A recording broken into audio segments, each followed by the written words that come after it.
The great Brahma gods, from each of the 5 pure abodes, brought the news to all beings that 100,000 years from now, a perfectly enlightened Buddha would arise in the world. Those who wish to meet up with him must maintain the 5 moral precepts and constantly develop loving kindness. Humans and deities wondered who the future Buddha might be, but no answer was forthcoming until a sign appeared, making the identity of the heavenly Bodhisattva known.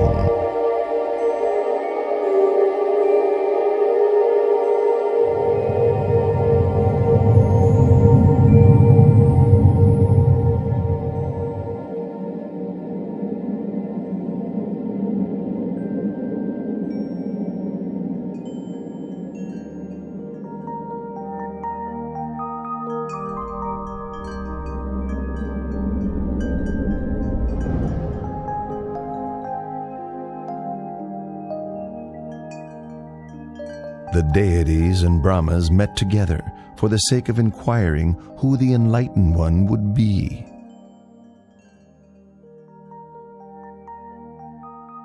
At that very moment, the answer became clear, as they all saw the 5 preliminary signs appearing in Santusita Devaputa.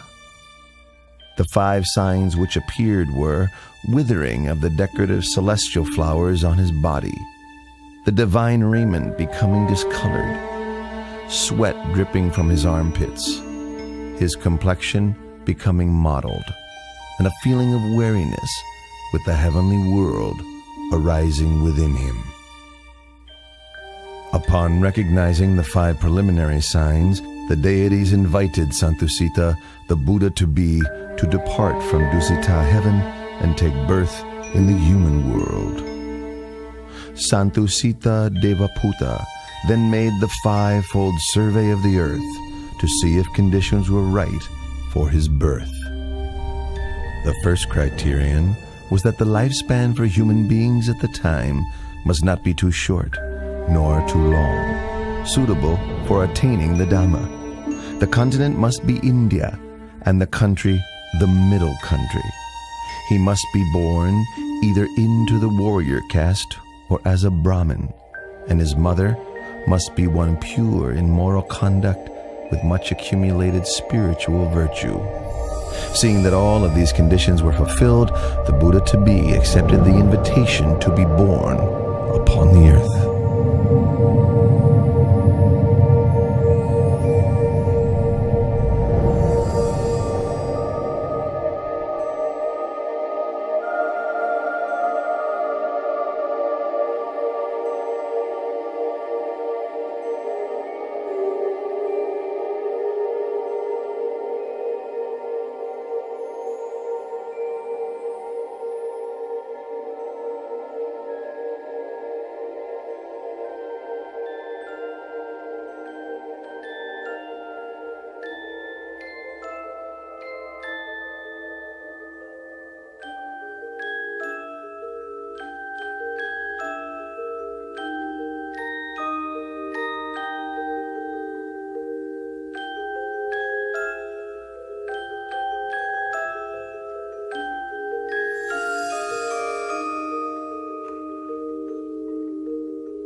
How do you Royal astrologers, interpret the Queen's dream. Your wife, the Queen's dream, indicates that you are to have a son. He will possess tremendous merit, great power and might. He will be peerless.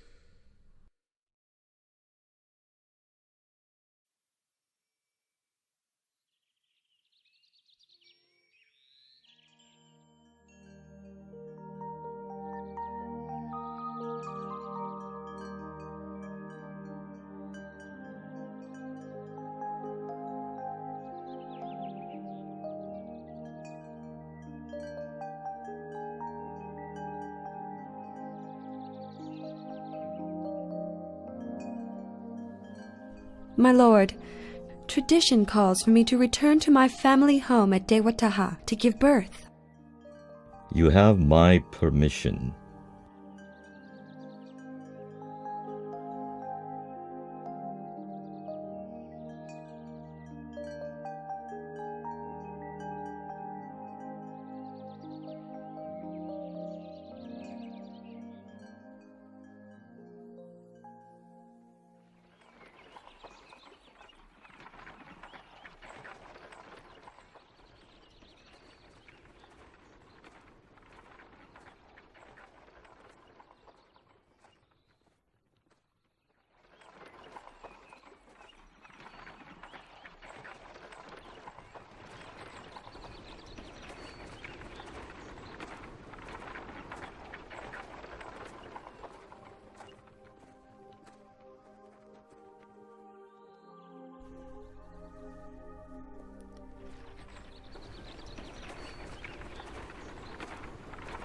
Counselors, let's stop and rest here.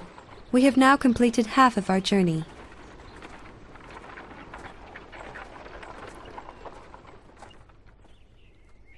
The forest park of Lumpini is so beautiful and shady.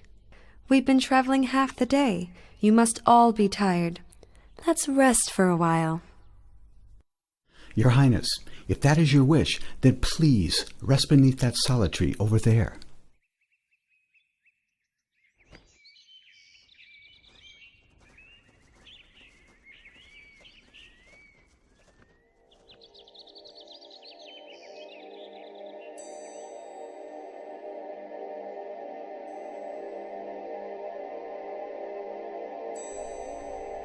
I feel as if I'm about to give birth. Quickly, join in and help. Her Majesty's time has come. Hurry, hurry!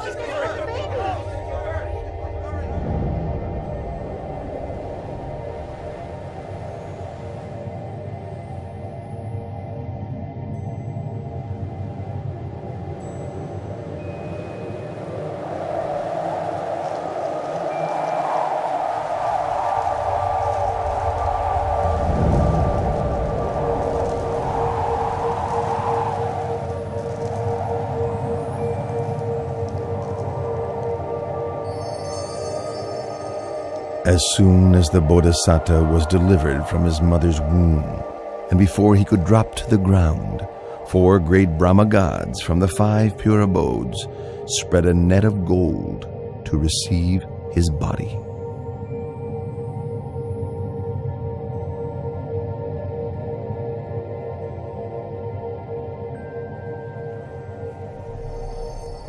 On that day, the full moon of the 6th month, the year of the Buddha's birth, equivalent to 623 BC.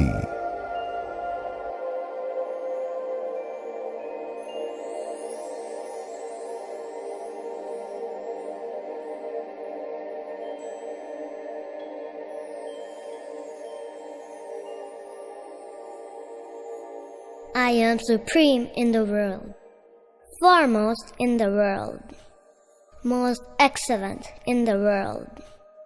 This is my last birth. There will be no more birth for me.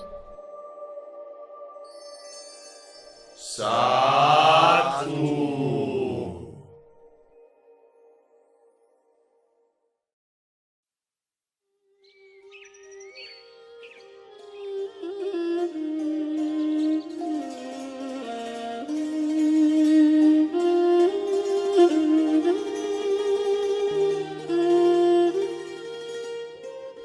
I have heard the good news of your son's birth and have come to pay a visit. Venerable Asita, I thank you very much. And as you have been respected by the Sakyan royal family for a long time now, would you be so kind as to examine my child's physical characteristics?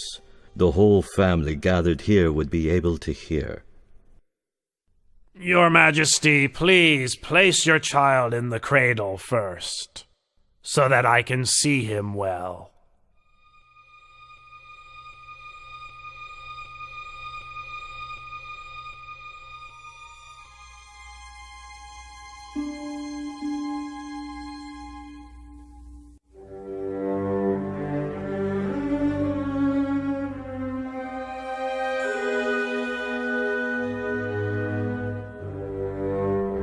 This royal child exhibits all the characteristics of a great being laid down in the ancient texts. I have never seen any being with the signs expressed to such perfection.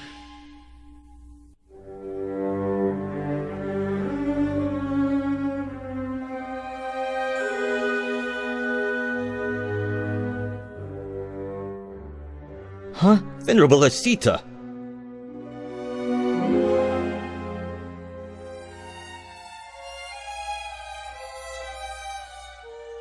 I have examined the characteristics of your newborn son. I predict that when your son has grown up, should he lead the household life, he will become a wheel-turning monarch, a great king of the world. But if he should leave, he will become a fully enlightened Buddha, supreme teacher of gods and humans. Oh, but it's such a pity. What's such a pity, Venerable Asita? It's a pity that I am too old to have the chance to live to see this great being grow up.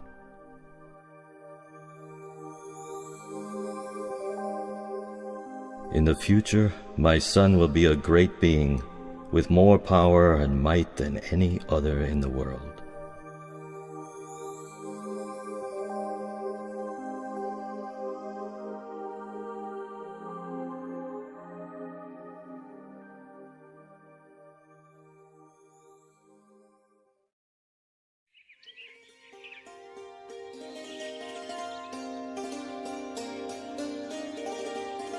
From the 108 Brahmins I invited for the naming ceremony, you 8 have been selected to interpret my baby son's characteristics. You are all proficient. Please give your prediction for my son's future life.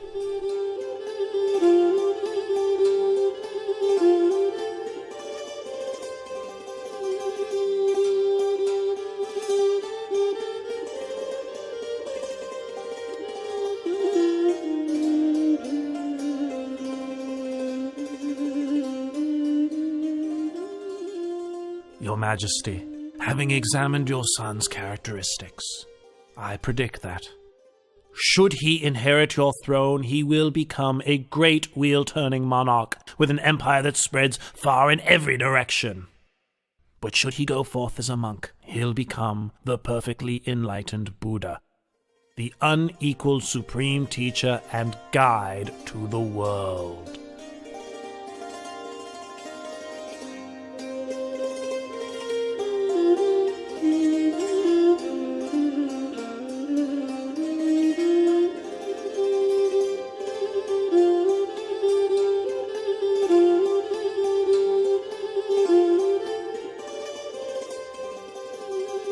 Venerable Kundanya, you are the last of the 8 Brahmins. Do you agree with the other 7 Brahmins that my son has 2 courses, either to become a great wheel-turning monarch or to become a fully enlightened Buddha? I have considered your son's characteristics in detail.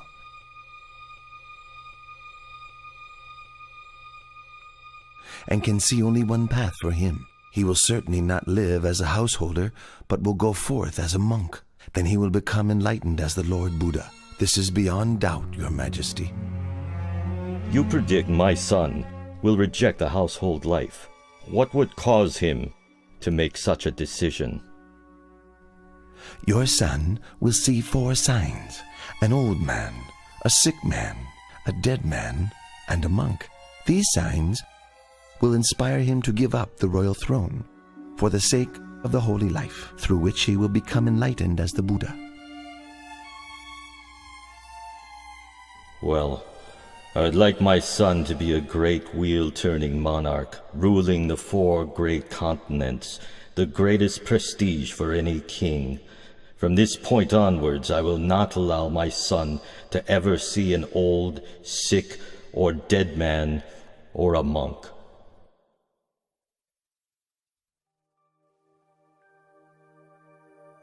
Having predicted the prince's future life, the 8 Brahmins gave him the auspicious name Siddhartha, meaning he who will succeed in that which he desires. Having returned to their homes, each of the Brahmins instructed their sons that when the time comes for the new prince to leave the household life, they should go forth and follow him.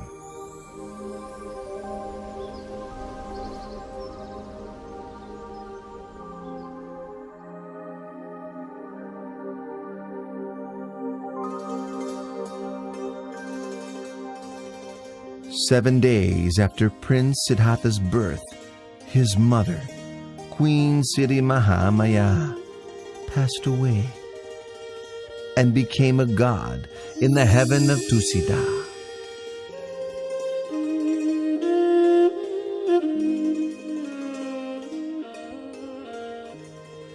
So King Suddhodana had Queen Siri Mahamaya's younger sister Mahapajapati raise Prince Siddhartha. Later, the king took Mahapajapati as his new queen. King Suddhodana and Queen Mahapajapati had a son and a daughter together, but the queen still loved and cared for Prince Siddhartha as if he were her own son.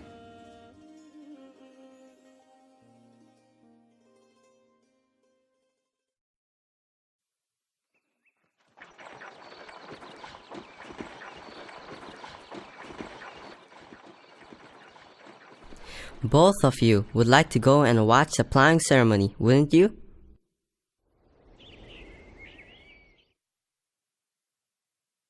Today my father has had the city decorated in preparation for a great ceremony. It only takes place once a year. Go and watch. I will simply sit here. You needn't worry about me. With your permission, we'll go and watch for a while. As soon as the ceremony is finished, we'll be right back, Your Highness.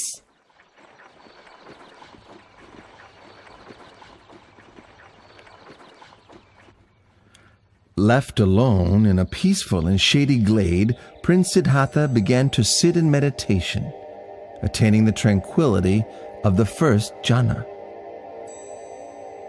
As the afternoon passed by, the shadows of all the trees moved with the course of the sun, except for the shade of the rose apple tree under which the prince sat. It did not shift position, but remained steadily in place. When the companions returned and saw this wonder, they were startled and conveyed the news to the king, who went to see for himself.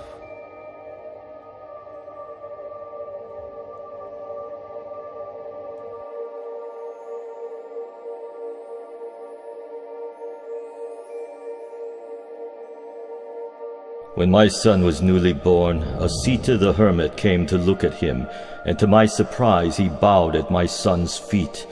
On that day, I also bowed to my son for the first time. Now, my son has performed this marvel. Having seen it, I feel I must bow to him for a second time.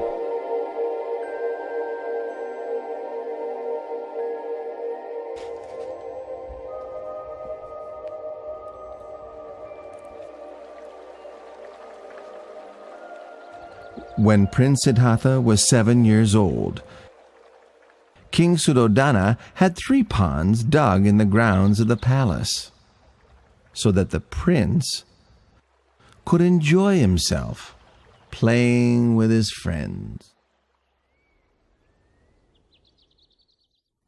upon seeing that the prince had grown sufficiently to begin his education, King Suddhodana sent him to study with the renowned teacher Visavamitra. Prince Siddhartha trained in 18 arts and sciences until he was adept. He was his teacher's top student, and before too long he had learnt all that his master could teach.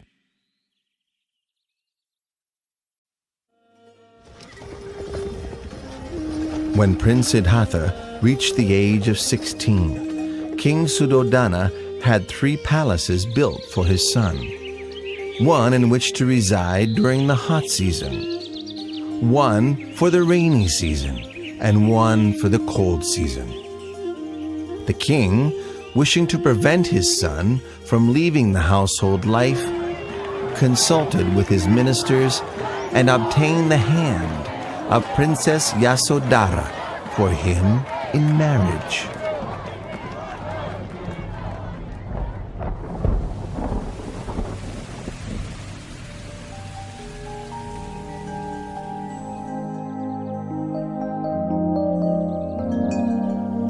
Time passed by until Prince Siddhartha reached the age of 29 years.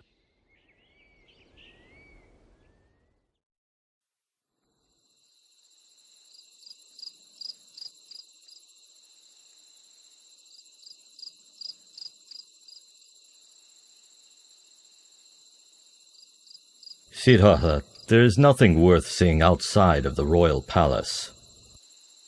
Since I was a child, I've not once set foot outside the great walls of this palace. I'd like to see what's outside. There's no place out there as beautiful or pleasant as right here inside our royal palace. That may be true, but I'd still like to go and see for myself. Please give me permission to go outside, Father. Well, if you really want to, I won't frustrate you, my son. I'll have a royal chariot prepared. Tomorrow morning, you may go outside. Thank you very much, Father.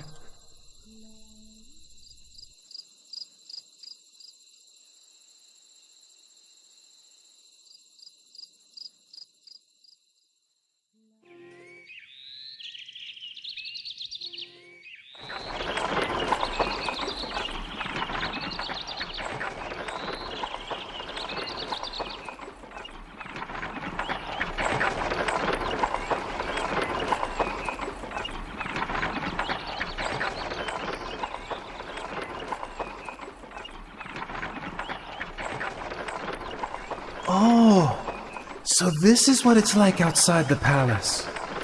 Why did my father say there's nothing worth seeing and wish for me not to go out?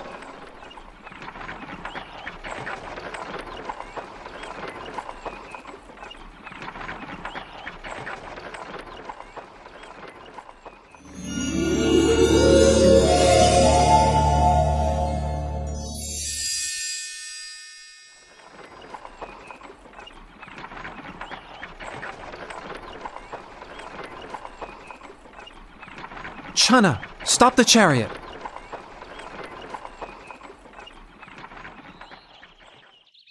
What is it, Your Highness? Look at that man over there. Why is his skin so wrinkled? And why is he having trouble walking? Oh, that's an old man, Your Highness. An old man? Everyone who lives for long enough will come to be like that man, Your Highness. Everyone must come to a state like that?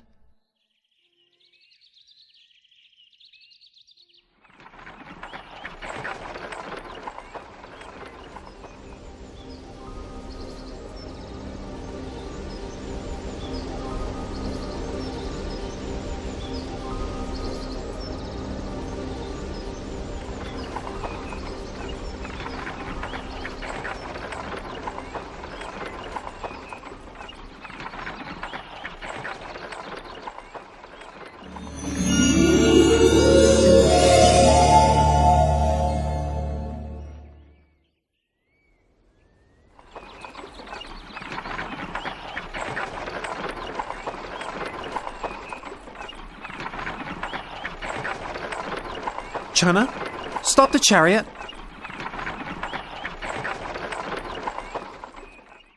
What is it, Your Highness? Why is that man sitting and shivering over there? He is sick, Your Highness. He is sick? Sickness is a natural part of life.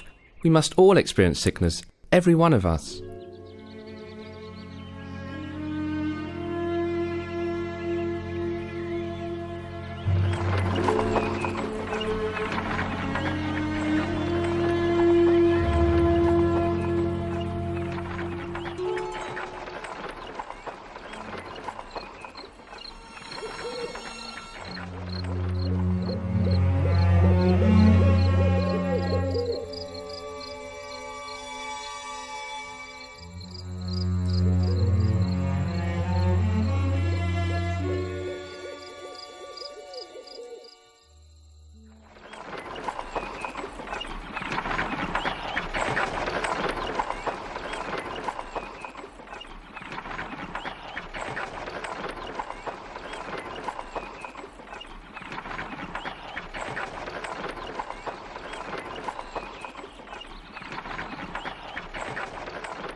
Your Highness!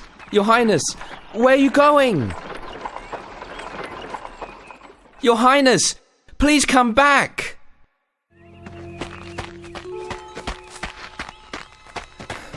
Please get back on the chariot, Your Highness.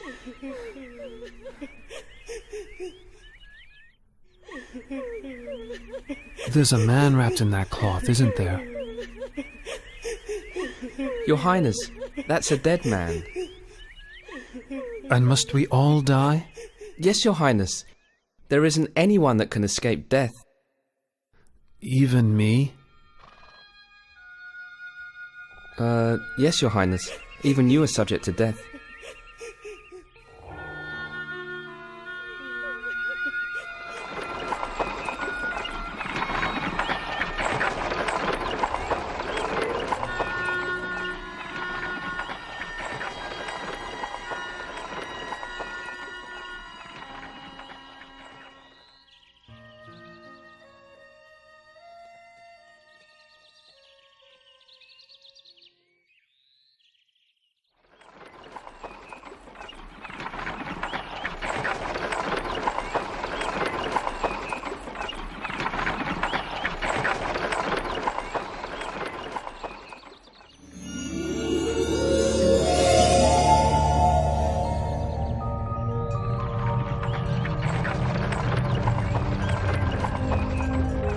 Channa, stop the chariot.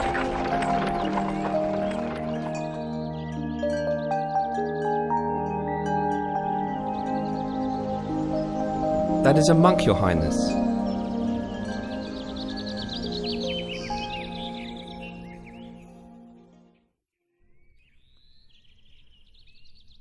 Oh, so calm and peaceful, composed and restrained, truly inspiring.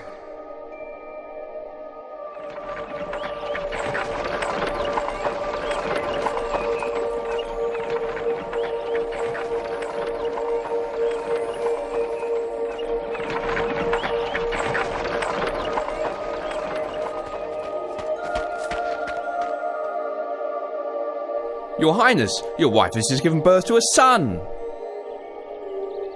My dear child, I've just begun seeking for a path beyond suffering, and now you are born, like a snare for my heart. I will give you the name Rahula, which means fetter.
Yasodhara, you are as dear to me as my own heart.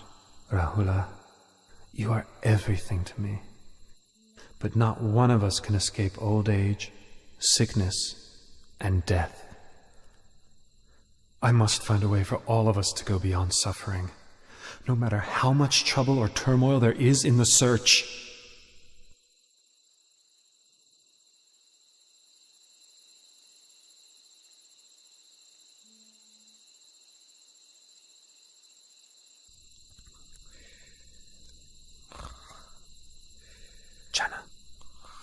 Channa. Channa, wake up. Channa, wake up. What is it? Channa, go quickly and prepare my horse, Kantaka. Don't let anybody see you. Meet me in front of the palace gate. Hurry. Yes, Your Highness.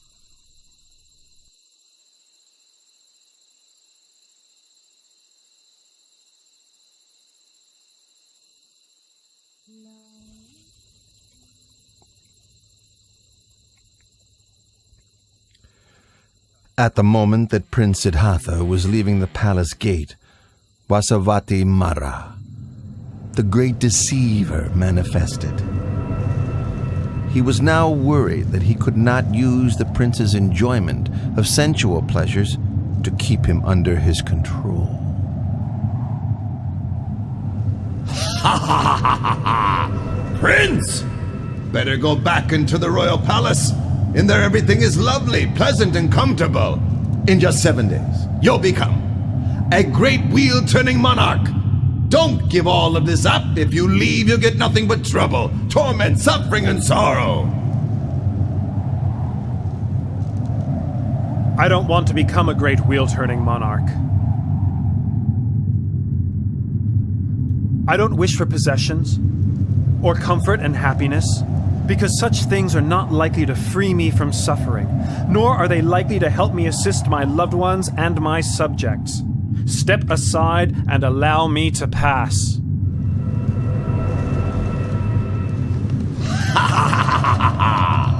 Do you think you can escape from my power?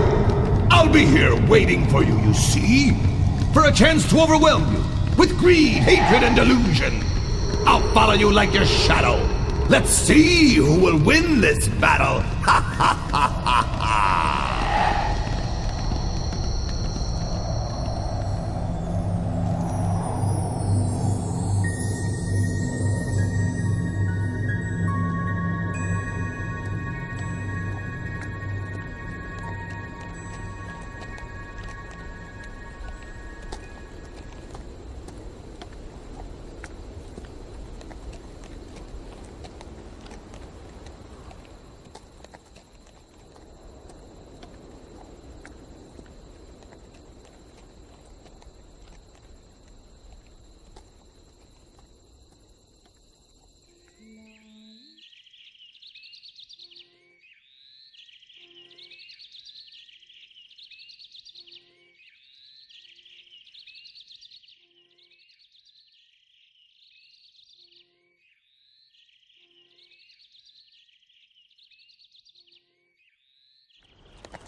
We've reached the river Anoma.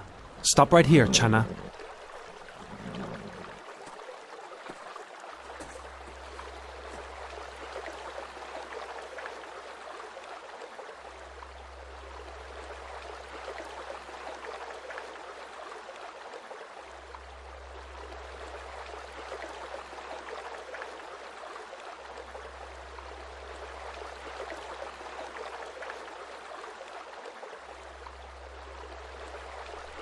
If I'm to attain to the supreme enlightened knowledge, may these strands of hair float away into the air. But if I'm not to succeed, may they fall to the ground right here. When the prince threw his hair up into the air, it floated into the sky and didn't fall down. Indra, the king of the gods, caught it in a crystal casket, which he then enshrined in the Kulamani shrine in the Tavatimsa heaven. the Brahma Gatikara offered the prince the 8 requisites of a samana, and received in their place the prince's raiment, which he installed in the Dusa shrine in the Brahma world.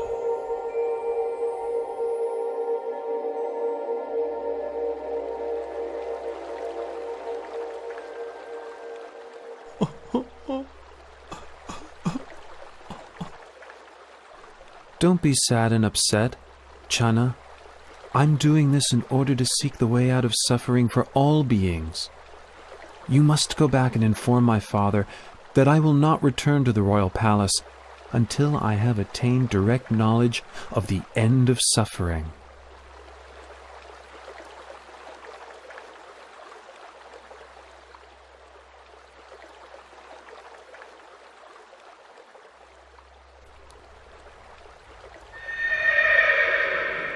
The horse Kantaka was so grieved to be parted from Prince Siddhartha that his heart gave out and he died right there. The power of his appreciation and gratitude to his master carried him to Tavatimsa heaven, where he was reborn as a god.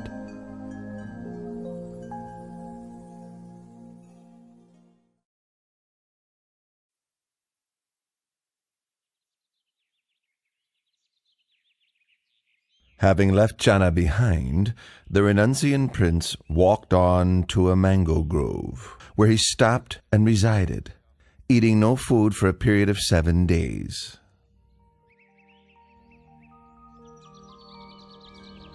On the 8th day, the renunciant prince left the mango grove to go for alms in the city of Rajagaha.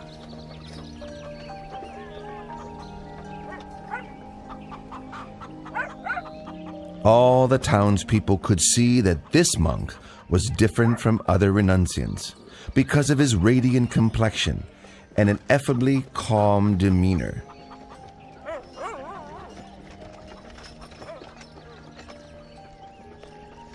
Oh, he's so handsome. What's he, a god? Wow, look at that monk.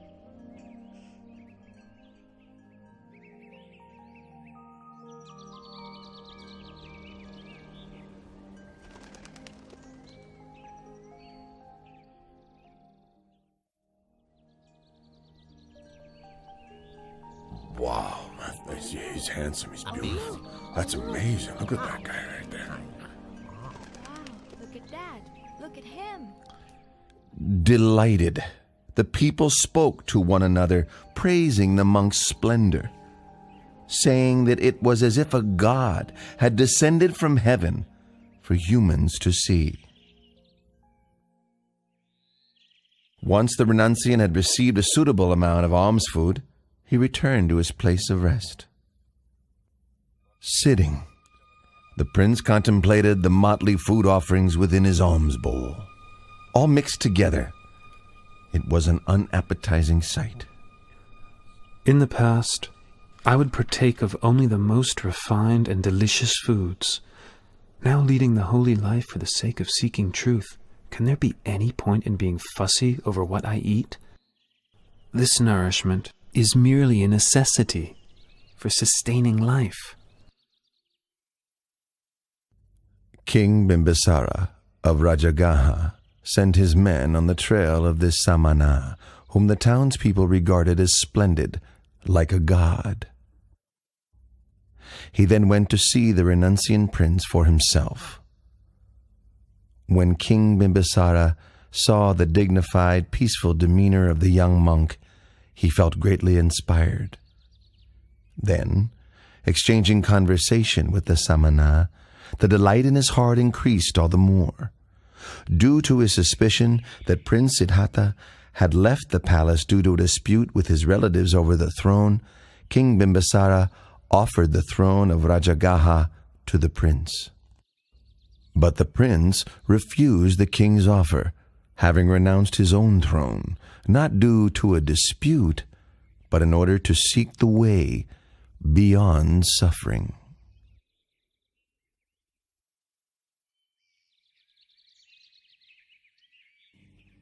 With such firm intention, I'm sure you'll attain the supreme enlightenment.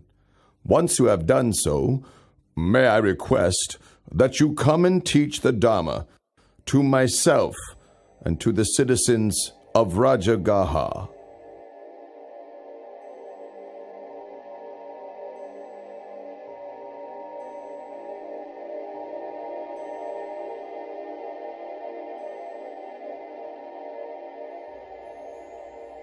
The renunciant prince traveled on to the hermitage of Alara Kalama in order to study and practice under him. In a short time, he had learned all that his master could teach, and so then he traveled on to seek Udaka Ramaputta at his hermitage. Before long, he had come to the end of this teacher's knowledge too. When he asked about attainments beyond that which he had already been taught, Udaka Ramaputta could offer no reply, but instead offered him the leadership of the community.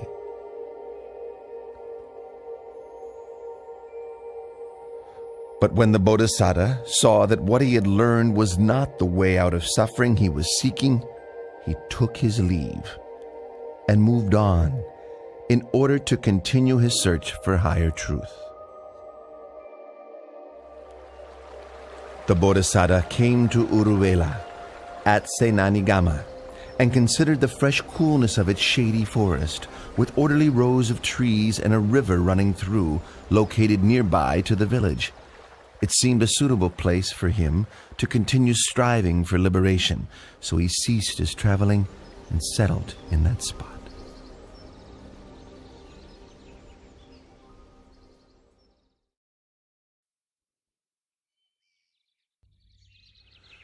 The Brahmin Gondanya was very pleased to hear the news that Prince Siddhartha had gone forth, and hurried to seek out the sons of each of the 7 other Brahmins with whom he had divined the identity of the Bodhisattva according to his physical characteristics when he was just born. He managed to gather and persuade only 4 of these sons, and then together the 5 Brahmins left the household life and set off in search of the great renunciant. The 5 Brahmins now gone forth were Gondanya, Vapa, Badia, Mahanama, and Asaji. This group of 5 together were known as the Pankavagya.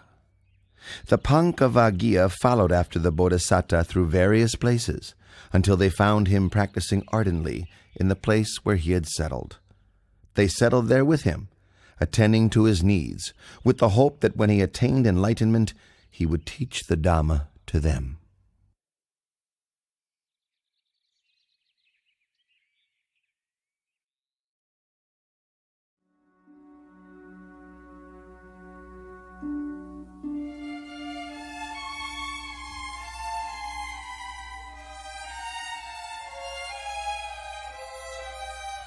The renunciant prince was intent on seeking the path to enlightenment, so he took up 3 of the extreme ascetic practices that were favored by the practitioners of those days.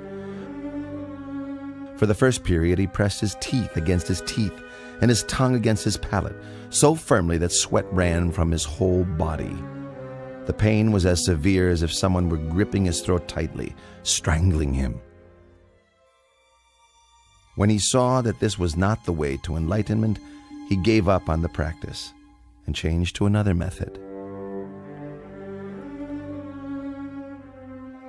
For the second period, he restricted his in and out breaths, stifling them until both his ears rung loudly, his head ached, and his stomach racked with pain, his body as if on fire.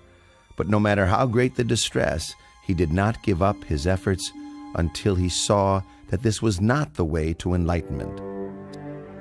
Seeing this, he gave up the practice and changed to another method.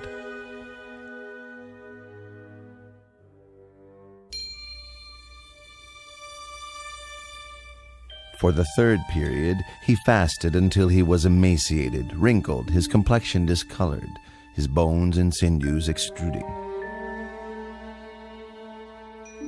Exhausted of energy and suffering greatly, rubbing his hand over his body, the hairs stuck to his palm.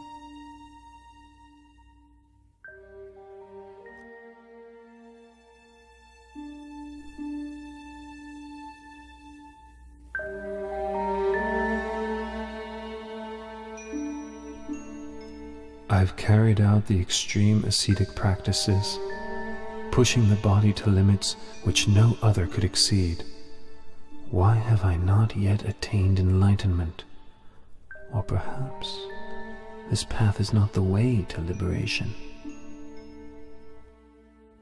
The Bodhisattva is worrying and wondering about the path to realization. What's the best way to help him?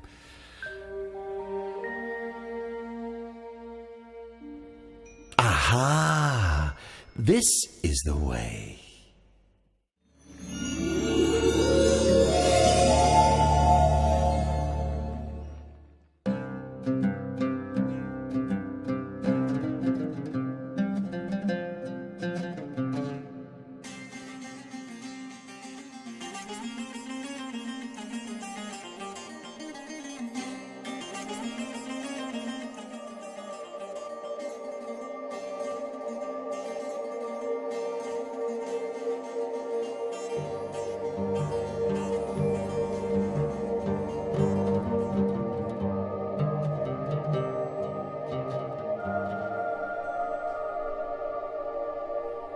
One string of that lute is too tight.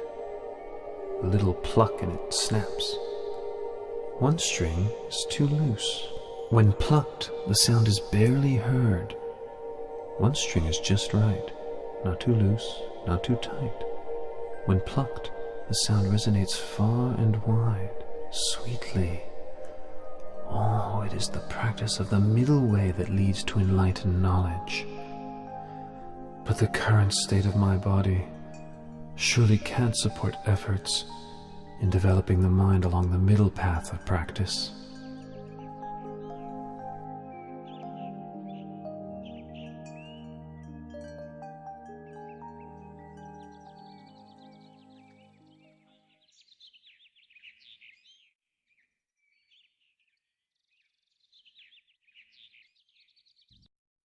Prince Siddhartha, whom we had held in esteem as a bodhisattva, bound for success, even after practicing strictly for 6 years, using all his effort, is still unable to achieve enlightenment.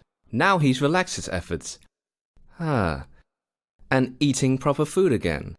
How will he ever succeed? Quite so. Venerable Kondanya, you're the most senior amongst us. What do you think we should do? Under the circumstances, there can be no use in attending to him any longer. The time has come for us to take our leave.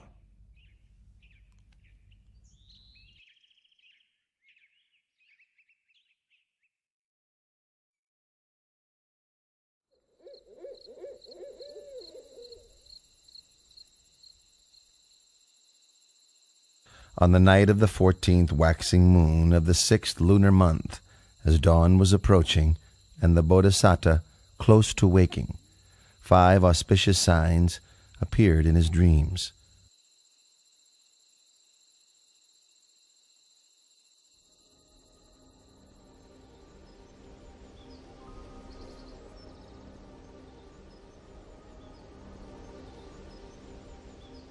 Which he interpreted as follows. 1. He would achieve enlightenment as the Buddha. 2. He would declare the true Dhamma for the benefit of all humans and deities. 3. A great number of people would come to train under him, thus establishing the Buddha, the Dhamma, and the Sangha. 4. People of all castes and classes, after training under him, would come to understand the same pure Dhamma. 5.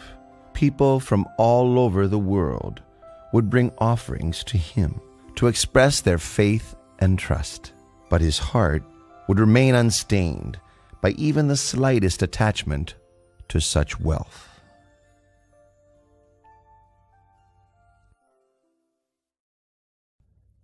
In the village of Uruvela Senanigama, there lived a wealthy man's daughter named Sujata. When she was young, she made a vow to the deity abiding in a banyan tree close by, so that she might have a husband of equal wealth and birth, and that her first child might be a son. Once her wishes had been fulfilled, she prepared a rice dish, prepared with cow's milk and honey, as an offering to honor the tree deity. Madam Suchada! Madam Suchada!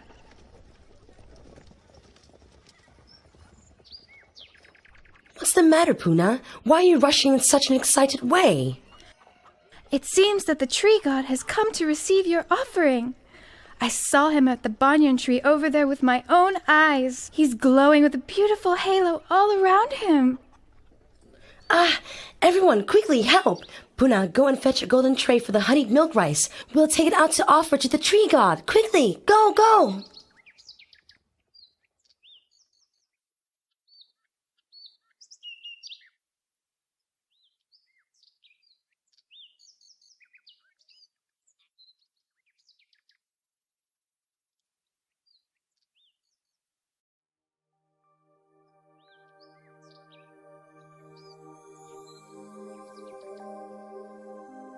All of my wishes have been so graciously granted. Please, may I offer this meal of honeyed milk rice and this golden tray to you?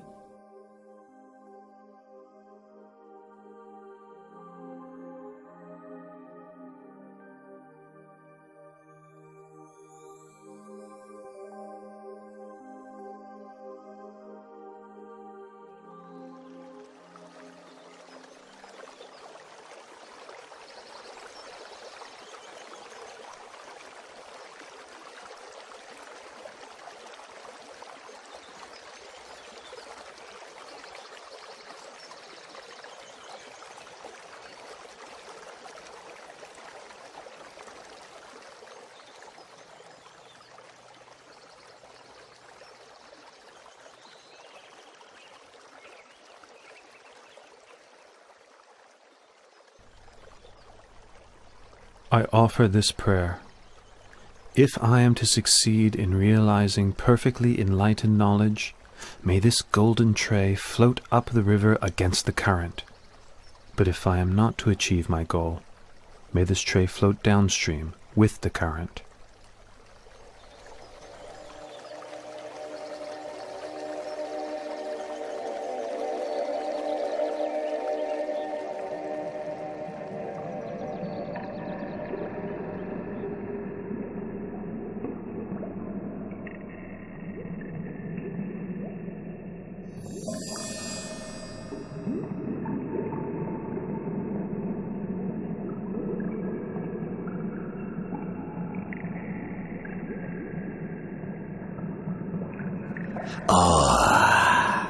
In no long time, 3 Buddhas have become enlightened here, and now one more is about to attain to the Dharma.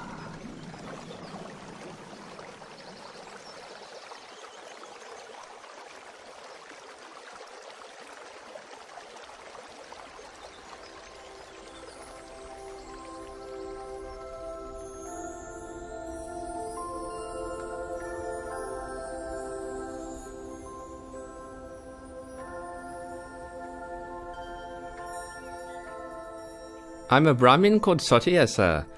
I'm inspired with great faith at the sight of you. Please let me show my respect. May I offer you 8 handfuls of blade grass?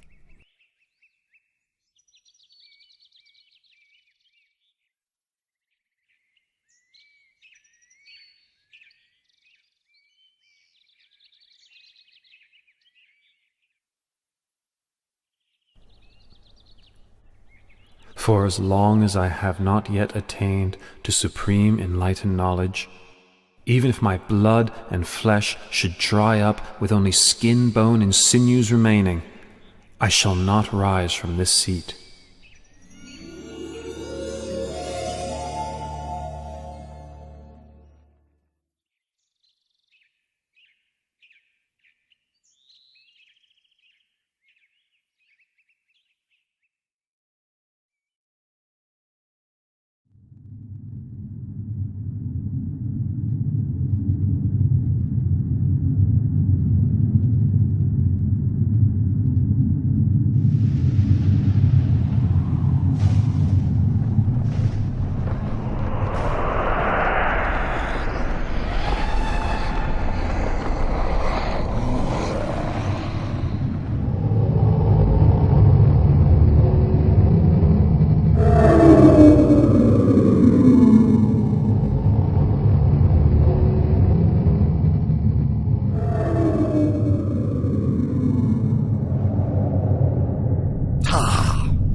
been following Prince Siddhartha's every step so as to stop him from achieving enlightenment.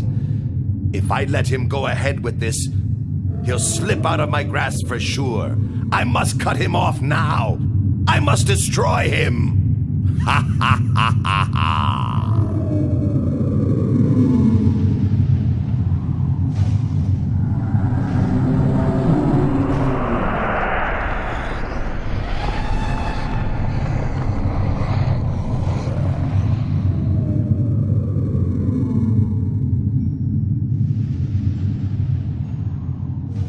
The power of the Bodhisattva's spiritual qualities and goodness, accumulated over countless lifetimes, protected him as though in invisible armor, his heart steady and peaceful, unshaken by fear.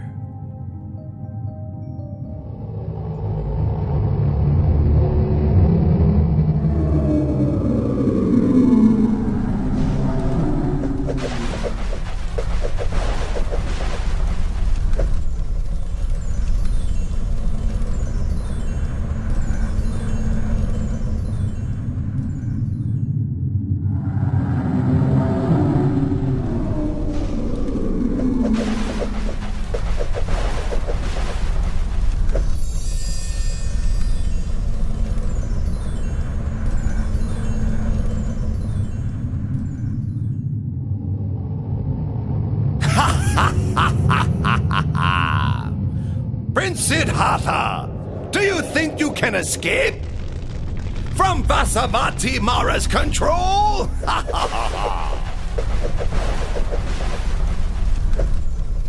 Huh?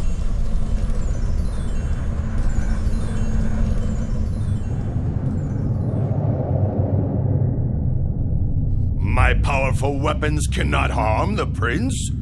I must make use of a ruse to deceive him.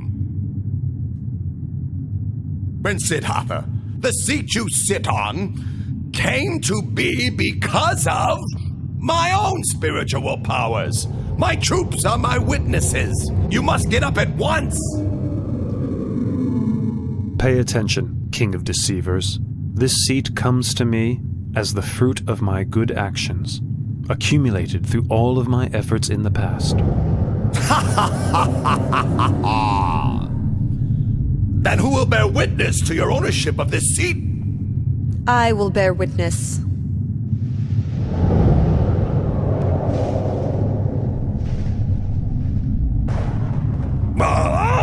Dharani, goddess of the earth! All the merit made by his good actions in the past, even the water which he has poured on the ground in dedication of merit, soaked up by my hair and kept close to my head, is sufficient to bear witness to his virtues.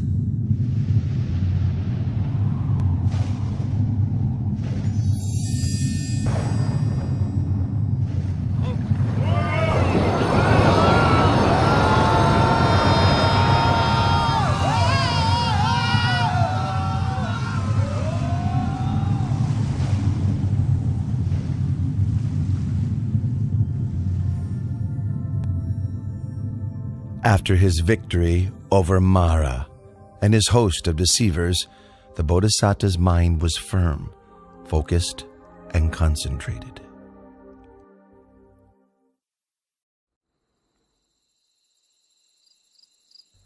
At dusk, the Bodhisattva began to develop meditative insight, attaining to the first knowledge, Pubenivasa Nusatinyana, the ability to recollect his past lives.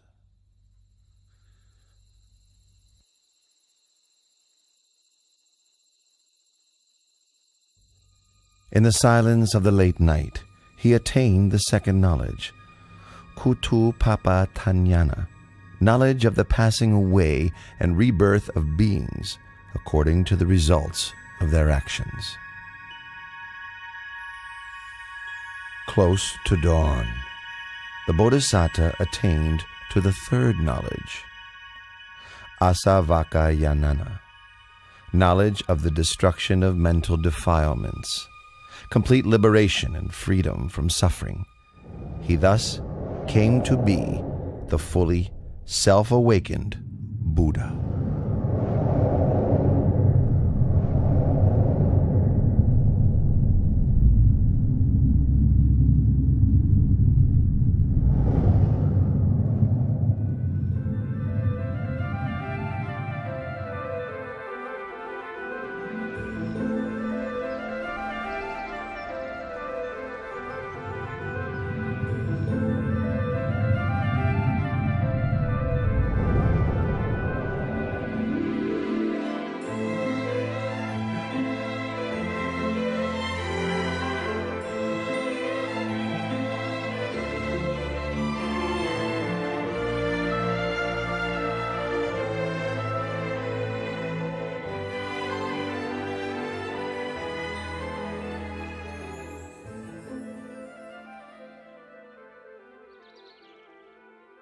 Craving, with you I've been born again and again, but now you are revealed, and your power redundant.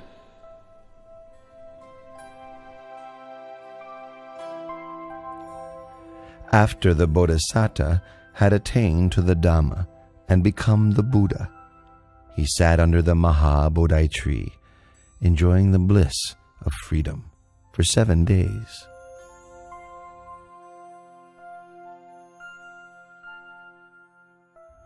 Then he went and stood in the open, gazing back at the Maha-Bodhi tree and recollecting its virtues. He stood there and gazed, without blinking, for 7 days.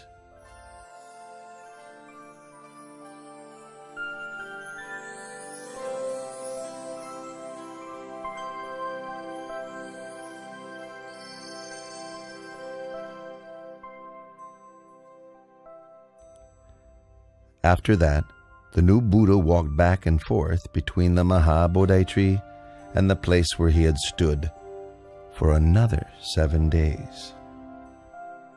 Having walked meditation for 7 days, for the 4th week he sat meditation in a crystal shelter prepared for him by heavenly beings. He sat and contemplated the most profound Dhamma for 7 days.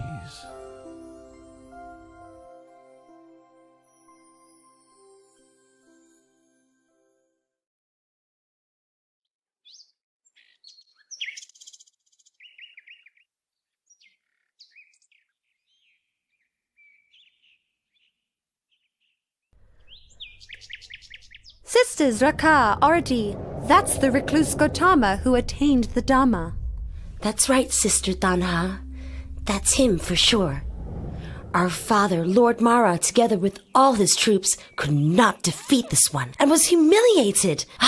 It's up to us to find a way to take revenge.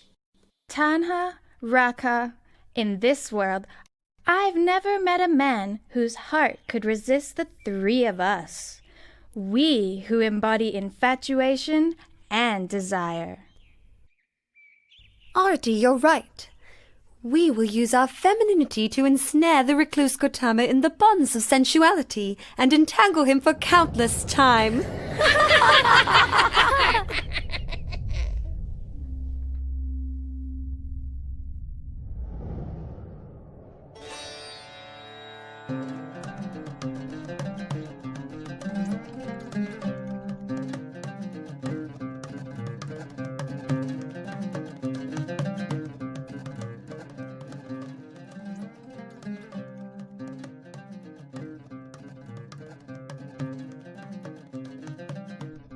Oh, Prince! Oh, Prince! Prince! Ow! Oh.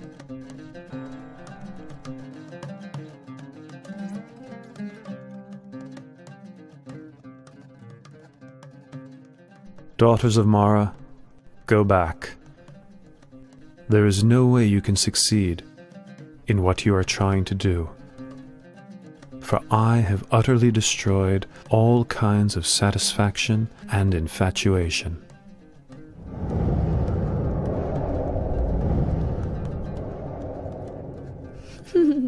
My name is Tanha, and this is Rakan Arti. We're not here to tease or deceive you, but the truth is, we are quite taken with the sight of you. Really and truly, sir, no one has ever made us feel so enamored as you. No one, sir. That's right. The three of us offer our bodies and our hearts to your service, expecting no reward. Our wish is simply that you find satisfaction in us, even if only for a short time. That would make us so very happy. I've told you already. I have utterly destroyed all kinds of satisfaction and infatuation. You will not find what you are looking for. There is nothing for you here. You should go away.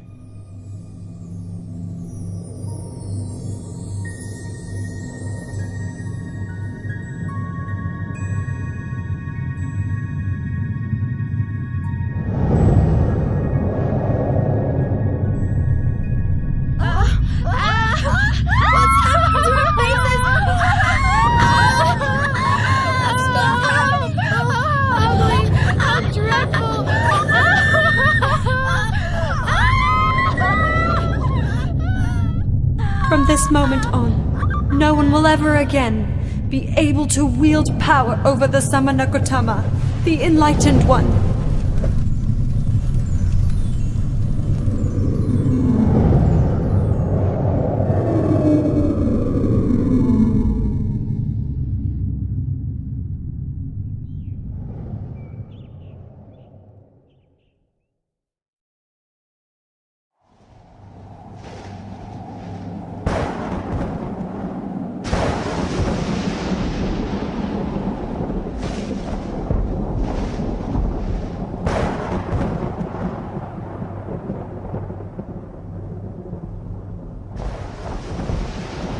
In the 6th week, the Buddha sat enjoying the bliss of freedom underneath the Mukalinda tree.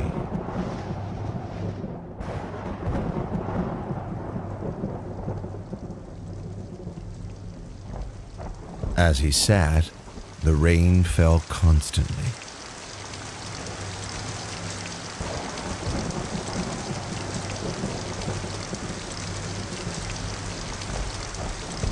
A king of Nagas, called Mukalinda, saw him and was inspired with faith. He coiled his body around the Buddha, then opened his hood over the Blessed One's head to protect him from the wind and rain.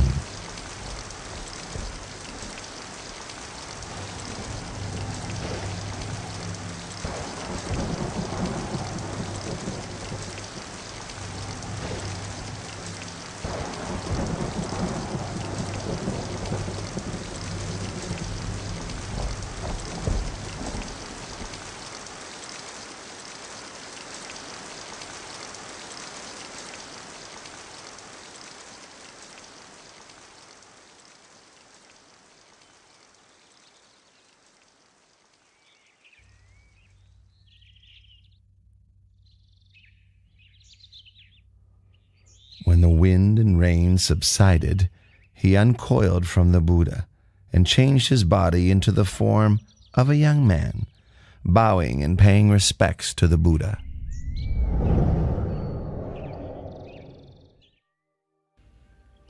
I, Naga King Muchalinda, am the Buddha's servant. I pay homage to the Blessed One.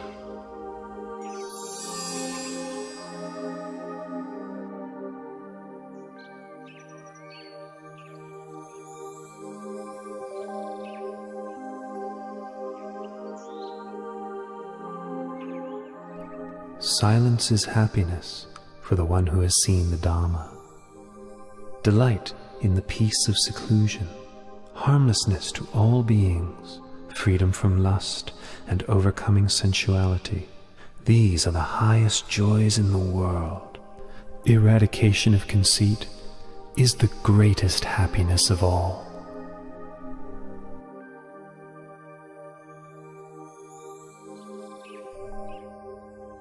In the 7th week, after his enlightenment, the Buddha sat and enjoyed the bliss of freedom under the tree called Rajayatana for another 7 days.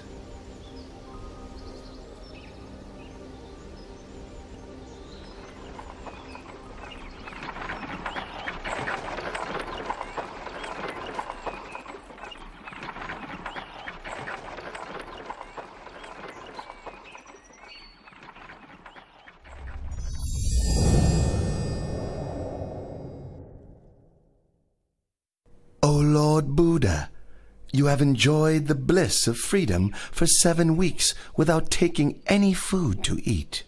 Please accept this medicinal fruit I have brought for you from the heavenly world.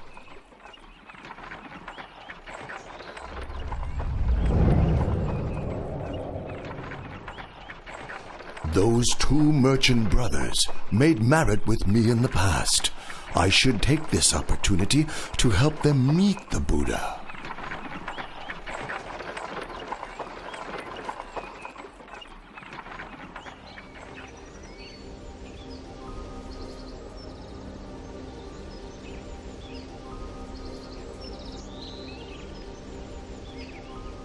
Look, Tapusa, all of our carts have stopped as if fixed to the ground.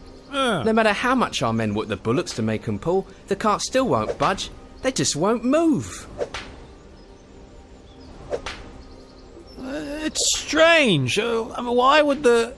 Huh? You 2 merchants, do you know that the just now enlightened, perfectly awakened Buddha is now sitting under the Rajyatana tree over there?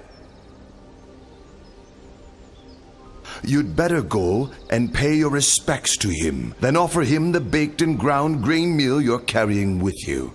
It will be a cause for your benefit and happiness for a long time.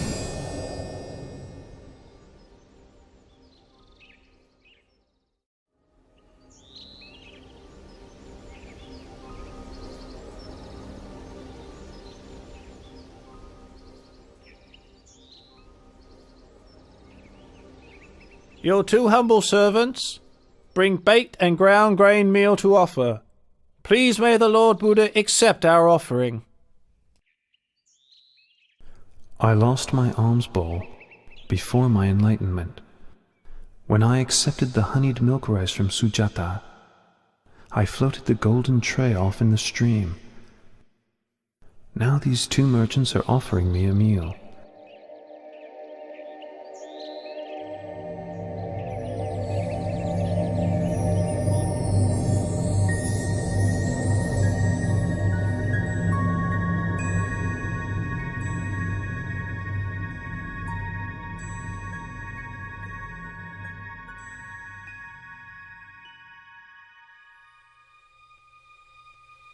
A recluse should not have more than 1 alms bowl.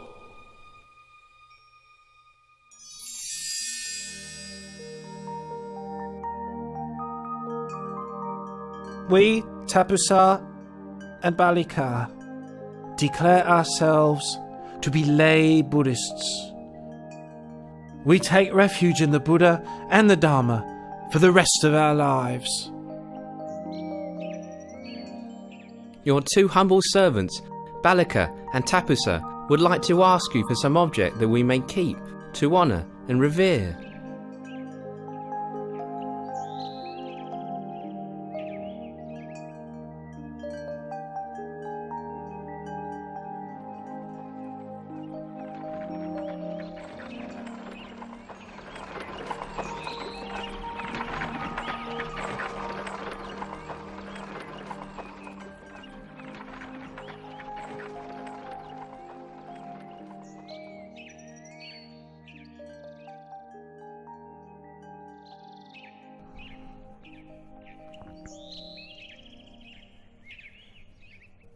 I have attained the Dharma, which is profound and subtle. It is difficult for ordinary people to understand and practice.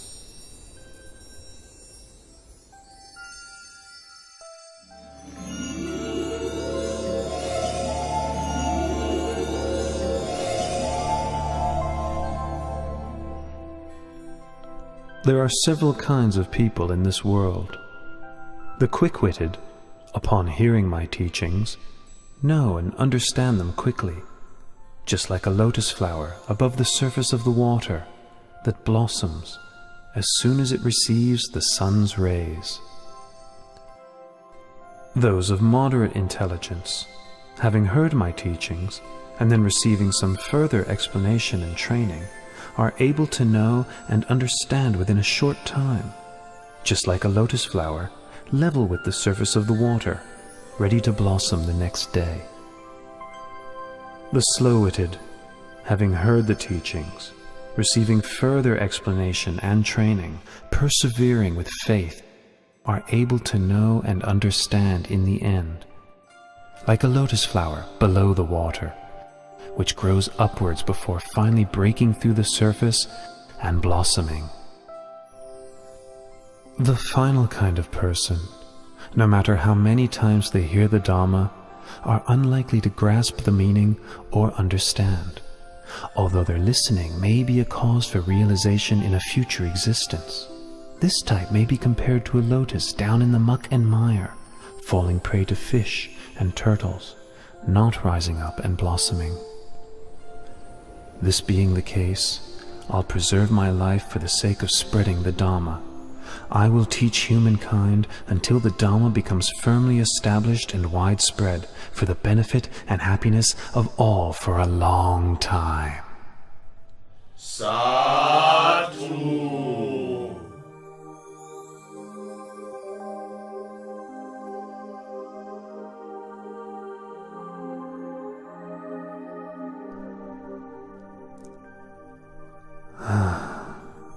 It's a pity that Alara the hermit passed away 7 days ago, and Udaka the hermit passed away just yesterday. If Alara Galama could have lived for another 7 days, and Udaka Ramaputta just one more day, they would both have surely attained enlightenment. The Buddha had known through superhuman knowledge of the passing away of Alara Kalama and Udaka Ramaputta. Then he remembered the Pankavagiya, the 5 monks who had attended him while he was practicing extreme asceticism. Each of the 5 had well-developed faculties. If they could hear the teaching, they would surely soon attain to the Dhamma.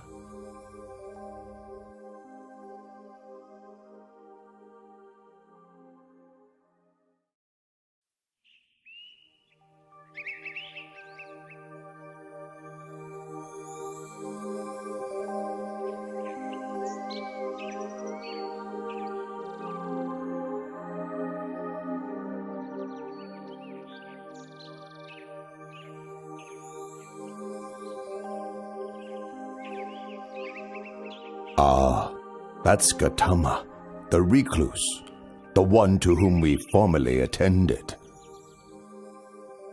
So it is. The one who gave up his austerities. All right. If he comes here, we won't bother to get up and welcome him. We'll just put out a seat. If he wants to sit down, then let him sit.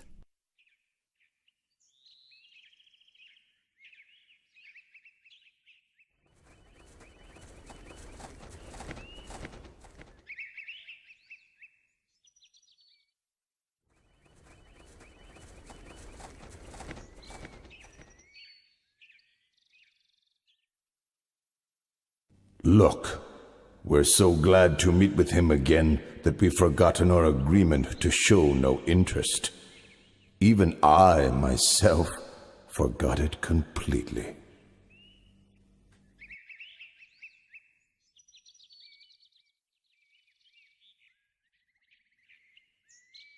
Recluse Gautama, what leads you to visit us here in this forest? Do not address me in that way. I have now attained to the Dhamma. Pay attention to my words. If you follow my instructions, before very long, you will realize the Dhamma. While practicing austerities for a long time, you did not become enlightened. So how could you? How could you have attained liberation after giving up your efforts and causing us to abandon you? Throughout all of that time, did I ever say anything like this to you all? No, it's true. You have never said anything like this to us before.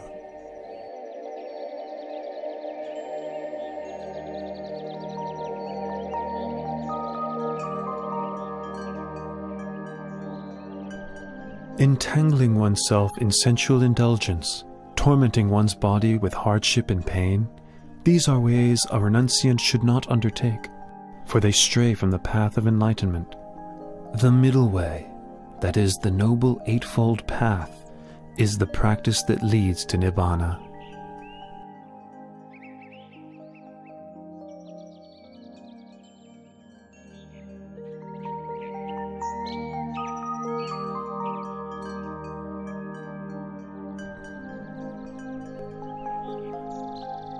There are 4 noble truths as follows. Suffering, disease of the body, disease of the mind, should be understood. Craving, which is the cause of suffering, should be abandoned. Cessation of suffering should be realized. The path of practice leading to the cessation of suffering should be developed. Once the Buddha had given his first Dhamma teaching, the Venerable Gondanya gained the vision of Dhamma and thus became the first stream enterer. Anya Kondanya, Kondanya knows the truth. Lord Buddha, please grant me ordination as a Buddhist monk. You are now a bhikkhu. Well taught is the Dhamma. Practice the holy life and put an end to suffering.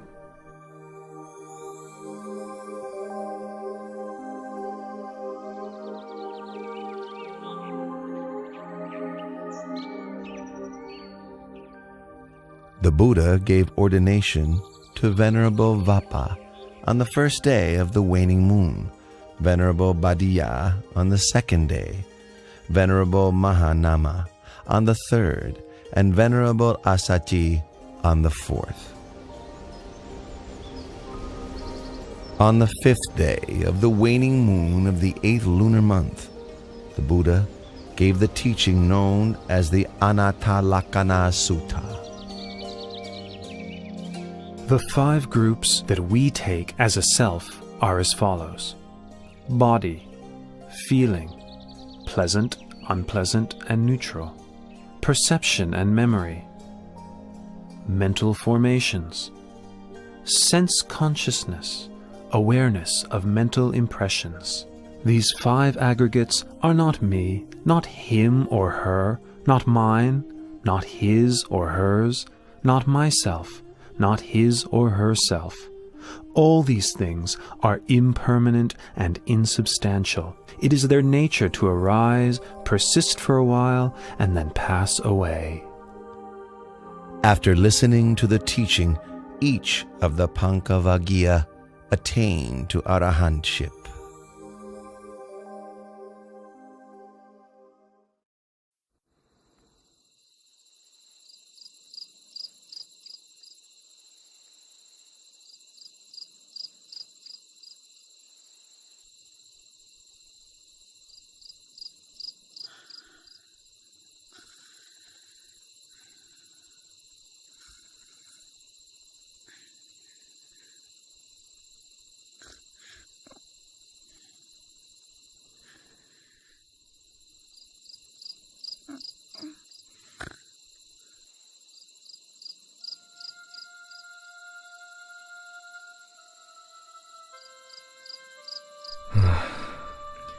Actually, these women are not so attractive at all.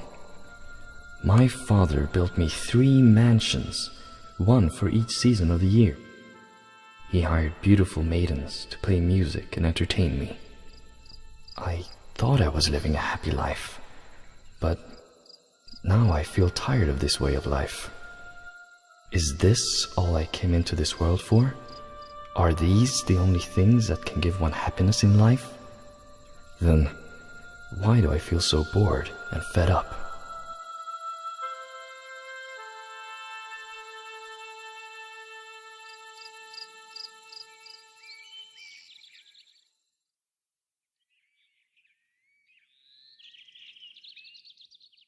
How troubled I feel. How frustrated. How troubled I feel. How frustrated. It is not troubling here. It is not frustrating. Come this way, Yasa, and I will teach you the Dharma.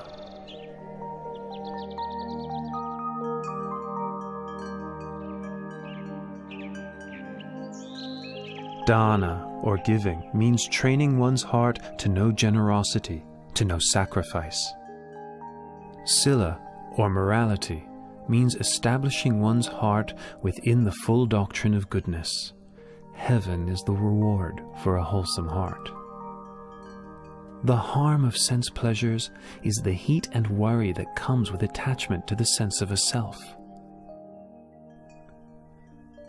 The benefit of renunciation is that present suffering can be abandoned, with no other suffering taking its place. After the gradual teaching, the Buddha taught the Four Noble Truths. Once he had given this teaching, Yasa attained to the fruition of stream entry.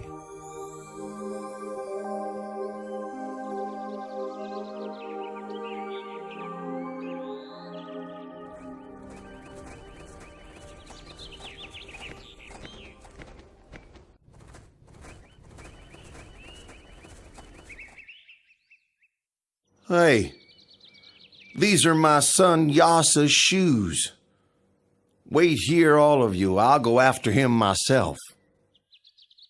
Here comes the father. If he meets with his son now, it may prevent him from realizing the Dharma.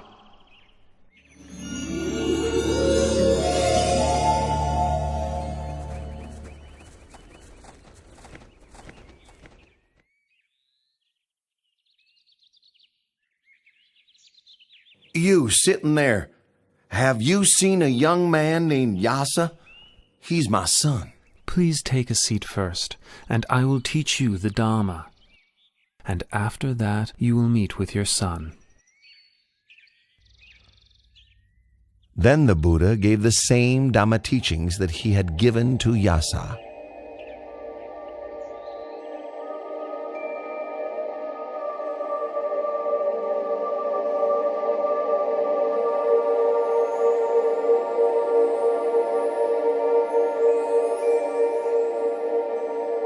Oh, the Buddha has helped gain the vision of Dhamma.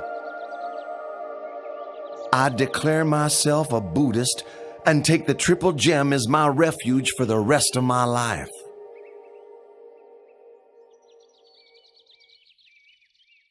Yasa, hurry back home. Your mother doesn't stop crying out of worry for you. Let's go back now, my son.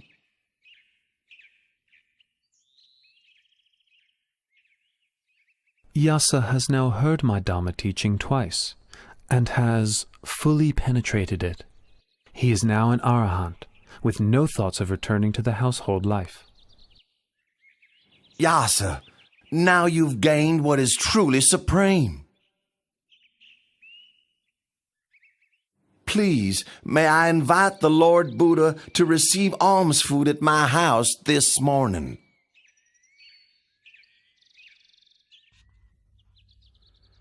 Once the wealthy man had left, Yasa requested ordination as a bhikkhu.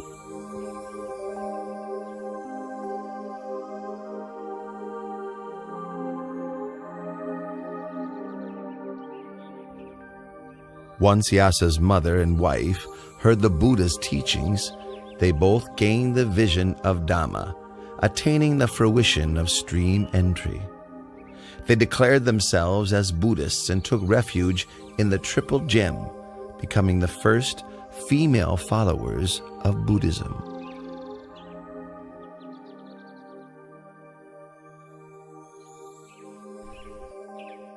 Vimala, Subahu, Punaji, and Gavampati. You were my close friends during the time when I was a layman. Now I've gone forth and do not concern myself with worldly pursuits. For what reasons are you all here? We heard you'd gone forth, and were sure you must have had good reasons to do so. and so we came to see you. Well, if that's the case, I will take you to meet the Lord Buddha, the one who has shown me the light. I will request the Lord Buddha to give you instructions as well. Follow me. Listen, all of you. Once you know the unwholesome and the roots of the unwholesome, know the wholesome and its roots, know decay and death as well as their causes, know the cessation of decay and death, the path leading to the cessation of decay and death. Once you know suffering and its causes, the cessation of suffering, know the path leading to the cessation of suffering, then you can be said to have the right view. The 50 of you are all friends from my home region. If you need help with something, I will do whatever I can to help you. When we heard that you had ordained as a monk, we felt inspired, and it made us want to ordain as well. Very good. I will take you to meet the Lord Buddha, but you must make the request for ordination yourselves. Listen, all of you. A bhikkhu in this Dhamma Vinaya is taught not to grasp at any state. Hearing this, he understands with wisdom. Understanding with wisdom, he attends to knowing all states as they arise, knowing feelings as they arise, pleasant feelings, unpleasant feelings, neither pleasant nor unpleasant feelings. He considers the impermanent nature of feelings. He observes the arising, persistence, and passing away of feelings. Seeing impermanence, he grows weary of feelings, weary and disinterested. He is able to let go. Meditating on letting go, not grasping or clinging to feelings, leads him to contemplation and realization of cessation.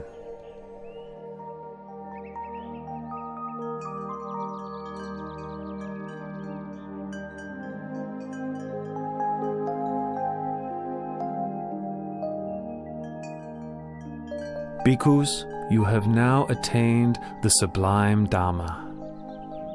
So go forth and travel from place to place, spreading the Dhamma. Proclaim Buddhism for the benefit of the many, but let no two travel on the same route. As for myself, I will go to Uruwela Senanigama to spread the teachings there.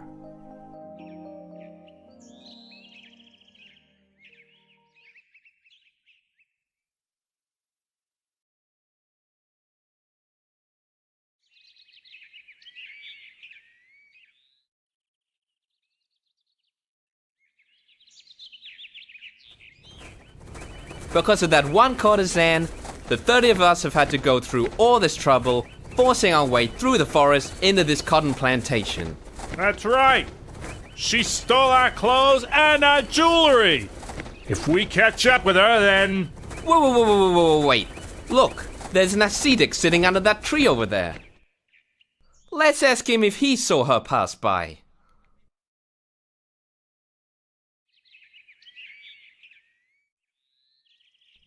Ascetic, sir? Did you see a courtesan dressed in green pass by here? Please, sir. She took off with our clothing and our jewelry. So now we're searching for her, but we can't seem to find her. O Bhattavagya, is it better for you to seek for this woman, or to seek for yourselves? I guess it would be better to seek for ourselves. In that case, I will teach you the Dhamma. The wise person rids himself of infatuation and preoccupation with the 5 sensual pleasures.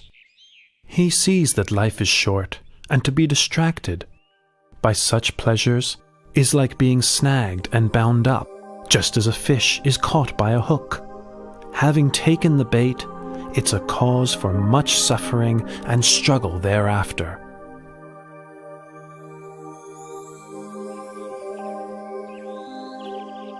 Badavagya, you have now all been ordained as Buddhist monks.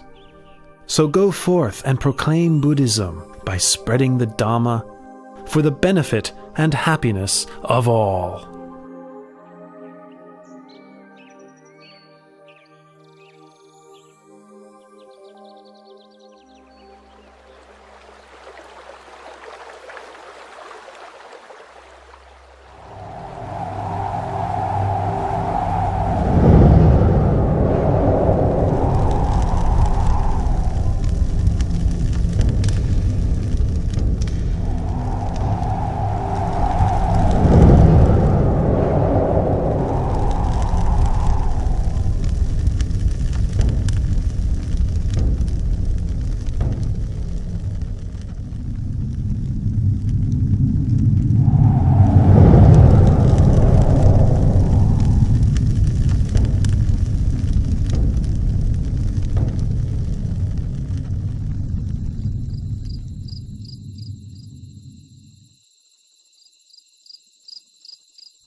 Ascetic, sir, why are you coming into my hermitage?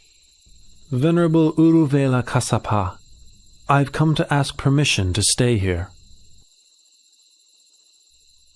Here we practice fire worship, but this ascetic is not one of our kind. What does he want? I'm sorry, sir. I have no accommodation for you here. Please look elsewhere. But I would suggest that you travel in a different direction from this. This bank of the Naranya Jara is occupied by we 3 Jatila brothers. My name is Uruvela Kassapa. The surrounding area belongs to myself and my 500 followers. Further on down the river is the hermitage of my younger brother, Nadi Kassapa, and his 300 followers. The area beyond that is occupied by Gaya Kassapa, my youngest brother, with his 200 followers. These 3 riverside hermitages are full. There's no room for you to stay. But I can see a place which is available. Where, ascetic? In your fire-worshipping shrine. Please, give me permission for me to stay there. Ascetic, I don't mind if you stay in there, but I must warn you that there is a fierce and strongly poisonous serpent king in there. If you spend the night in there, your life will be in great danger. Uruvela Kassapa, please give me permission to stay. The Serpent King will do me no harm. If you say so, please make yourself comfortable in the fire-worshipping house.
By now, the recluse must have been burned up by the fire of the Serpent King.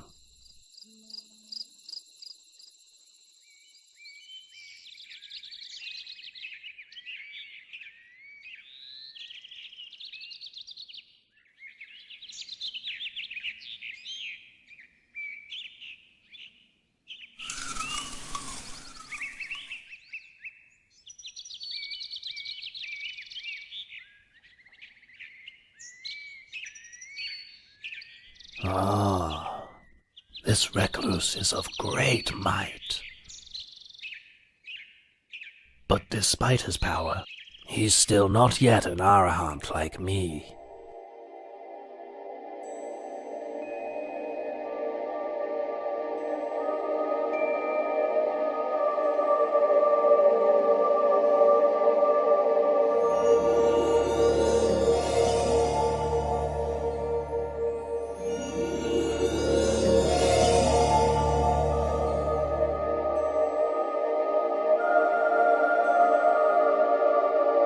This ascetic is indeed of great might.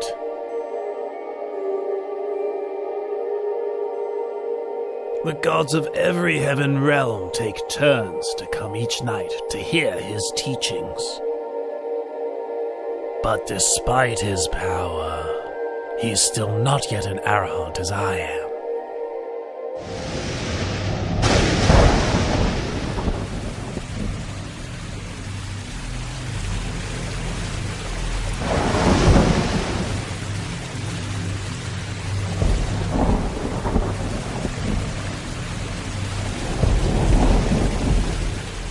There's been a tumultuous rain, and it has flooded the whole area. Surely the ascetic has been washed away or drowned. Master, sir! Master! Look over there!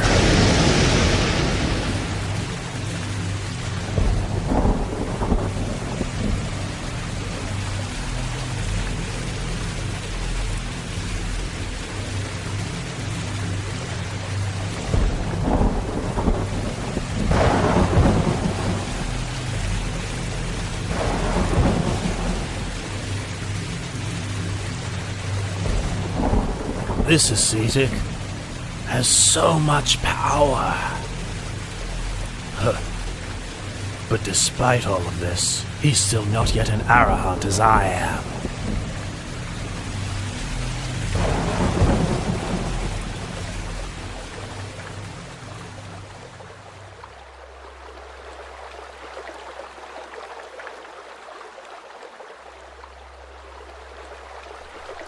This fire worshipper is so proud and conceited. He insists he's an arahant. How stubborn he is. Uruela Kasapa, your way of practice does not lead you to the path and fruit. So why do you consider yourself an arahant? Having deceived yourself, you deceive others. If you could give up your pride and practice according to my teachings, in no long time you would truly be an arahant. Oh, I realize my fault. Please may the Buddha allow me to take ordination and teach me the Dharma. You are the master of a great hermitage with many followers. You should make this known to all of them.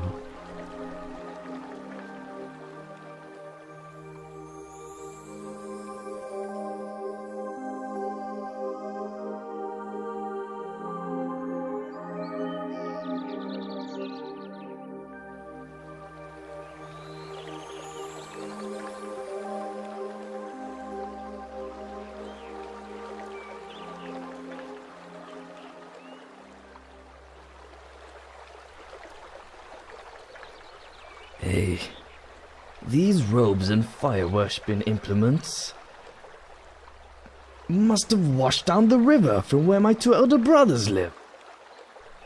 Something must have happened to them.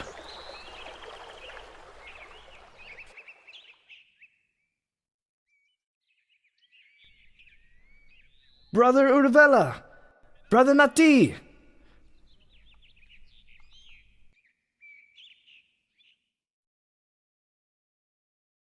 Oh, Gaia, your two elder brothers have found the right way of the Dharma.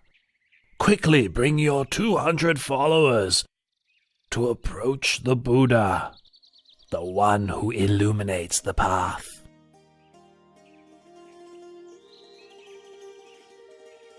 O bhikkhus, all things are burning. Contact with the eyes, ears, nose, tongue, body, and mind are burning. Feelings, mental formations, and consciousness, whether pleasant, painful, or neither pleasant nor painful, are burning. Burning with lust, hatred, and delusion.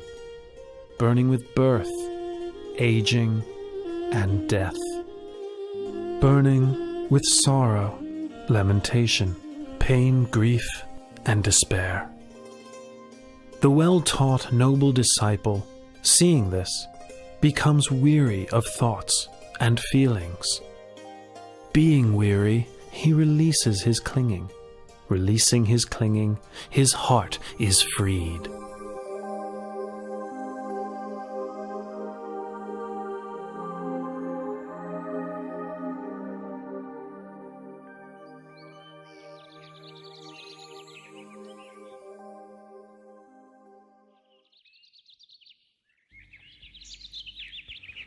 Oh, the Buddha has come to stay right here.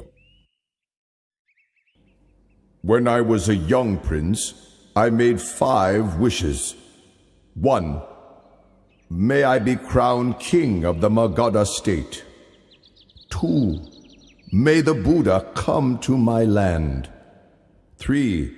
May I have an audience with the Buddha. 4. May the Buddha teach me the Dhamma. And 5, may I realize his teachings. It seems that all of my wishes are about to be fulfilled. Follow me. We're going to seek out the Buddha and ask for his teaching.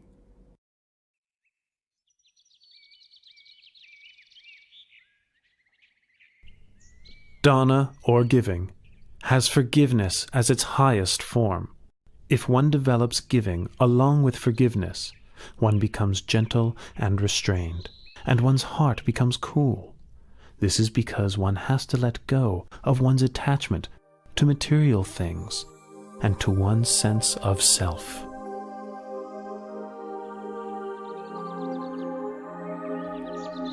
And now, all of my wishes have been fulfilled.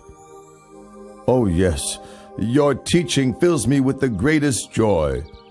Please, may I invite the Lord Buddha and all of the bhikkhus to have a meal in my palace tomorrow morning. The Lativana Park where you're staying is far from the city. It is not convenient for the faithful lay people to visit. Please, may I offer the Veluvana Park to you. The Veluvana Park is cool, shady, and very large, not far from the city, but still quiet and peaceful. Please, give me your permission to build a monastery for you here.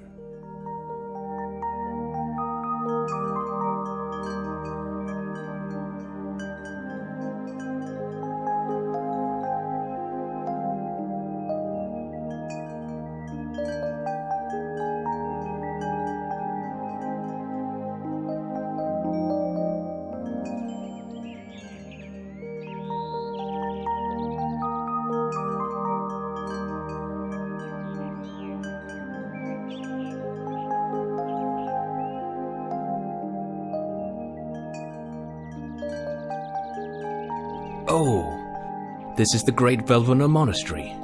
A solid foundation for Buddhism has now been laid. Since I, Asaji, left the Buddha at the deer park in Isapatana in order to go and spread his teachings, I've not met with him at all.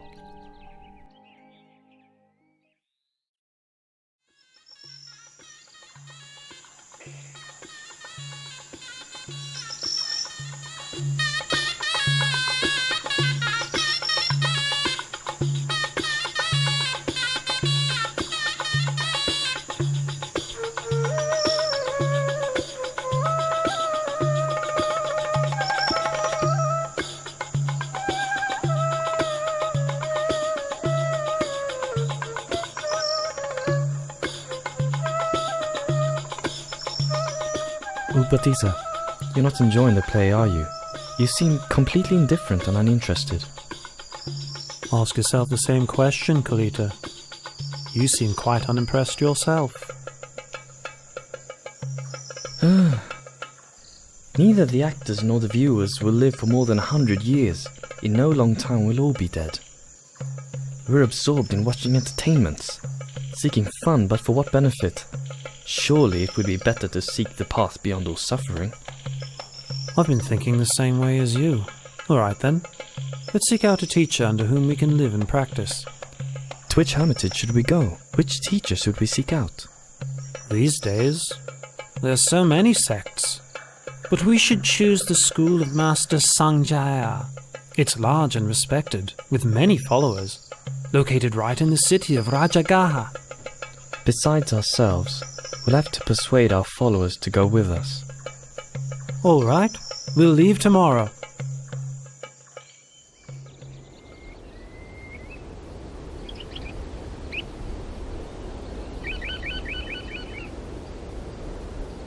The two of us have trained under Master Sanjaya until he has nothing more to teach us. Quite so. And it's clear that his doctrine does not teach the way to deliverance that we are seeking. If that's so, we have to seek out another hermitage, another master. We have been friends for a long time. It's best if we make the promise that whichever one of us discovers the path out of suffering first, will seek out the other and inform him. Agreed? Agreed.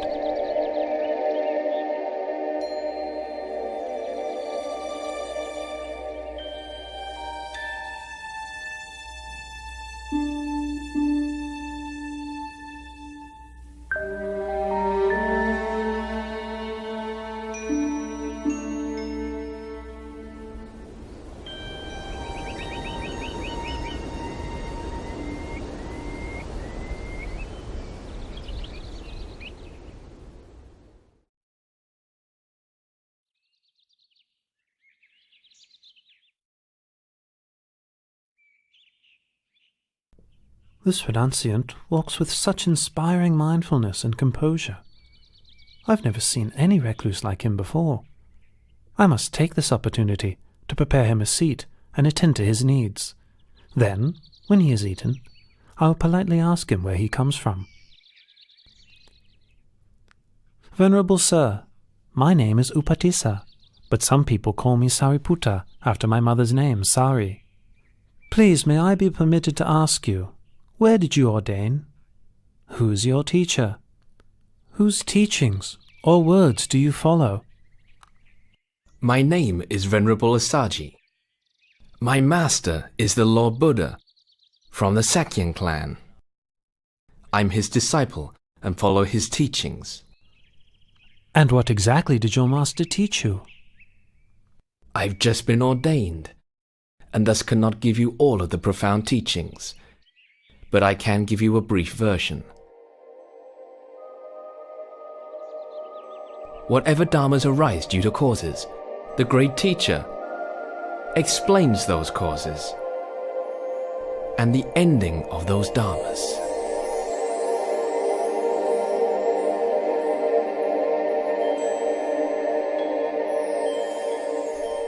Oh, Upatissa, you repeat to me such short teachings that you heard, and it's enough for me to see the Dharma. Quickly, let's go and persuade Master Sanjaya to seek out Venerable Asaji's teacher.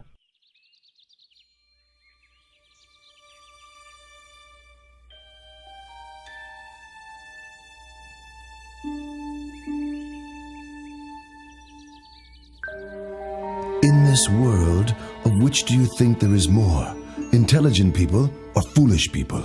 More foolish people, Master.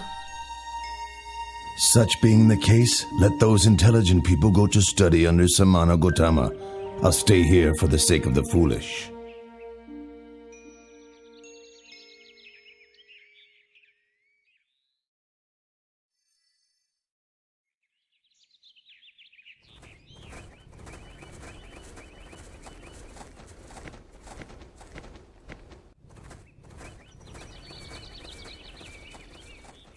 Bhikkhus, those two friends walking in here together are to be my pair of foremost disciples.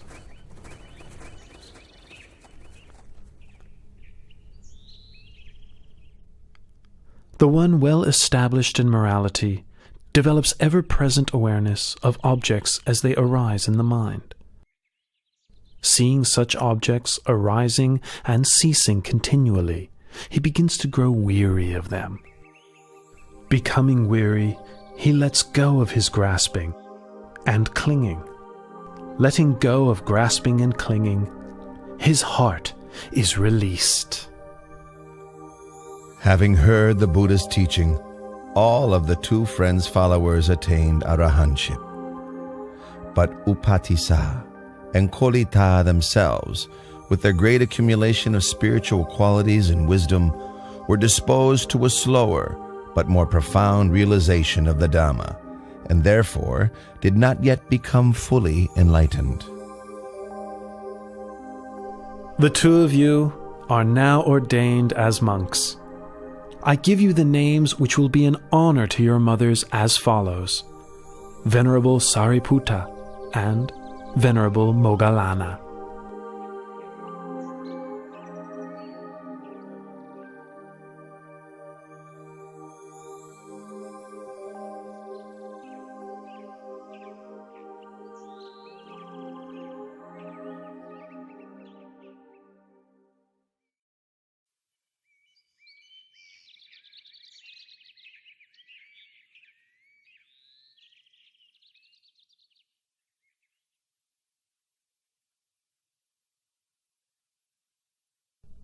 Moggallana.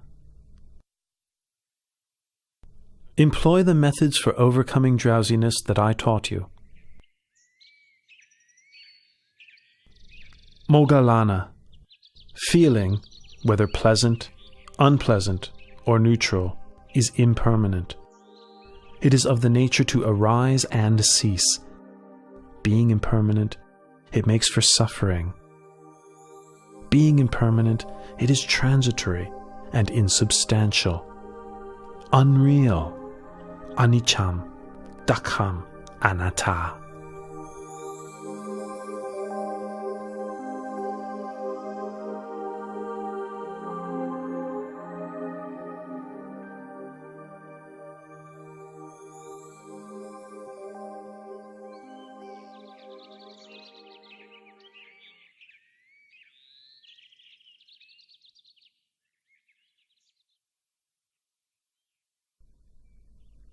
Venerable Buddha, sir, I take the view that all things are disagreeable to me.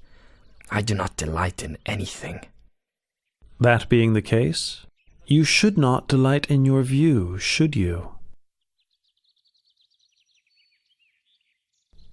Diganaka. Some people have the view that all things are disagreeable to them. Some have the view that all things are agreeable to them. And others have the view that some things are agreeable and some things disagreeable to them. Each of these views are based on grasping and clinging to the notion of a self. Remaining attached, one continues to grasp at feelings as they arise. Whoever should reflect on such feelings as impermanent phenomena, conditionally arising, existing, and passing away, will come to grow weary of conditioned phenomena. This weariness leads to the fading of lust. With the fading of lust comes freedom from attachment. When the heart is freed from attachment, one knows the heart has been freed.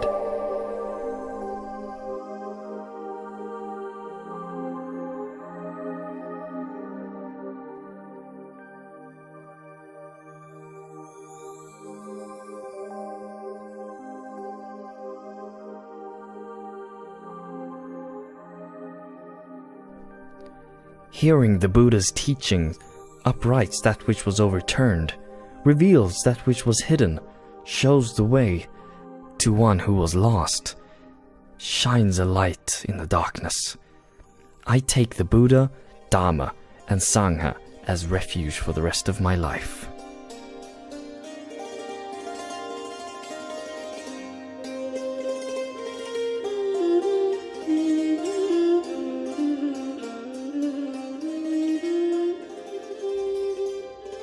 The Venerable Sariputta was now the Buddha's right-hand disciple, foremost in wisdom. Venerable Moggallana was the Buddha's left-hand disciple, foremost in psychic powers. Both became great supports to the Buddha as he continued to spread his teachings to people far and wide.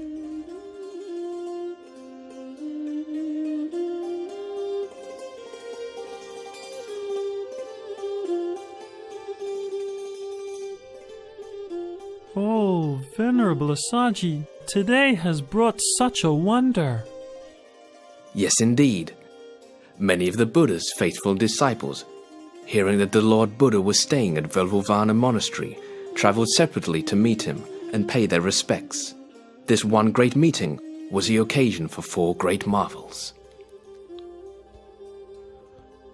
Chaturanga Sanipata means that 4 marvels occurred together on the same day. 1. On that day, 1,250 disciples of the Buddha came together without having made any prior arrangement. 2. Each of those disciples had been ordained by the Buddha himself. 3. Each of those disciples was attained to arahantship. 4. The meeting took place on the full moon of the 3rd lunar month, which is named Magha. Today is the day of the Chaturanga Sanipata. I'll deliver the Ovadapatimokkha to the bhikkhus. To refrain from all evil, to do good to one's utmost, and to purify one's mind. This practice is the fundamental principle of Buddhism.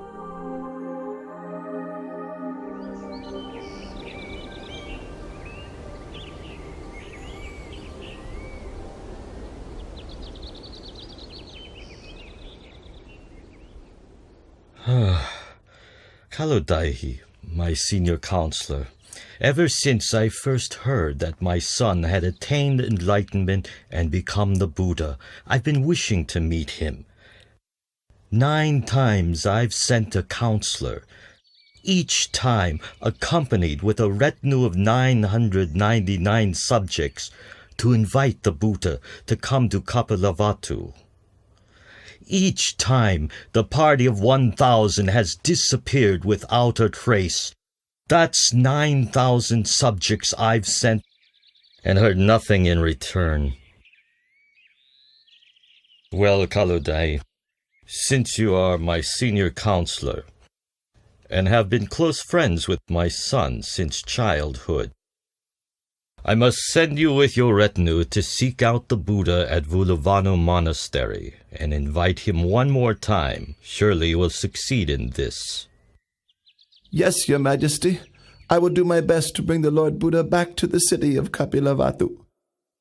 And with your permission, I would also like to request ordination from the Lord Buddha on this occasion.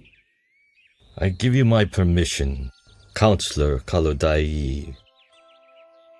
Please make your journey as quickly as possible. I'll be waiting to hear news from you.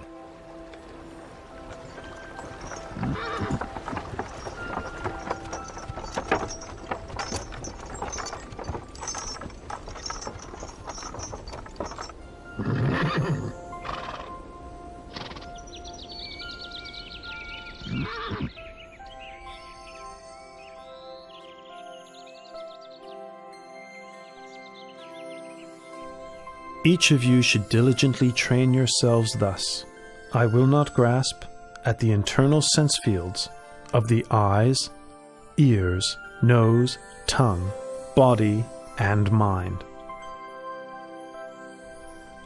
I will not grasp at the external sense fields of form, sound, smell, taste, bodily contact, and mental objects. I will not grasp at contact between the internal and external sense fields. I will not grasp at feelings. I will not cling to the 5 aggregates of the body: feeling, perception, thoughts, and consciousness. I will not cling to this world or the next, when I cease clinging to all that I've seen, heard, known, felt, sought, and imagined, all feelings of attachment to these will also cease. Listen, all of you.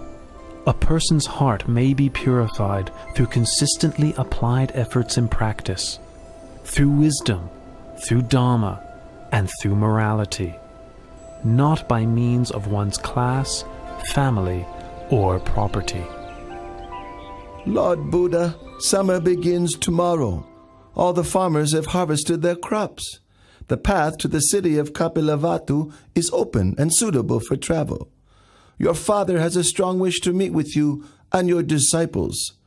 Please, out of compassion, travel to the city of Kapilavatthu and teach Dharma to your father.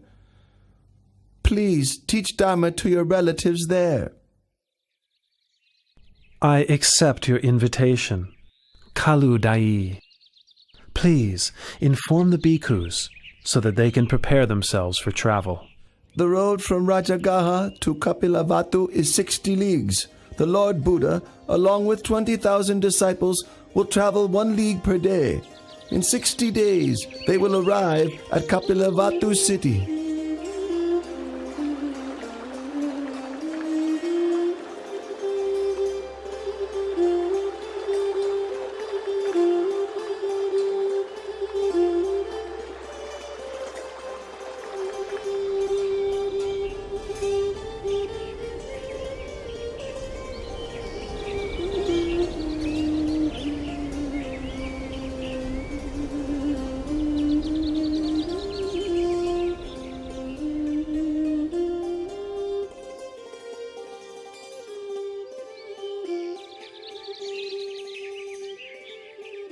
My relatives chose this banyan grove to build Nigrota Monastery as an offering to the Buddha. It's been 60 days since Venerable Kaludai sent news of the Buddha's departure from Rajagaha city. My relatives are waiting here to greet him. The Lord Buddha and 20,000 bhikkhus have arrived, Your Highness!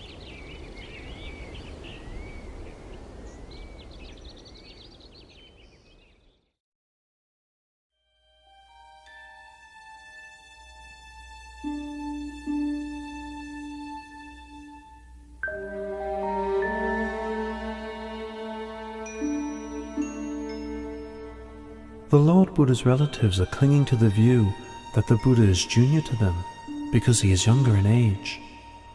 They've positioned their young princes in front of themselves so that they won't have to pay their respects.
When my son was newly born, and the Sita the hermit bowed to him, at that time I also paid homage for the first time. 7 years later, during the royal plowing ceremony, my son sat in meditation, and the rose apple tree shaded him throughout the afternoon. its shadow not shifting with the course of the sun.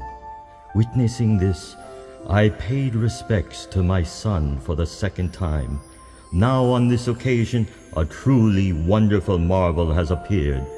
May I take this opportunity to express my veneration for the third time.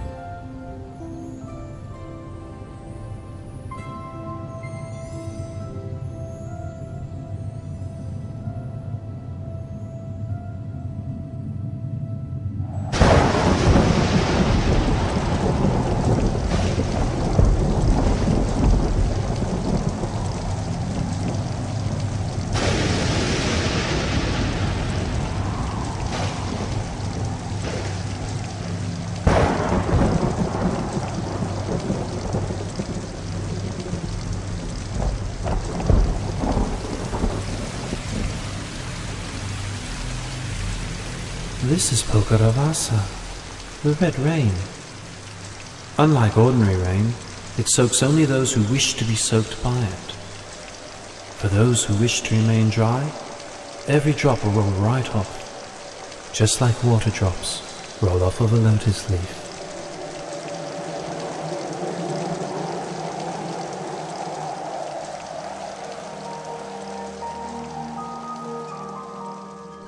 My father and relatives, this is not the first time this red rain has fallen upon such an assembly of relations. In the past, when I was born as Vesantara, Pokaravasa also rained down on a congregation of myself and my relatives. Listen, all of you. Whoever upholds morality will have happiness in this world and the next. Whoever upholds morality will be blessed with riches and good fortune. Whoever upholds morality has an unobstructed path to nirvana. Therefore, may you all uphold the purity of morality.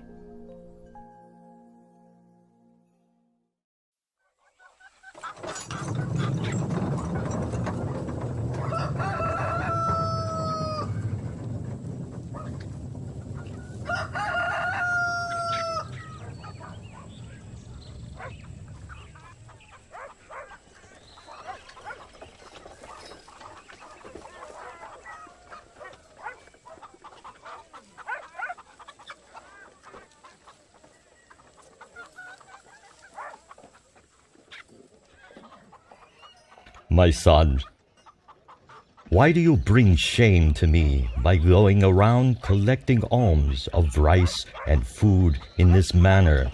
You are of royal lineage, an heir to my throne.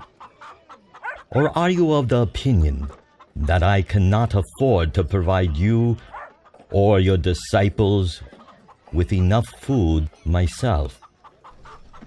Father, at the moment of my enlightenment, I departed from the Sakyan royal family lineage and was established in the lineage of awakened Buddhas. My going for alms round is in accordance with the tradition of all Buddhas. The Venerable Sangha also practiced this Buddhist convention. Father, please pay attention to this teaching.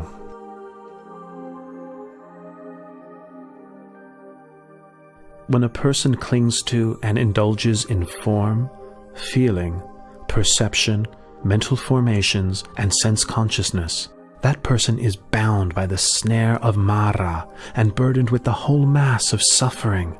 When such a person doesn't cling or indulge in these, that person is freed from the snare of Mara and released from the whole mass of suffering.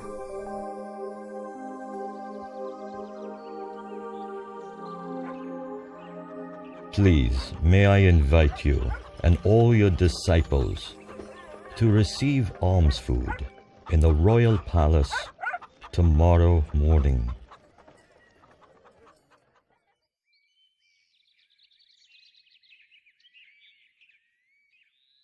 In the 3 days since your arrival in the palace, myself and Queen Mahabhajapati have listened to your teachings and developed in the Dharma more and more each day.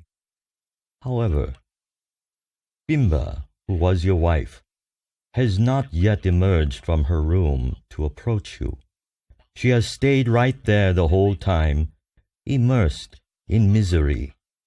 I would like to invite you to please go and speak to her, so that she also may benefit from your teaching. Father, I will go to teach Bimba, taking Venerable Moggallana and Venerable Sariputta, my left and right hand disciples, with me.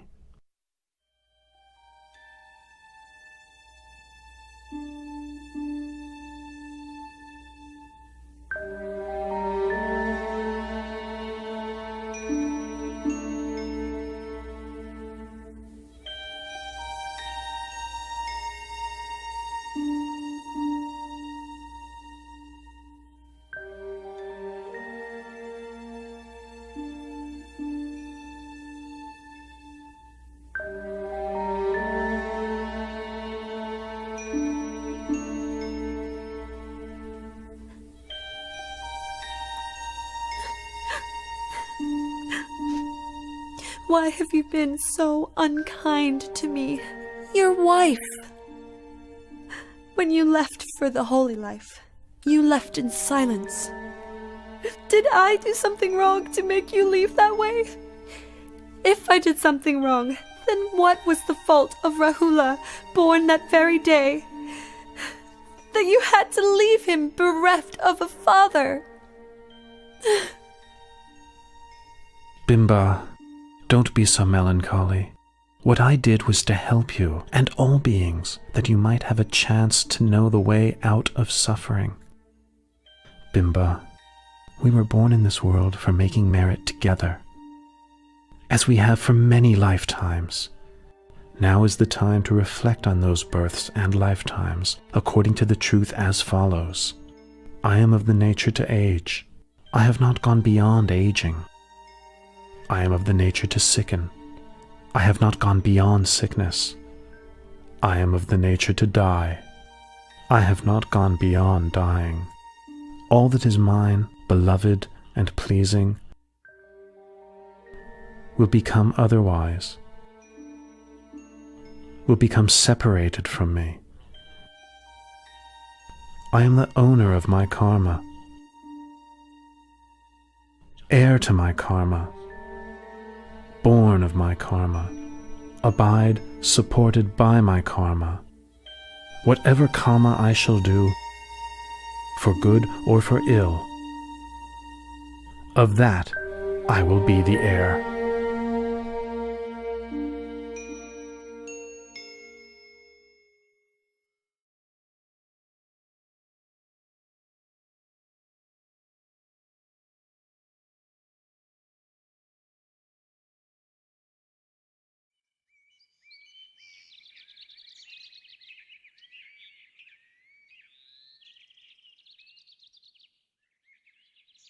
My mother tells me that you have great treasures, you have great wealth. But since ordaining, you have no desire for royal wealth. As your royal successor, I wish to request my inheritance, which is mine by right. External treasures bind one to the round of death and rebirth on the wheel of samsara. Better to give the noble treasure, that is, the most excellent internal treasure, instead of worldly wealth. Rahula, I have the most excellent noble treasure to offer you. Sariputta, release Rahula from worldly suffering and bestow him with noble treasure by ordaining him a samanera.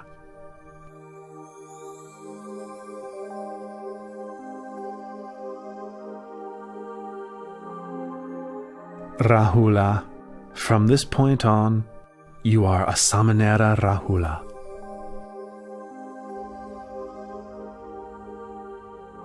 Oh, when Siddhartha left the palace and sought Buddhahood, I expected that Nanda would remain to inherit the throne. But then the Buddha took Nanda off to ordain. That left only my grandson, Rahula, who might succeed me. Then the Buddha ordained Rahula as well. If I don't do something, soon the whole Sakyan clan may go forth.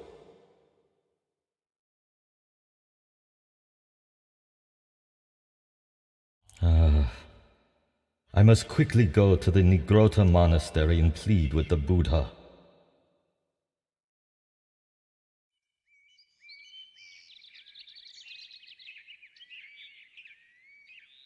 Please, Lord Buddha, from this point on, should any householder's son wish to ordain, in the Buddha's dispensation, if his parents don't give their consent, please don't give the ordination. Father, I agree to your request. Tomorrow I will leave, together with the Venerable Nanda, Samanera Rahula, and the Bhikkhu Sangha, for the Veluvana monastery in the city of Rajagaha.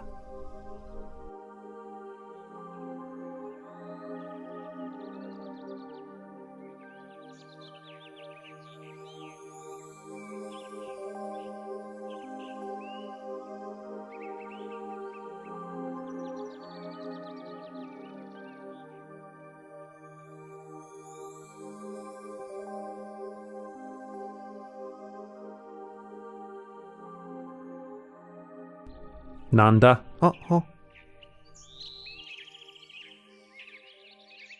Since you were first ordained, you have not been intent on the practice of Dhamma or the living of the holy life. All your thoughts are of returning to the household life. My heart is constantly yearning for my wife, Janapada Kalyani. There's not a moment spent when I don't think of her. Nanda, come with me, and I'll show you things that you've never seen before.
Nanda, those are Apasara goddesses in heaven.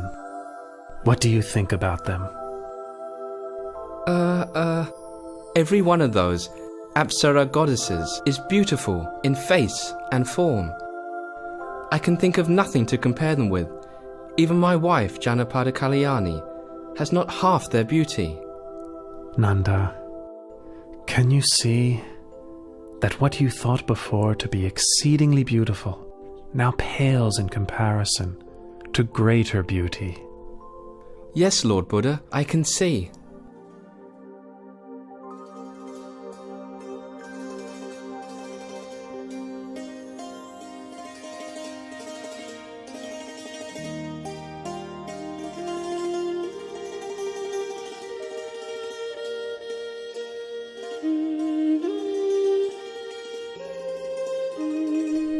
From this point on, I'll make up my mind to practice the Dharma. I'll live the holy life without letting my heart be obsessed with Janapada Kalyani ever again. I've now seen for myself that there are countless goddesses in heaven, many times more beautiful than her.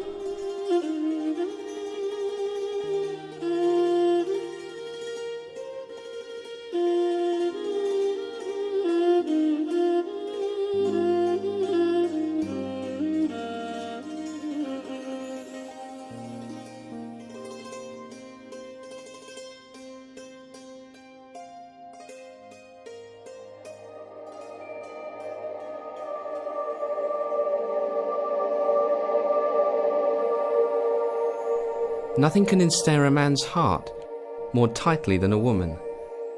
Nothing can ensnare a woman's heart more tightly than a man. In truth, love is like a noose which binds one to obsession and infatuation. It brings one to birth and death in the world again and again, dragging one down into a mass of suffering. That's right, Nanda. There is no pleasure equal to the peace that can be found within one's own heart. For as long as humans rush around seeking external distractions, they will never meet with genuine happiness. Nanda, when you release your clinging and view the whole world as empty, your heart will be free, open, expansive, radiant, and joyful.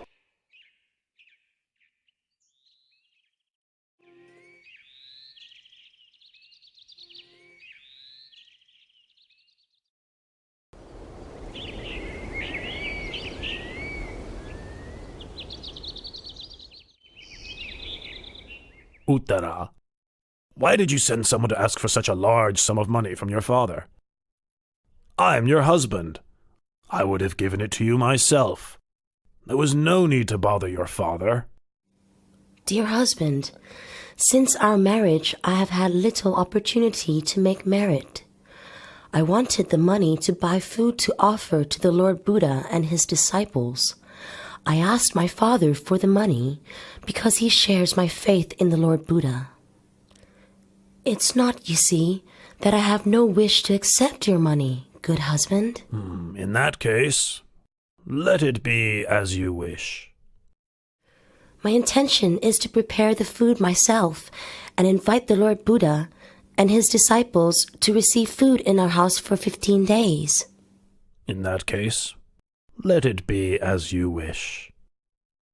And I am afraid that during that time, I will be unable to perform all my wifely duties. In that case, let it be as you wish.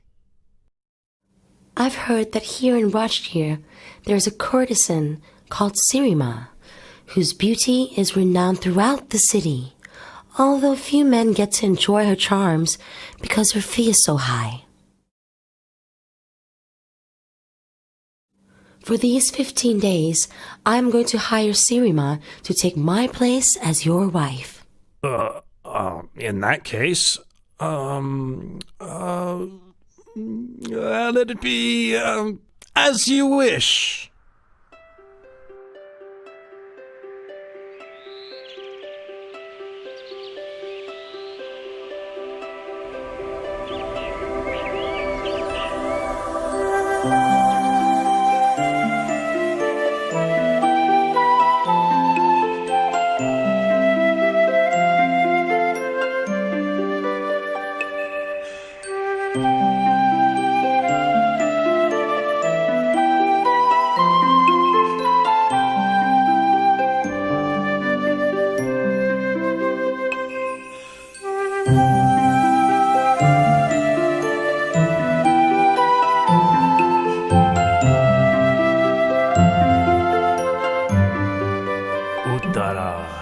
Are you exhausted?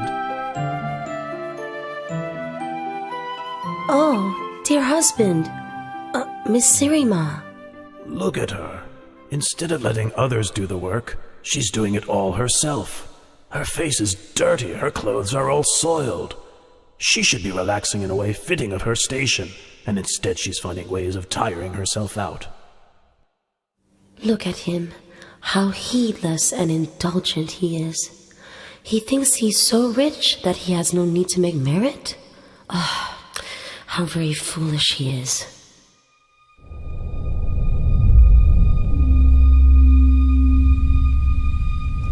Look at Uttara. She's looking at me with a smile of contempt. It's as if she's scolding me with her eyes. It's sickening. I'm not putting up with this. You, Uttara, look at me. You want to fight? Well, you're gonna get what you want.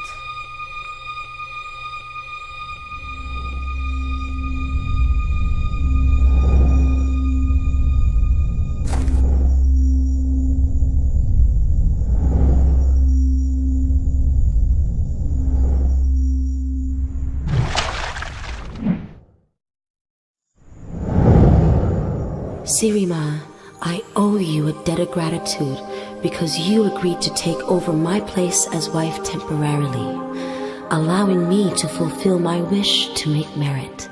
No matter how you treat me, I will not become angry or vindictive.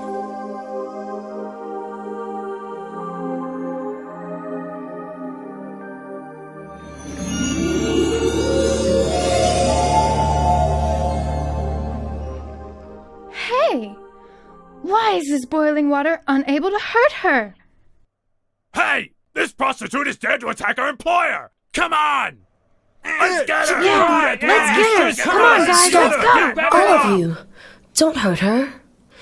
Sirima is like a friend to whom I owe a debt of gratitude. I am not angry with her.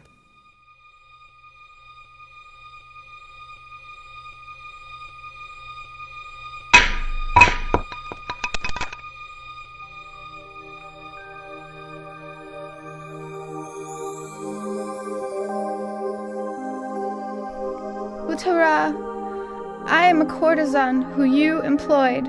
I forgot myself and started imagining myself as your husband's wife, and so attacked you.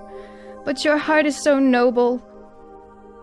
It is filled with loving kindness, and you have not shown me even the slightest amount of anger. I have wronged you. Please, forgive me. Oh, get up, Sirima. If you want to ask for forgiveness, then you should ask it from the Lord Buddha, whom I revere above all others. Tomorrow I will have completed 15 days of offerings. Please, come and offer food and listen to the Dhamma with me.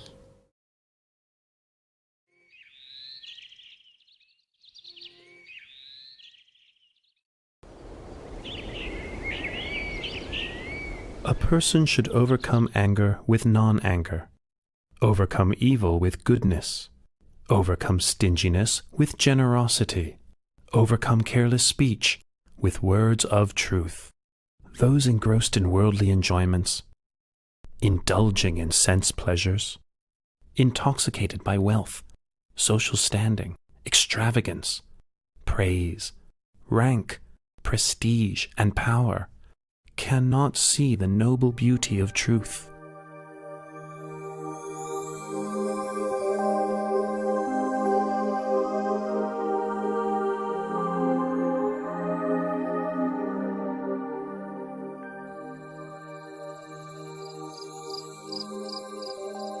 Oh, she's still so young and beautiful, too young to die.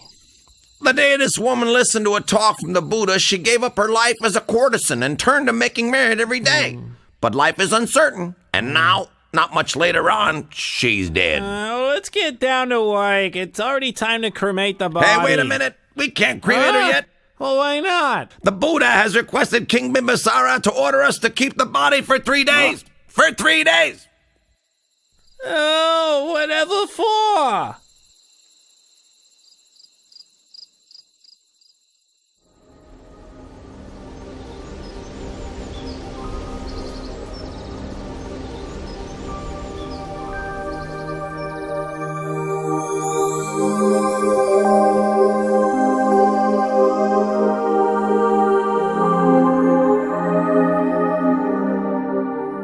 When Sirima led her life as a courtesan, all the men in Rajgir were infatuated with her.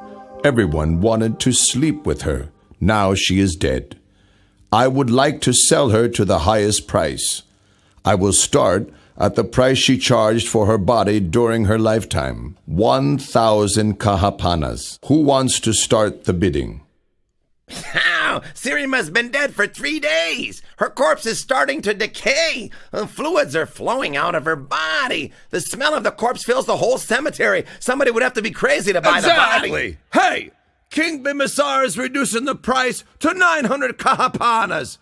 800! Ha ha! 800 kapanas for a rotten 700! Half the original price, and still no one is making a move! 100 kahapanas.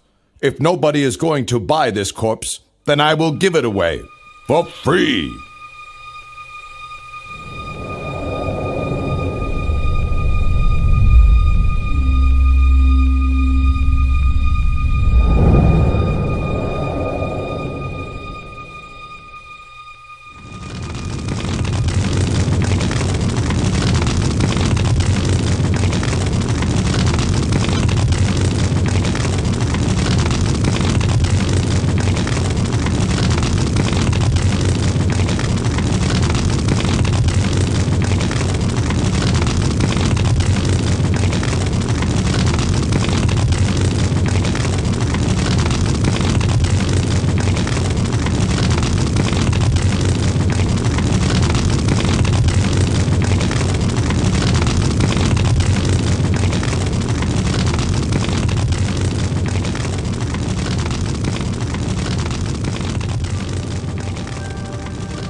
It is the nature of all conditions to arise, persist for a while, and then pass away.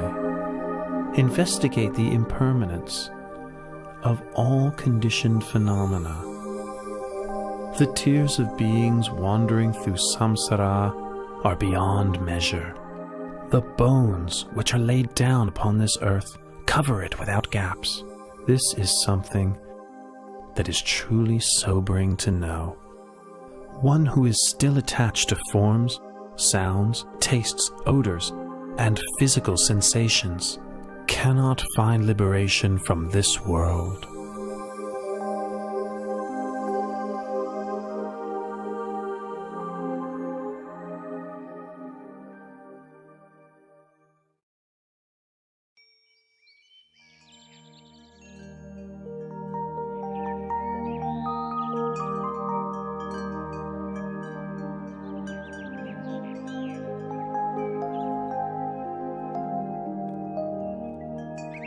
Sometime later, the Buddha went to stay in the Anupiya mango grove, the place where he had stayed overnight when he first went forth.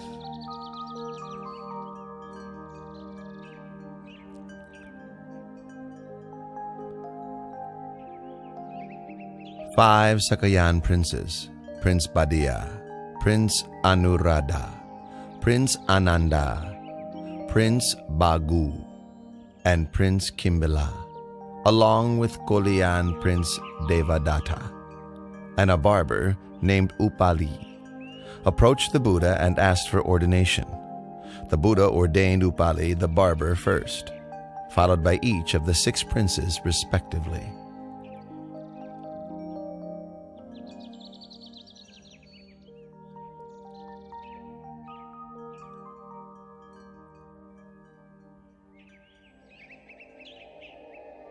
Not long after their ordination, Venerables Upali, Badiya, Anuruddha, Bagu, and Kimbila attained arahantship.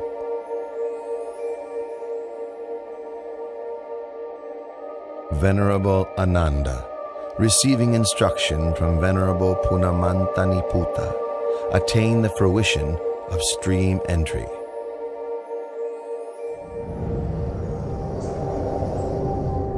Venerable Devadatta achieved only the mundane attainments of various psychic powers.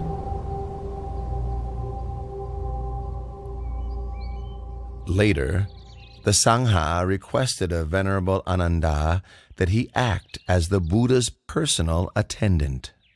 Venerable Ananda, the Sangha is in agreement that you would be suitable for the position of the Buddha's attendant. What are your feelings toward this?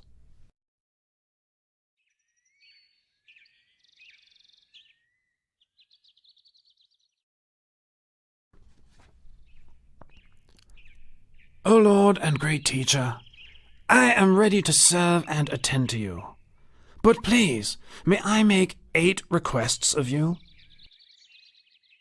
Very good, Ananda. Make your requests. My 8 requests are as follows. 1. May the Lord Buddha not give me good quality robe cloth. 2. May the Lord Buddha not give me good quality alms food. 3. May the Lord Buddha not have me stay in the same dwelling as himself.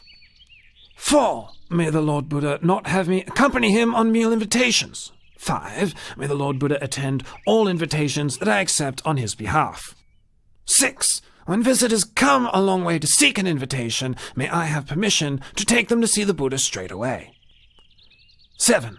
May I be granted permission to ask questions of the Lord Buddha whenever I am in doubt. 8.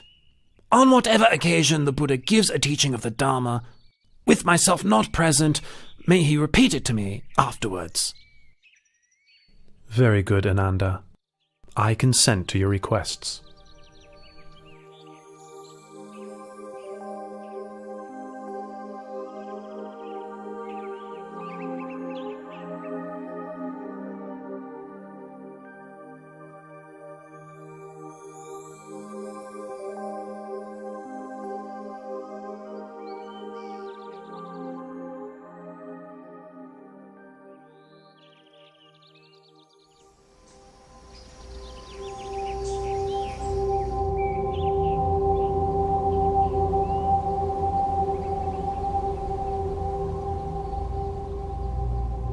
I am from the royal clan.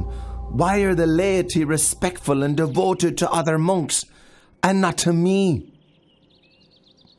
Prince Ajatasattu, son of King Bimbisara of Rajagaha.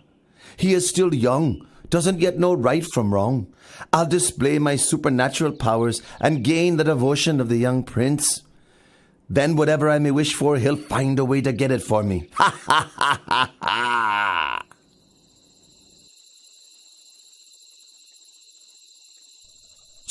Sir! Who are you? What do you want with me? Don't harm me! Soldiers! Wait! Prince Ajatasattu, don't be frightened. Venerable sir, how do you know me? Oh, Prince, look at me!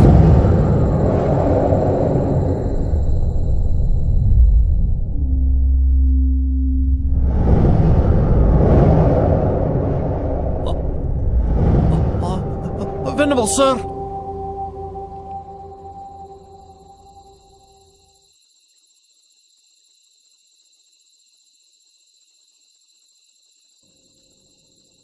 My name is Venerable Devadatta. I wish you no harm. I am here to help you. To help me? To help me with what? You will know when that time comes. Farewell for now. Just a moment.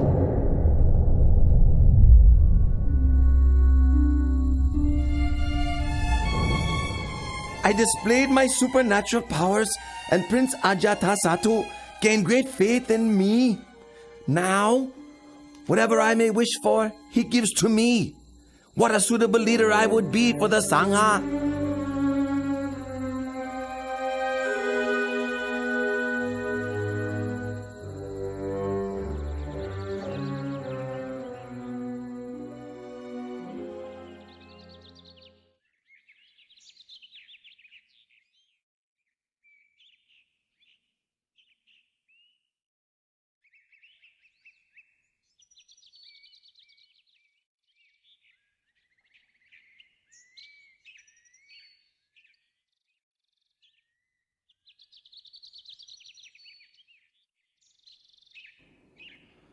Lord, you are now getting very old.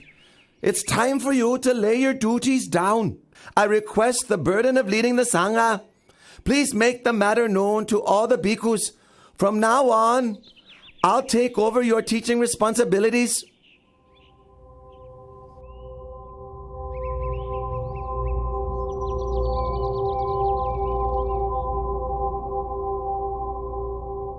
Absolutely not, Devata.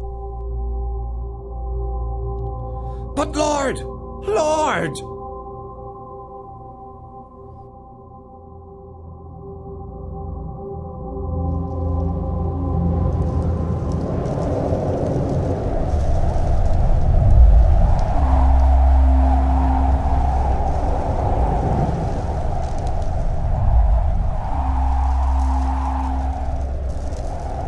The Buddha humiliated me in front of all the monks.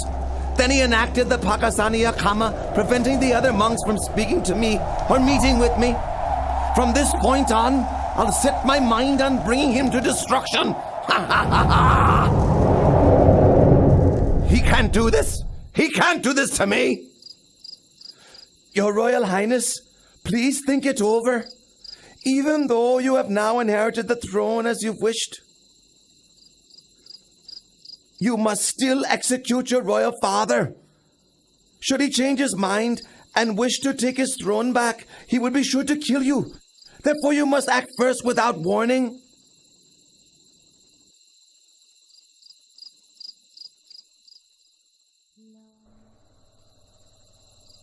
That could be arranged. I'll keep him imprisoned until his life comes to an end. It's your decision, Your Royal Highness.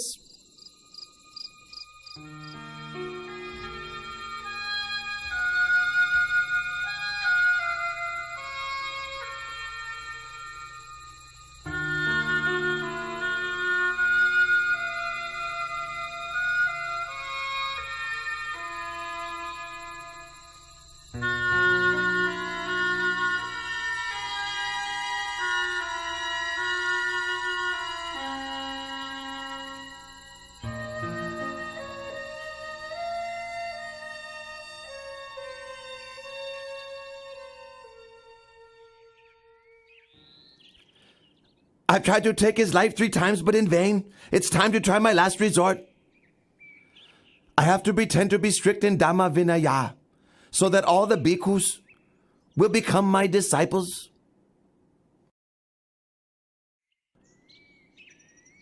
In order that the bhikkhus in the Buddha's dispensation may inspire greater faith of the lay people, may I request that the Buddha approve the following 5 rules to establish strict practice guidelines for all monks. Number 1. A bhikkhu must live only in the forest, not in a town or village. Number 2. A bhikkhu must live only on food given on alms round. Meal invitations are not to be accepted. Number 3. A bhikkhu must wear only rag robes. He must not accept an offering of new robes. Number 4. A bhikkhu must live only at the foot of a tree, not in a man-made construction. Number 5. A bhikkhu must not eat any kind of meat. Should any bhikkhu break any of these rules, he must face punishment. What does the Lord think about these rules? Devata, I deny my permission. This Dhamma Vinaya is not slack in its rules. What you're asking for would create inconvenience for all bhikkhus in terms of maintaining their livelihood. Let all these observances be voluntary. As for the rule against eating meat, I allow meat which is pure in 3 aspects, not seen, heard, or suspected, to have been killed specifically for the sake of oneself. My bhikkhus, who do you think is superior? My rules are stricter, aren't they? Whoever agrees should come and live with me. Devata, don't do this. Breaking up the Bhikkhu Sangha is a very heavy, evil karma. From this day on, I am no longer your disciple. I'll be carrying out formal acts of the community only with my own monks. Whoever agrees, follow me.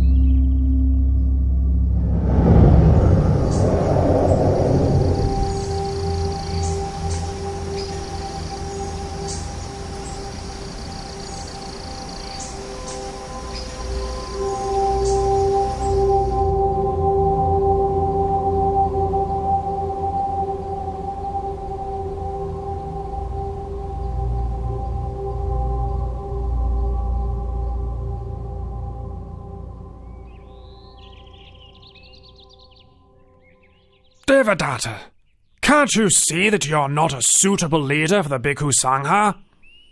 Kokalika, what are you saying? What am I saying? What am I saying? Just now, Buddha's left and right-hand disciples, Venerables Moggallana and Sariputta, came to give teachings and instruction to your disciples. Having listened, almost all of your disciples followed the two Venerables back to Jetavana Monastery. Only a few of your most foolish and ignorant followers remain. Kokalika, it's impossible! It's impossible! Impossible! Impossible! Is that all the strict forest monk can say? Kokalika, you! You are a fake. You're wearing the yellow robe only for the sake of gain and honor. You are boastful and conceited even to the point of competing with the Lord Buddha. I have no wish to stay with you any longer. Kokalika! Come back here now! Kokalika!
I've been seriously ill with no improvement for a long time.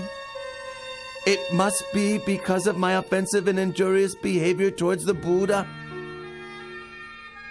But in return, the Buddha has nothing but loving kindness toward me, expressing not even the slightest ill will or resentment. Now, coming to the end of my life, I'd like to seek out the Lord Buddha in order to ask for his forgiveness. Monks, be quick and take me to Jetavana Monastery.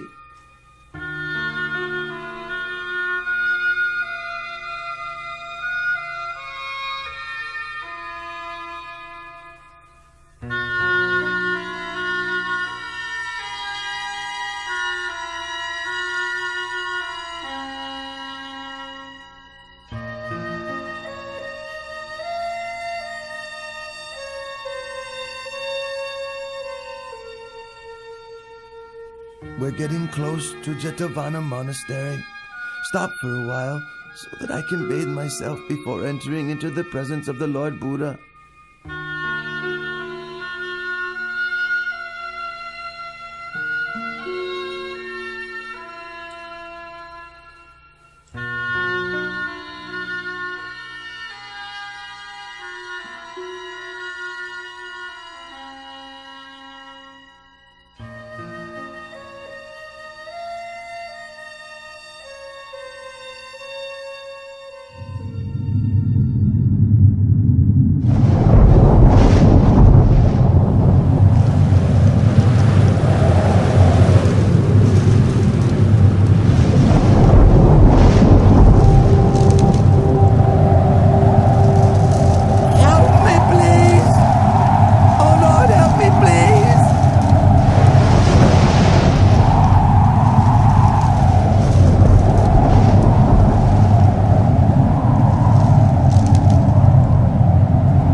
In knowledge and conduct, Great One, Teacher of gods and humans, I leave my chin bone as an offering to the Buddha, and I take the Lord Buddha as my refuge forever.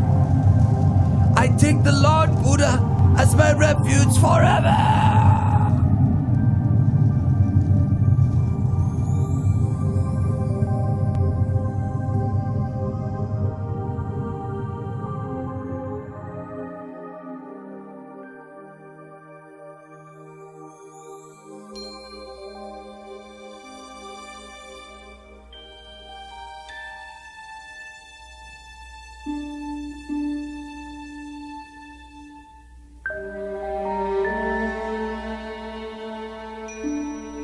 Venerable Devadatta has performed gravely serious evil karma. Even coming so close to Jetavana Monastery, he still was unable to catch a glimpse of the Lord Buddha. Rather, he was swallowed up by the earth and sank down into hell. And I myself cooperated with him in committing a tremendous many evil deeds. I can't sleep at night. Dr. Shivaka, what should I do? Your humble servant thinks that your highness should go and approach the Lord Buddha in order to pay your respects and to ask for his forgiveness. You are right. Let us go together to pay our respects to the Buddha.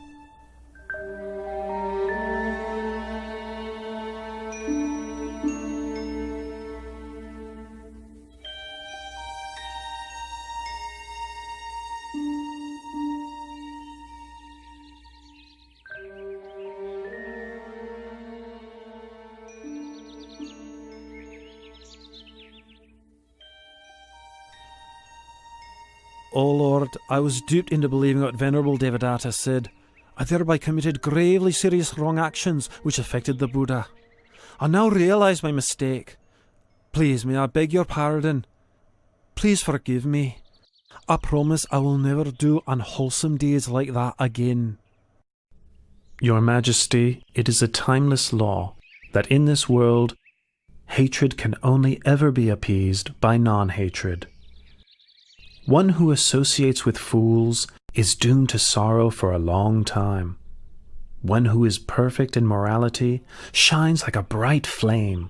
One with mindfulness is happy and grows in the Dhamma at every moment.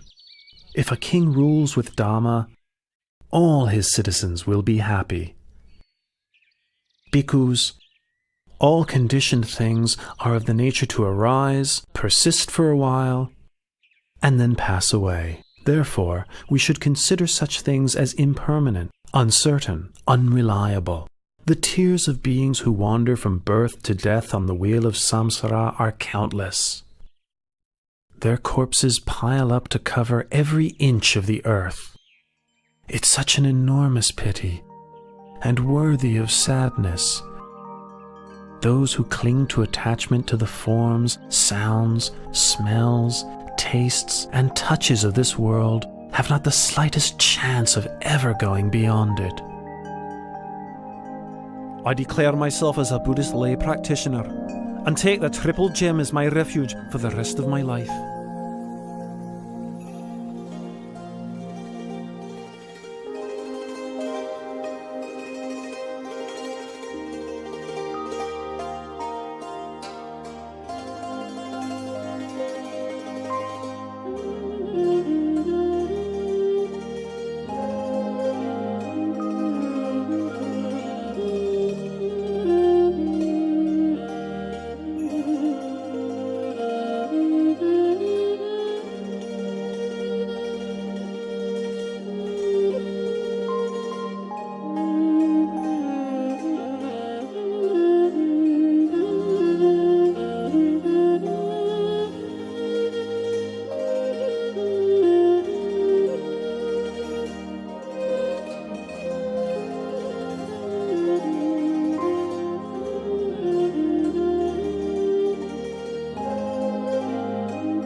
The king has no alternative but to receive the heavy results of his terrible deed, murdering his own father. The perfect vision of the Dhamma, therefore, does not arise in him here.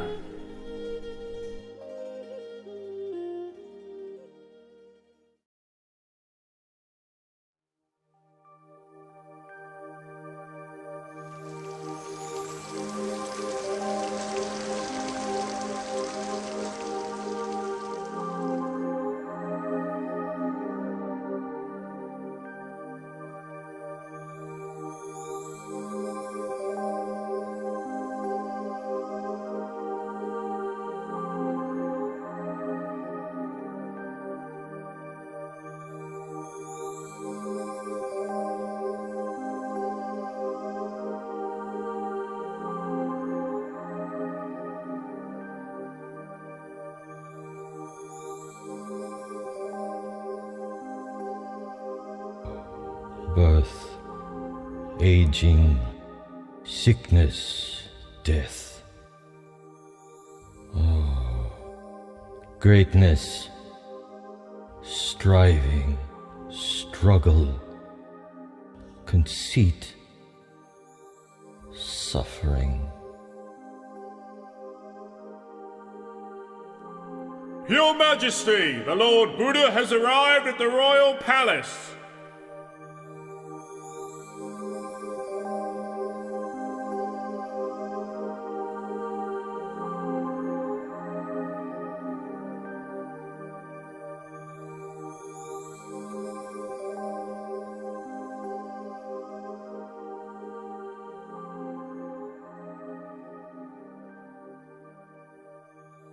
Oh Lord, I think my life is ending.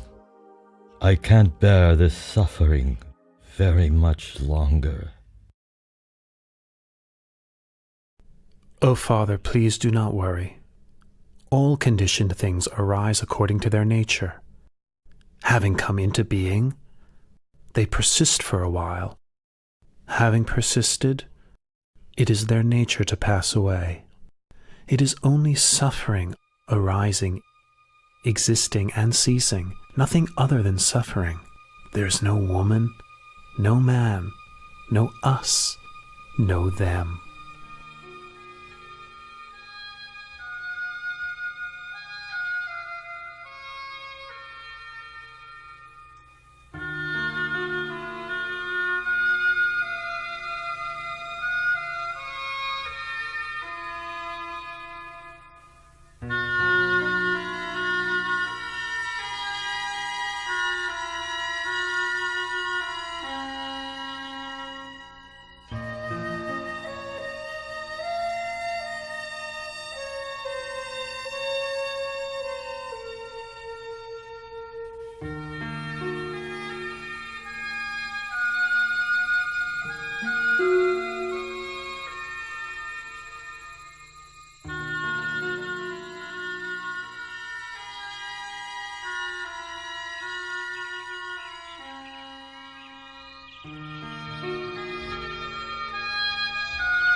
Throughout the last 7 days, Lord Buddha, you have taught me the Dharma day and night.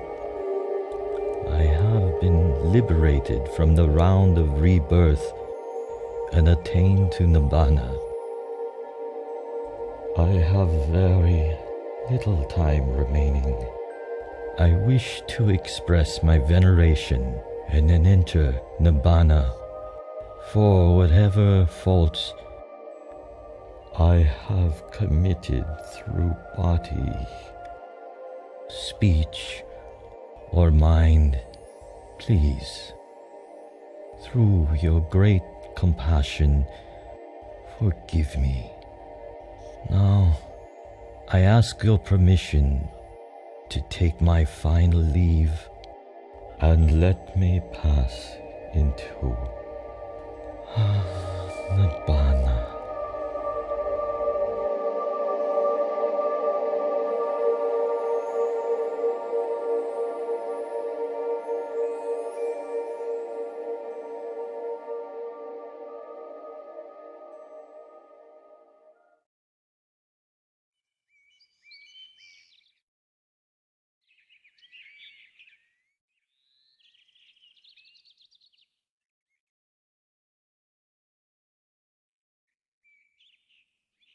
We have asked for ordination from the Lord Buddha 3 times, but he has not yet given his permission. However, we won't give up our efforts. Let us shave our heads, put on the yellow robe, and follow the Lord Buddha wherever he goes.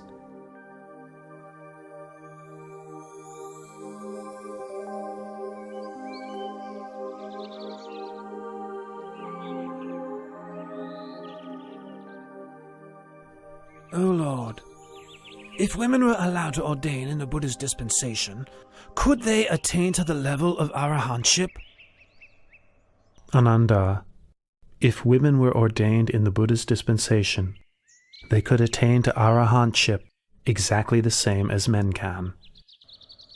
If that is the case, in your kindness, please give ordination to Queen Mahapajapati, who raised and looked after you when you were a child, and thus fulfill her wishes, Lord. Ananda, if Pachapati will practice according to the 8 strict conditions, I'll give her my permission.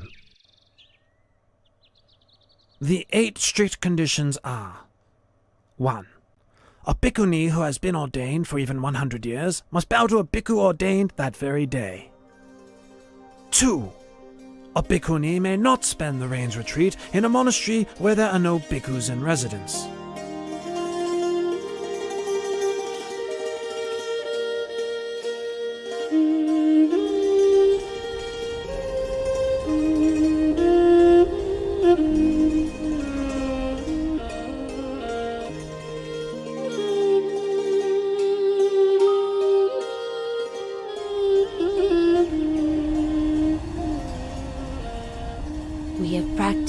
8 strict conditions for the period of 2 rains retreats.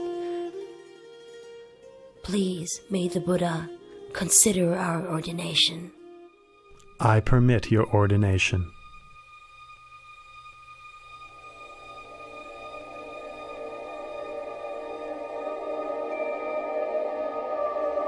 After their ordination, Pajapati Bhikkhuni and the Sakayan Bhikkhunis practiced mental cultivation with great determination until each of them had attained to arahantship.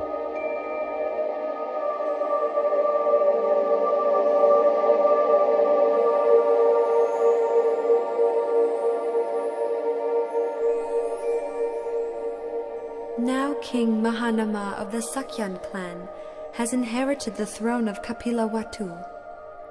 It goes to show how unstable and impermanent even kingship is in this world. Prince Siddhartha, my husband, relinquished the royal throne without a second thought when he went forth. My relatives, my son, and even Queen Mahapajapati Gautami have followed after him and ordained. That being the case, it is best for me also to relinquish material comforts and ordain in the Buddha's Dhamma Vinaya.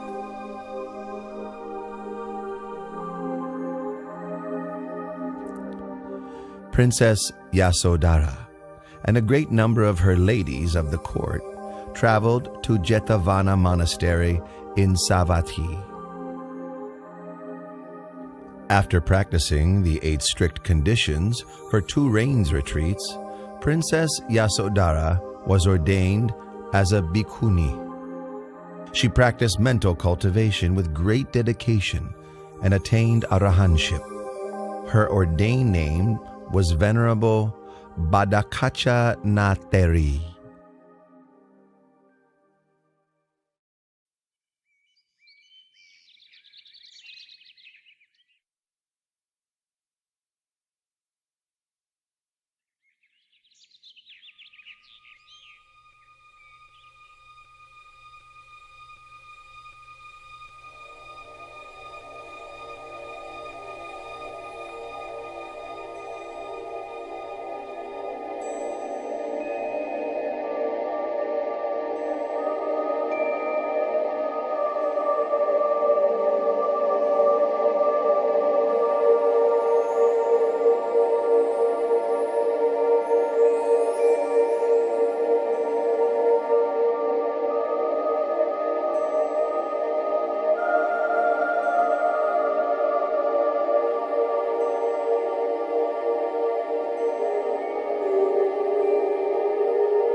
Having performed the twin marvel, the Buddha arose from his crystal seat and stepped forward with his right foot.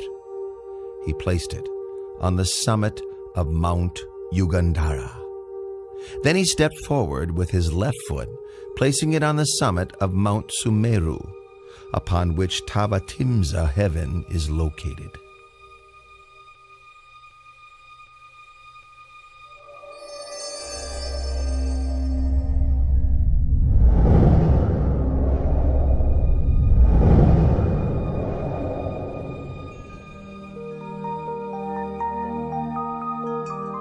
With his third step, the Buddha ascended into Tavatimsa heaven. He seated himself upon the Pandukambala stone, the seat of Lord Indra, the god of Tavatimsa heaven. His purpose was to teach the Dhamma to his mother, in accordance with the tradition of past Buddhas. Delighted, Lord Indra and the host of Tavatimsa heaven gathered before the Buddha to hear his discourse. Tell me, have you seen my mother? O Lord, your mother was reborn, Santusita Devaputa, in the higher realm of Tusita. I will quickly go and invite your mother down.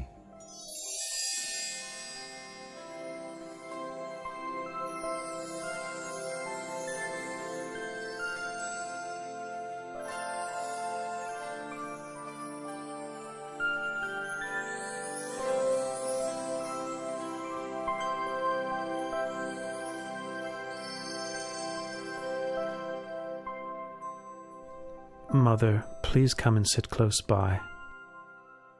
The kindness you showed me in your past life was great beyond measure. As an expression of my gratitude, may I take this opportunity of teaching you the Dhamma during the 3-month range retreat here in Tavatimsa, so that you may attain the path, fruit, and nirvana. Mother, please listen. Ignorance and craving lead a person to rebirth. Agitated, their heart rushes around within samsara. For as long as the aggregates come into being, the supposition of a being is also there. In truth, such conditioned things are not worthy to be called a being. There is only suffering which arises, and suffering which decays and ceases. Aside from suffering, nothing arises. Aside from suffering, nothing ceases.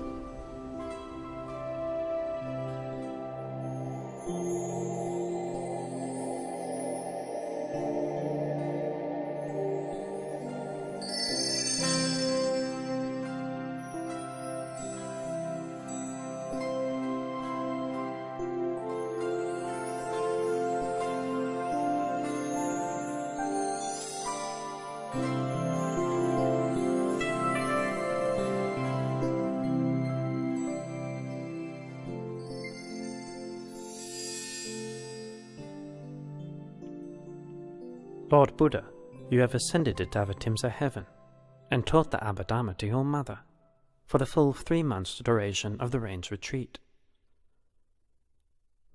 The people of the world are now wondering, when will you depart from heaven and descend to the human world? Moggallana, please let the people know that I will descend from heaven in 7 days' time, arriving at the gates of the city of Sankasa.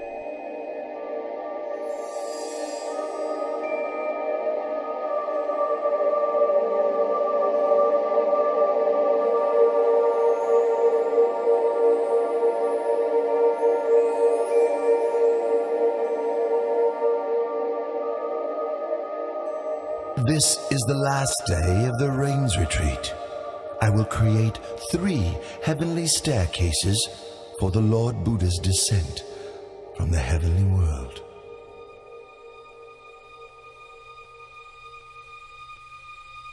The crystal staircase for the Lord Buddha is in the middle. The golden staircase on the right is for myself and the other deities.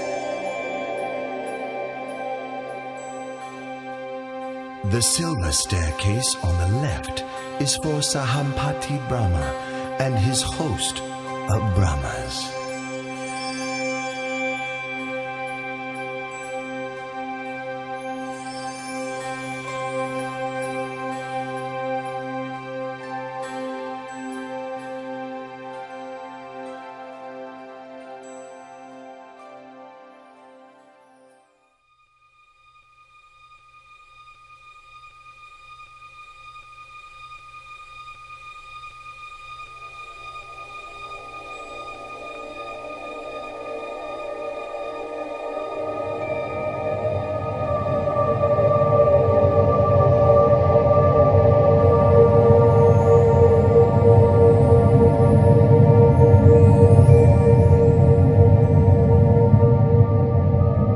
As he descended from heaven, the Buddha performed the marvel called Loka Vivarana, making the realms of heaven, earth, and hell visible to all.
Having revealed this amazing sight, he stepped down to earth at the gates of the city of Sankasa.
Oh, this renunciant has a very noble appearance, fitting to be a great man.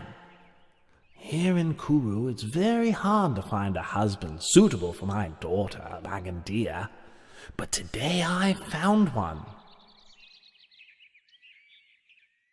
Venerable sir, my name is Magandia. I have a daughter who I would like to get married. But here in Kuru, I can find no suitable husband. And then I saw you today. I am very pleased by your appearance. Please accept my daughter as your wife. Oh, and don't worry that she's ugly or unattractive. There's nobody in this whole country more beautiful than Magandia. Please wait here.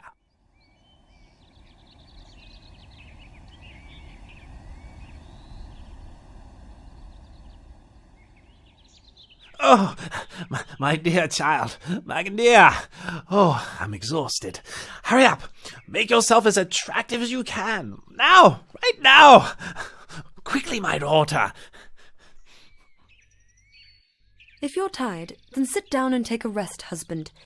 And why do you want our daughter, Makandia, to dress up prettily?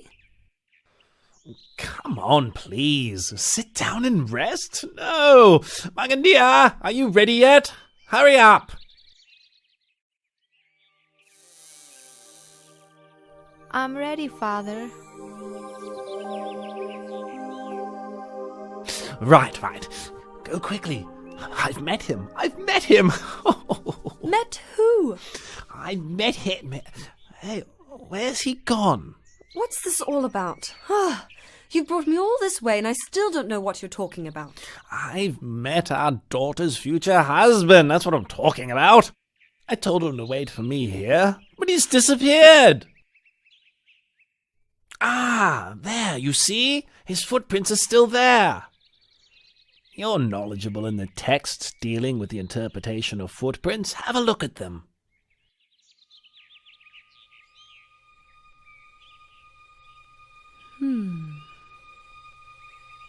Two footprints that exactly match in this way are the footprints of a great being. They show that he is beyond craving, beyond anger, beyond delusion, without defilement. Such a one is not interested in household life. No defilement? What? Every man likes beautiful women. Let's see what happens when he sees our daughter. The main thing is to find where he's gone to.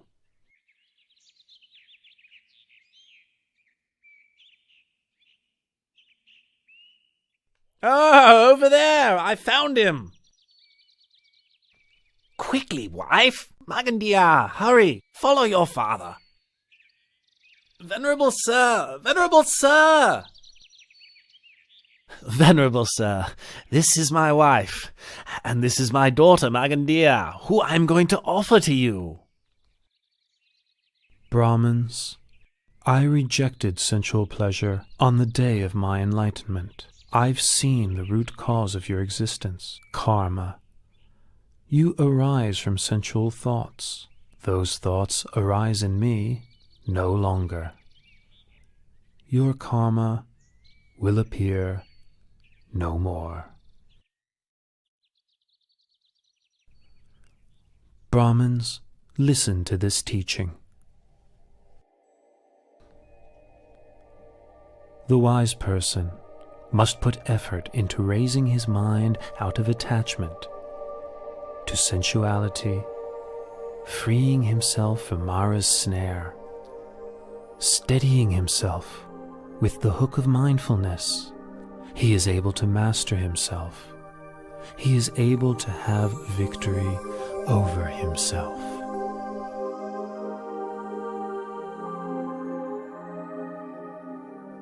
Your teachings have illuminated the path ahead for us both.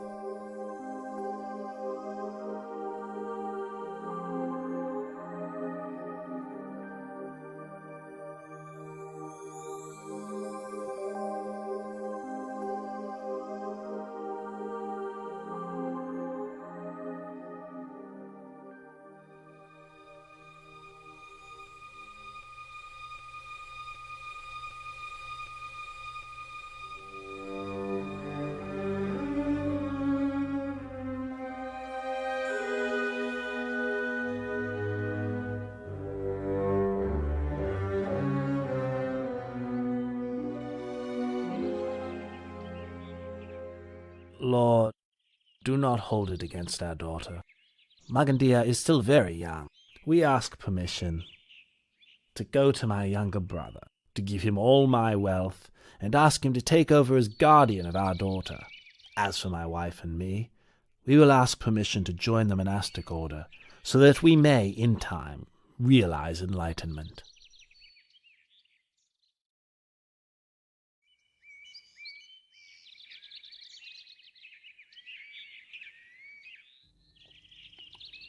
My name is Varanja Brahman. I am the ruler of this town of Varanja.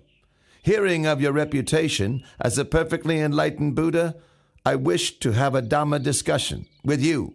But why is it that when I, your senior in years, arrive here, you make no gesture of respect, don't rise up to welcome me, and don't invite me to sit on the same level as you? Varanja Brahmin, in this world or in any other world, I have not yet met anyone superior in Dhamma to me, to whom I should make a gesture of respect, stand up to welcome, or offer my seat. It's my view that your way of practicing and conducting yourself is quite tasteless. Brahmin, my way is indeed tasteless. I have abandoned the taste of the sensual pleasures of form, taste, smell, sound, and bodily touch. But I am not tasteless in the way that you understand it. You have no assets. You teach non-action and praise annihilation. And furthermore, I would say that you are loathsome.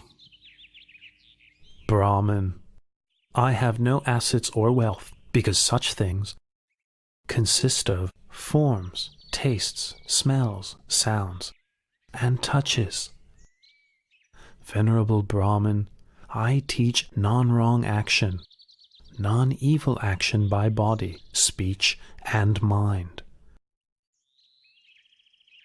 I praise the annihilation of lust, hatred, and delusion. Brahmin, loathsome is bodily misconduct, verbal misconduct, mental misconduct. I loathe all that is evil and unwholesome. But I am not at all loathsome in the way that you believe. You teach eradication, destruction. You teach non-arising and non-birth. Brahman, I teach the Dhamma for the eradication of lust, hatred, and delusion, and for the eradication of all unwholesome states. I teach the destruction of bodily misconduct, verbal misconduct, and mental misconduct, because these are things which are worthy of destruction. I have attained the state of non-arising and non-birth by abandoning the causes of birth and becoming. I speak only the truth in response to your comments. The truth is not as you understand it to be. Pay attention, Venerable Varanja Brahmin, and I will teach you the Dhamma. Sending your mind outside and seeking faults in others is a cause for suffering. Reflecting internally, developing awareness of one's own mind, is the path. Nirodha, the end of suffering, is its fruit.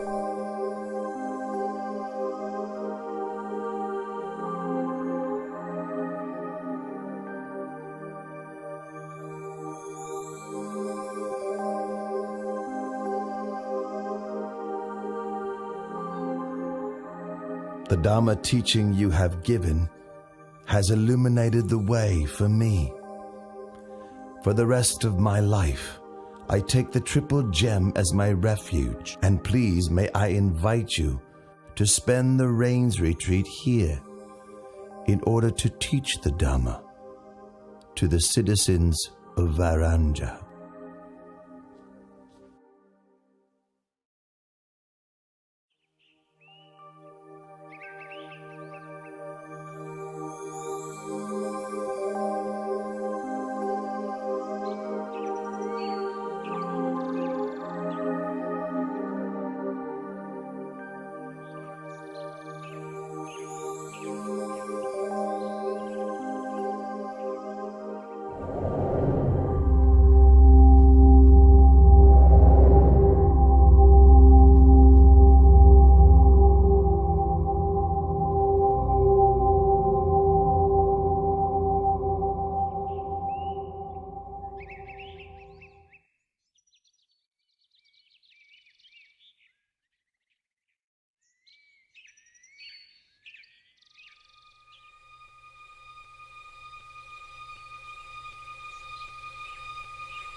Who is that?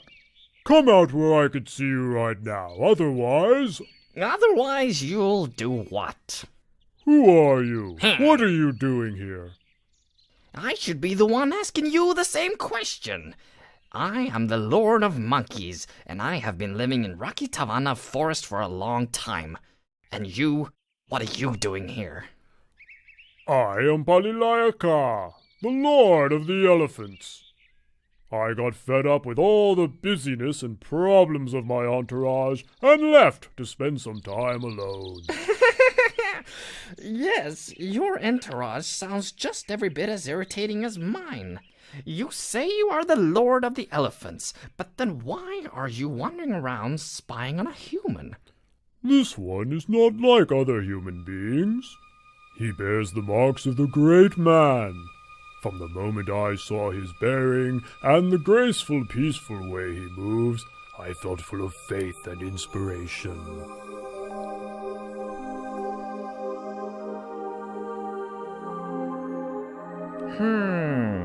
Well, if that's the case, let's go and ask him some questions.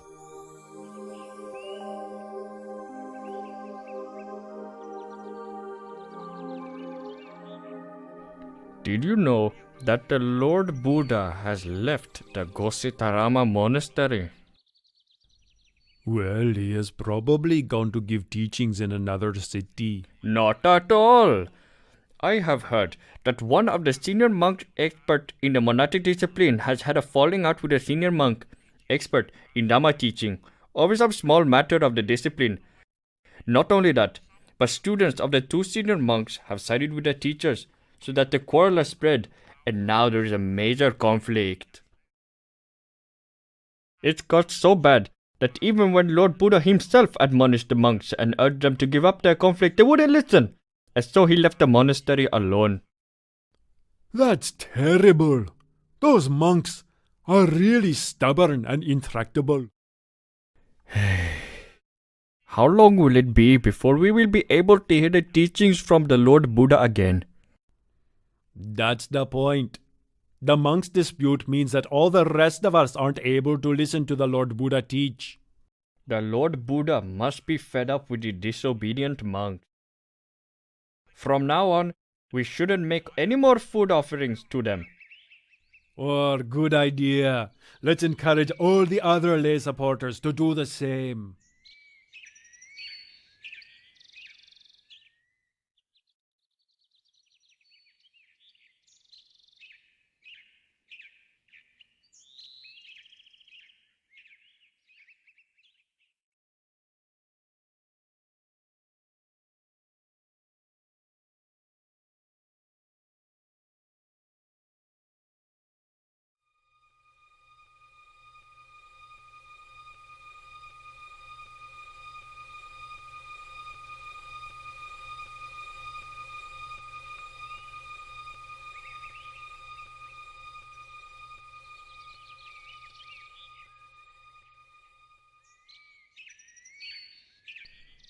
We've been coming back from alms round with empty bowls for many days now. Nobody in Kosambi is filling our bowls with any food offerings anymore. If this continues, how will we survive? What will we eat? The lay people are unhappy that we are continually arguing and in conflict, and that by ignoring the Lord Buddha's admonition, we made him leave. And where has the Lord Buddha gone to reside now? Even though we've come to our senses, we have entered the rain's retreat period, and it's not possible to go off in search of him.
Venerable Ananda, I, Visakha, and my wife, along with all the wealthy families of Savatthi, have come to know that the Lord Buddha is currently living alone in the forest. And so we wish to send an invitation to him, requesting that he graciously come to reside here in our city of Jetavana. The people of this city will offer food to the Lord every day, in order that we may be able to listen to his teachings. Please, would you assist us in this? Do not worry, Anathapindika. I will see to it myself. The rains retreat has ended now, so I will take 500 monks with me to Rakhitivana Forest to invite the Lord Buddha to come and reside here. You may put your minds at ease. Oh, it is our great good fortune to be able to pay respects to the Lord Buddha again and to listen to his teachings.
Palilayaka, that is Venerable Ananda, my personal attendant, and those monks accompanying him are my disciples.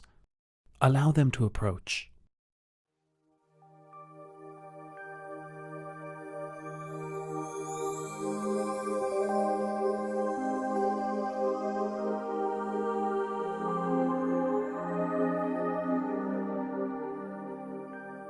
Lord of Elephants, Lord of Monkeys, allow me to kindly thank you for your service to me in looking after me in this forest. Now is the time for me to return to Jeta's Grove Monastery.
How many tens of thousands of years more must pass before another such great being appears in the world?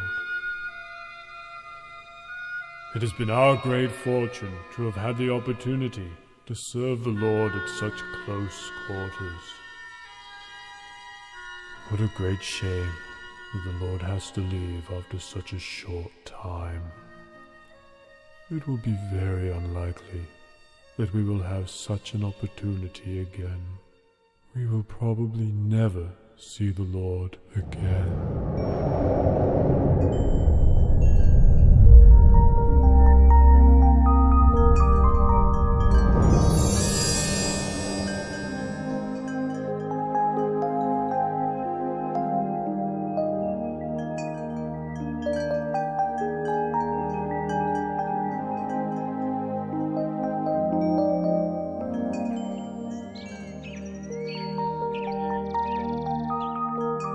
The Lord Buddha has forgiven us for our dispute. It was good that we saw our fault and swiftly made our way from Kosambi to pay our respects to the Lord Buddha in Jedda's grove. You're right. The Lord is going to give us a Dharma talk. Pay attention. Know this, monks. This flourishing or decline of this teaching is not dependent on the actions of outsiders, but depends upon the fourfold assembly of monks and nuns, laymen and laywomen. Consider the fool whose acts of body, speech, and mind cause harm to self and others. You have all entered the Sangha and have been training in the well-expounded teachings that I have given to you. Be diligent in your efforts, so that you may realize the fruits of the training that you have not yet realized, that you have not as yet fully penetrated, so that you may become truly noble.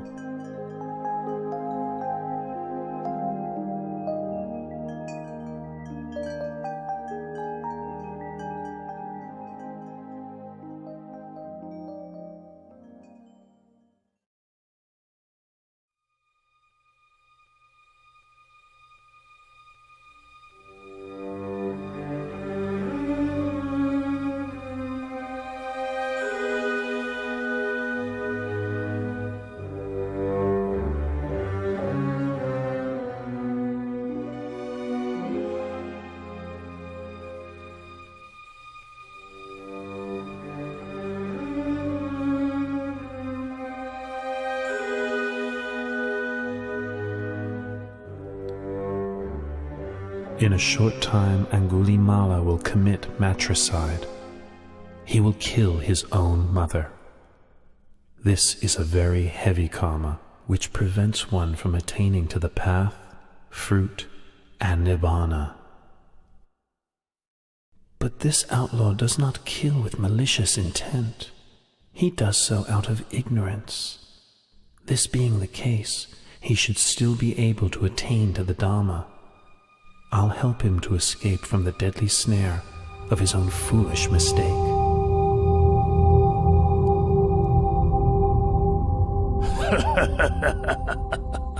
I've already collected 999 human fingers. If I kill just one more person, I'll have the full 1,000 fingers, as instructed by my master.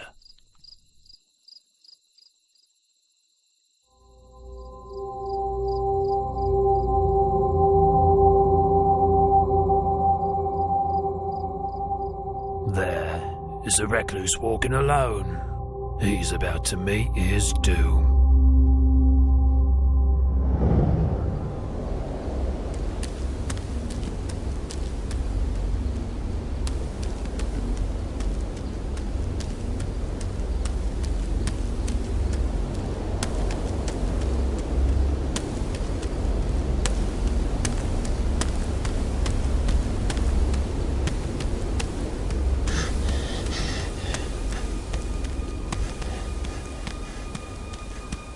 That's strange.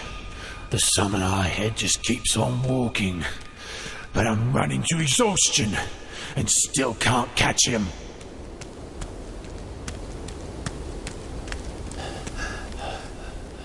Oh! Stop there, summoner! Summoner, stop there! I have stopped already. It is you who have not yet stopped. A holy man should speak only the truth. But there you are, striding onwards, telling me you've stopped. Here I am standing still, and you tell me I haven't stopped?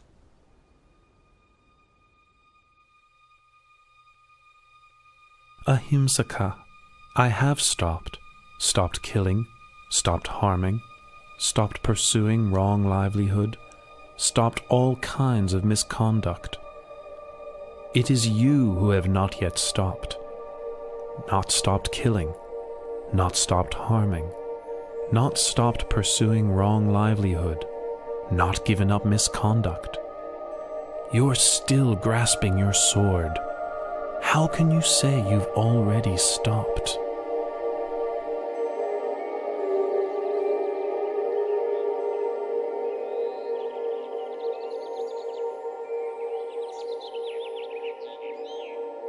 The words you have spoken are immortal and true, but never before heard, even in my master's hermitage. Ahimsaka, all things which arise are of the nature to eventually cease. The sword which you were carrying has now been laid down. So let go of the mental defilement associated with your wrong actions. Should your heart dwell on those actions, it will soon become spoiled. Focus on recollecting your good actions. Your heart will become increasingly cheerful and radiant.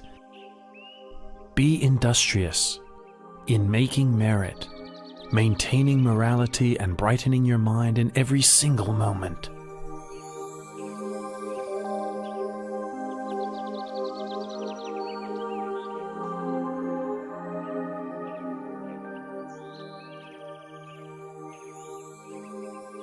From now on, I devote myself wholly to Buddhism. Please give me ordination in your excellent dispensation. I agree to give you ordination. Follow me back to Jetavana Monastery.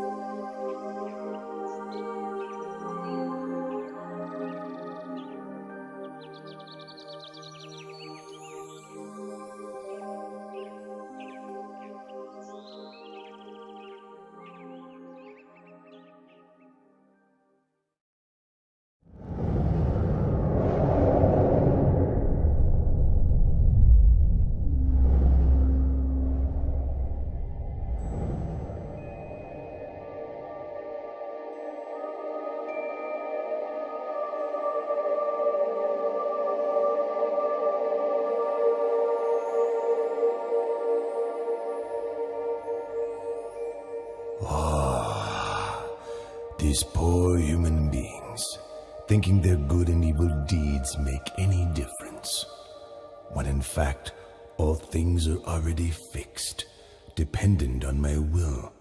They are so ignorant. The Brahma god Baka has the wrong view. I will help him to see the truth of things.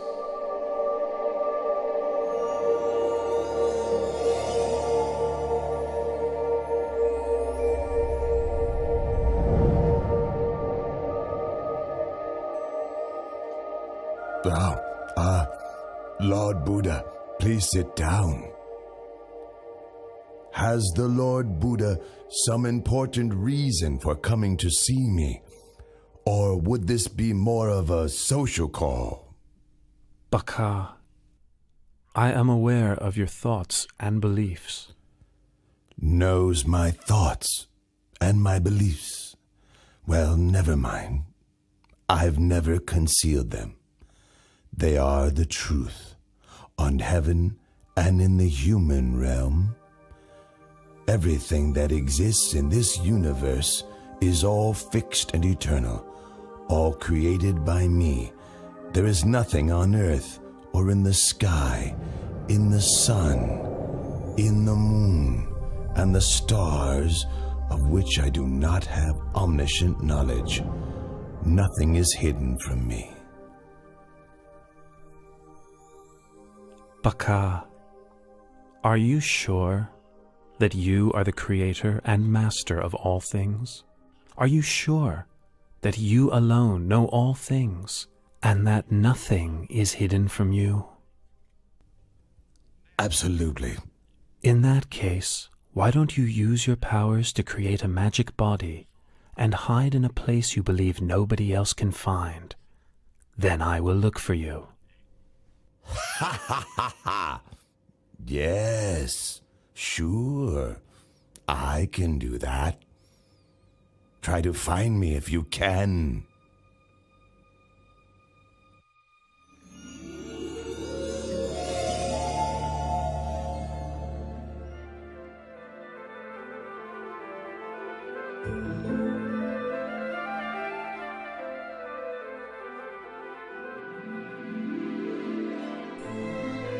Baka, you want to be a bird, do you?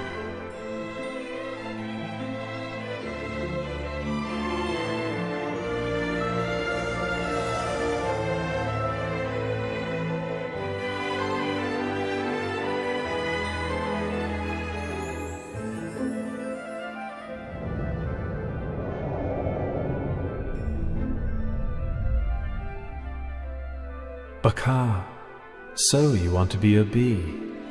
Is that why you're buzzing around the flower pollen?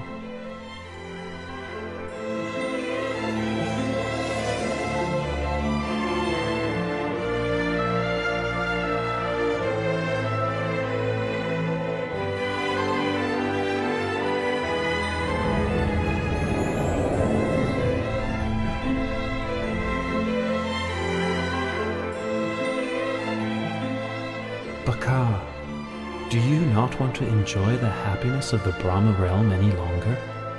Is that why you have made yourself so fine and mixed yourself with the sand grains on the seafloor?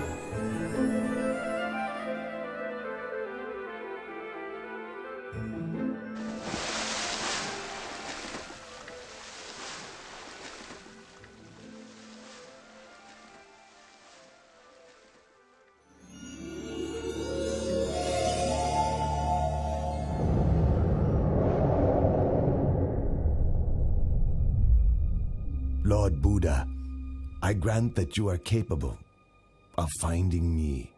But now it's your turn. If I can find you, then I will admit that you are the omniscient one. One more all-seeing than me.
All right, I give in. Whatever world system, whatever universe you've concealed yourself in, please show yourself. Baka, I did not conceal myself in any world system or universe. All the time that you were searching for me, I was walking up and down above your head.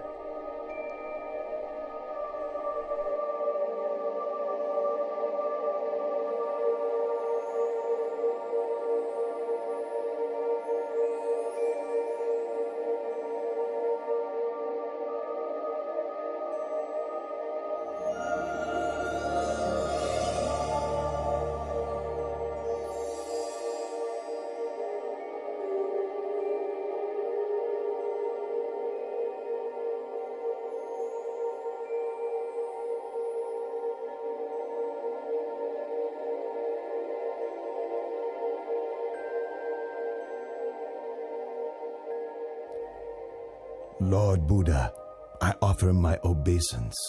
The powers that you have shown to me exceed those of all the deities and Brahma gods. Baka, pay close attention to this teaching. The power and pleasures in this Brahma realm are very long-lasting. They encourage you to think that all things are permanent. In fact, all phenomena have the nature to arise, persist for some time, and then pass away. All things exist in dependence on causes and conditions. All beings are born of their actions, heirs to their actions, are related to their actions, have actions as their refuge, are owners of their actions. Whatever actions are performed, good or bad, we must receive the results.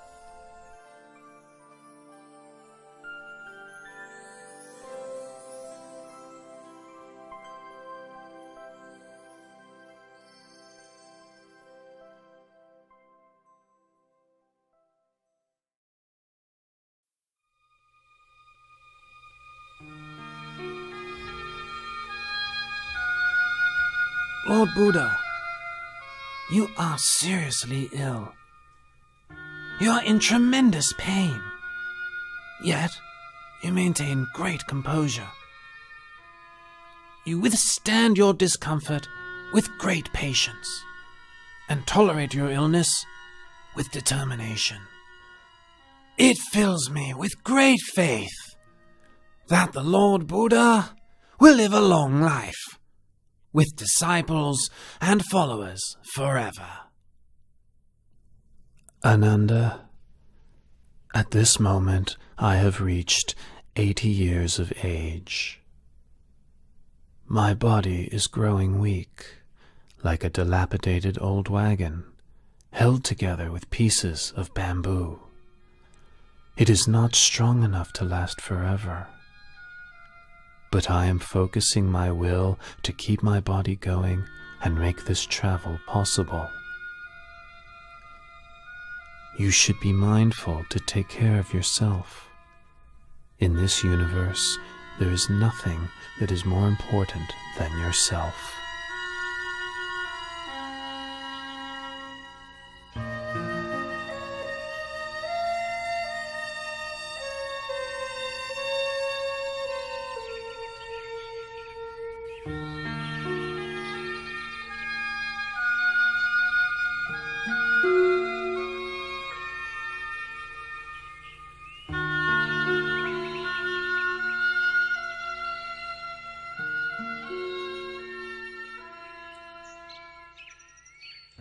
Ananda, the precincts of Baliwea Chettiya are peaceful and quiet.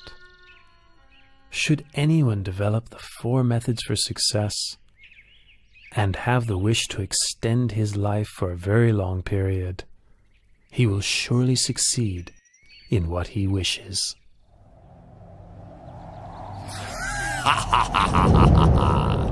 The Lord Buddha has displayed the light omen to Venerable Ananda, in order that Venerable Ananda might invite him to extend his lifespan and continue teaching the Dharma for a longer time. Don't count on it!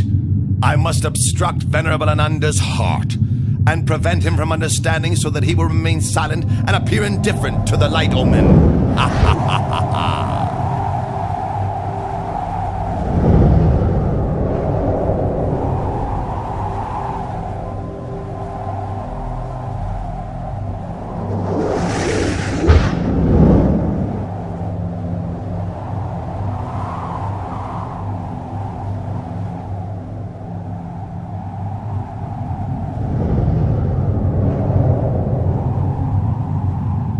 The Buddha has spoken to Venerable Ananda 3 times, and each time I've obstructed the message, leaving Venerable Ananda silent. Ha ha ha ha! Ananda, go and find a peaceful place and develop your meditation.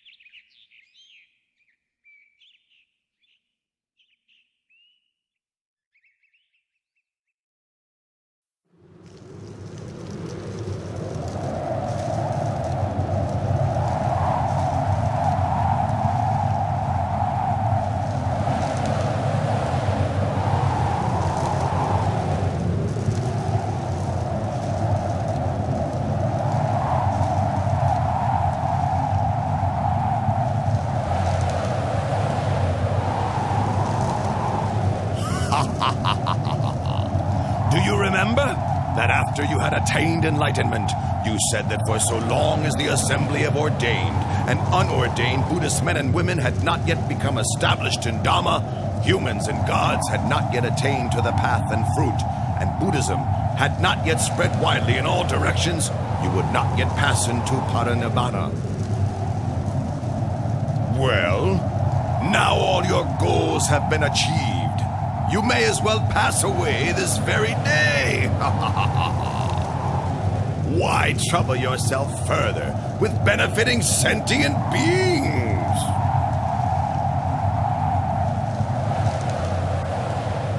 Mara, no need to get heated up with worries and speculations. In 3 months' time, I will enter Parinibbana. Be sure, then, to keep your promise.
Oh Lord, what was the cause of that sudden unexpected earthquake? Please tell me. Ananda, there are 8 possible causes for such an earthquake. 1. Movement of the winds. 2. A person with psychic powers. 3. The Bodhisattva departs from the heaven of Tusita and enters his mother's womb. 4. The Bodhisattva is born. 5. The Buddha becomes enlightened. 6. The Buddha gives the first teaching, setting the wheel of Dharma in motion. 7. The Lord Buddha lets go of the life principle. And 8. The Lord Buddha passes away. I have now let go of the life principle. In 3 months' time, I will enter Parinibbana. This is the cause for the earthquake which just occurred. Oh, Lord Buddha, please live on to the end of this eon to teach the deities and humans. Lord Buddha, please live on to the end of this eon to teach the deities and humans.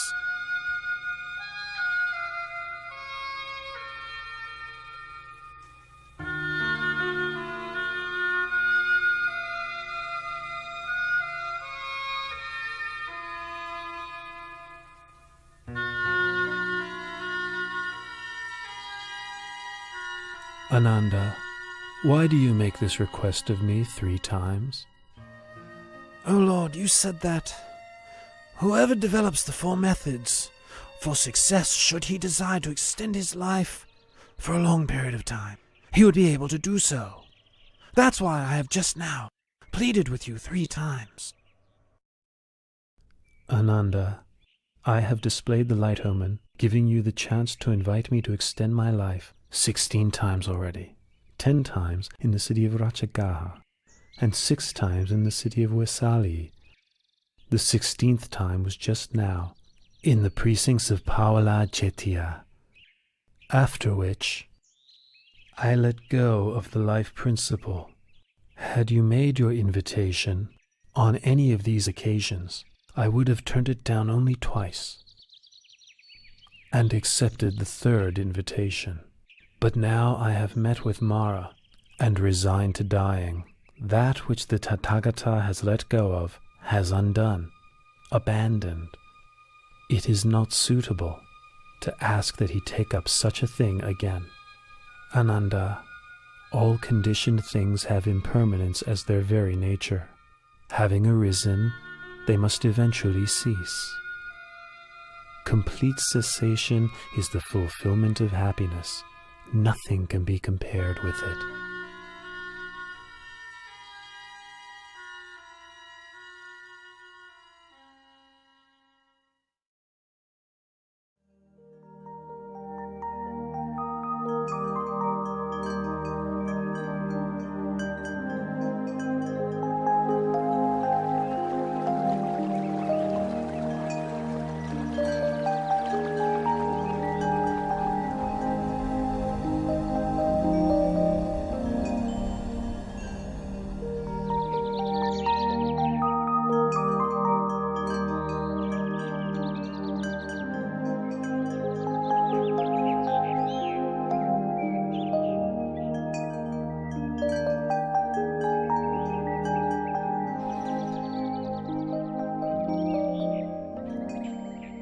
A wise person should lift his mind out of longing for sensual pleasures. Give up this snare of Mara, using mindfulness for restraint. A wise person is able to control himself, able to attain victory over himself. Lord Buddha, in addition to coming to stay in my mango grove, you have also given me a Dhamma discourse. You have shown such kindness to me, Junda, the goldsmith's son. Tomorrow morning, please accept my invitation to receive alms food at my house.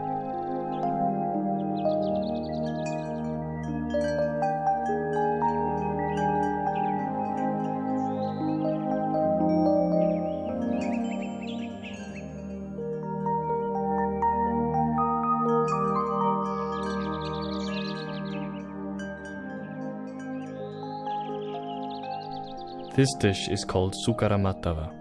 It is a fine and nutritious food. Please may the Lord accept it. Junta, this sukaramatava is food that has been prepared, especially for me, and is suitable only for me. Apart from mine, no stomach could digest it. I give you the remaining portion to please bury in the ground. And for my monks and disciples, please bring them food of another kind to eat. Yes, Lord.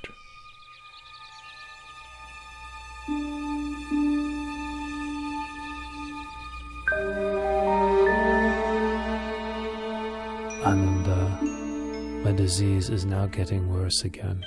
We must quickly travel to the town of Kusinara. It is there that I will pass into Parinibbana.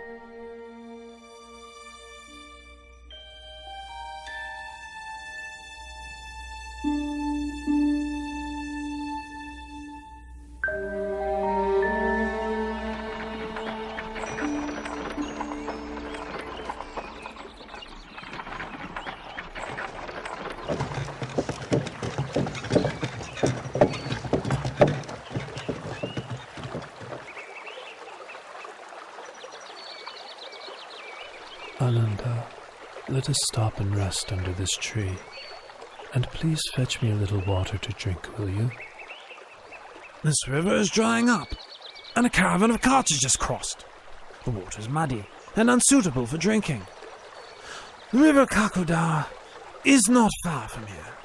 Its water is clear and cool. Please, travel on a little. It's not very far. You can drink and bathe there.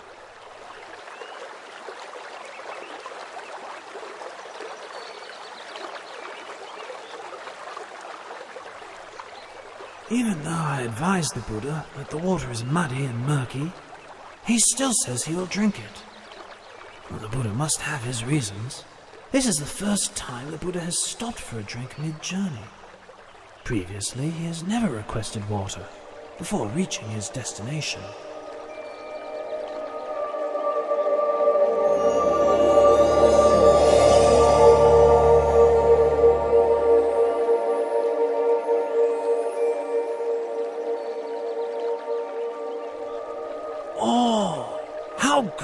is the Buddha's power.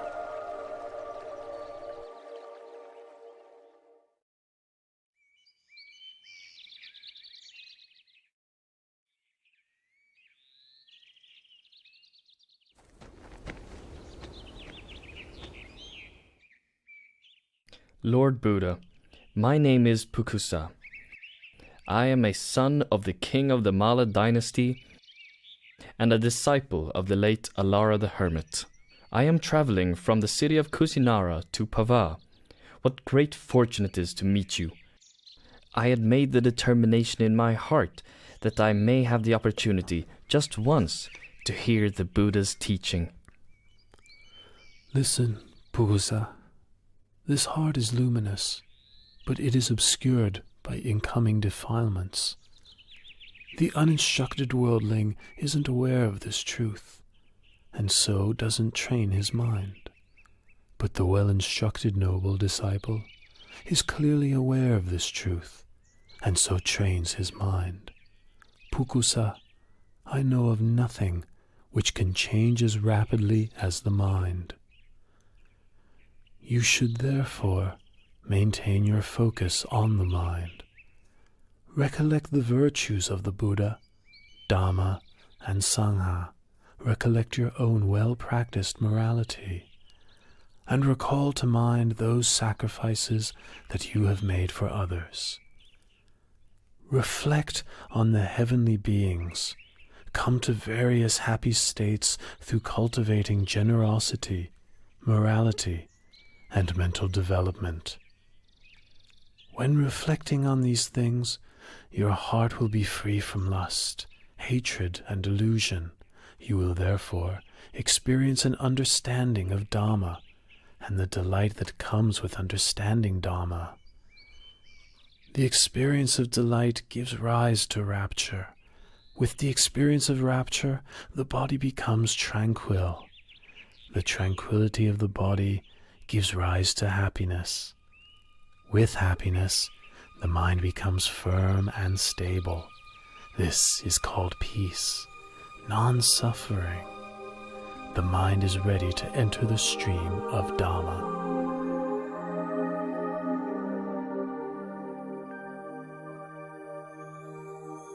These 2 pieces of Singivana cloth are very valuable. The cloth is fine, delicately woven with a golden glow like the coals of a warm fire. May I offer these cloths to you as a gesture of worship? Please accept them, Lord Buddha. Pukusa, I would like to accept just one of your cloths. The other, please offer to Venerable Ananda, my attendant.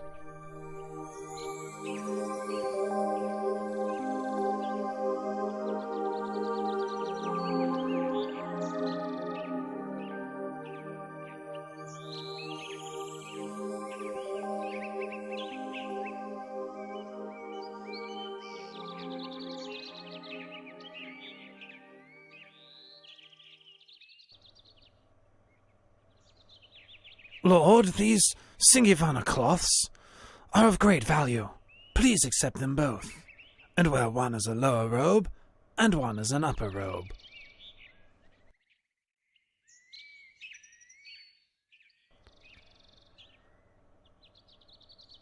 Oh, Lord, your complexion is splendid, clear and bright. What a wonderful sight! Ananda, the Buddha's complexion appears pure and bright on 2 occasions. One before the moment of enlightenment, and the other before the moment of parinibbana. We must quickly travel on to Kusinara.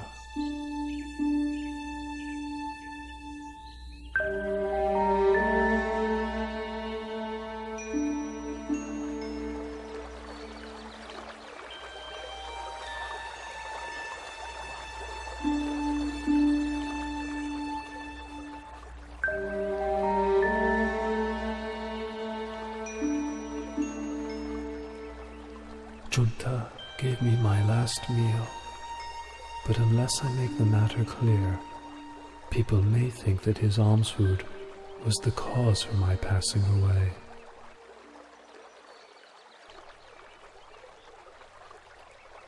Ananda, Alms food offered on 2 occasions is of special merit, and will give great fruit. The honeyed milk rice offered by Sujata supported me at the time when I ended the mental defilements. The Sukara Madhava offered by Junta will take me to the ending of the 5 aggregates, the last residue of conditioned things. Should anyone blame Junta, you should explain what I've told you. Should Junta blame himself, you must ease his worry with these words of mine.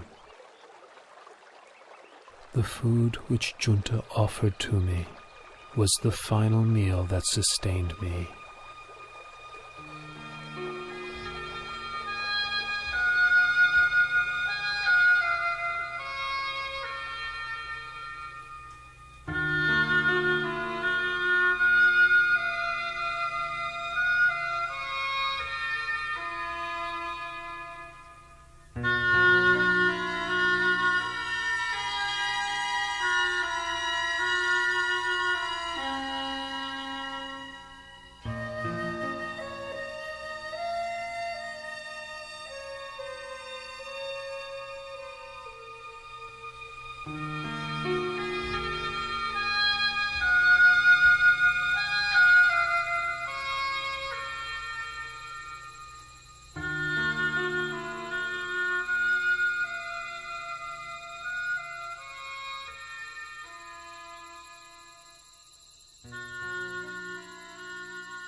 Ananda, from now on, I will not rise up from this place again.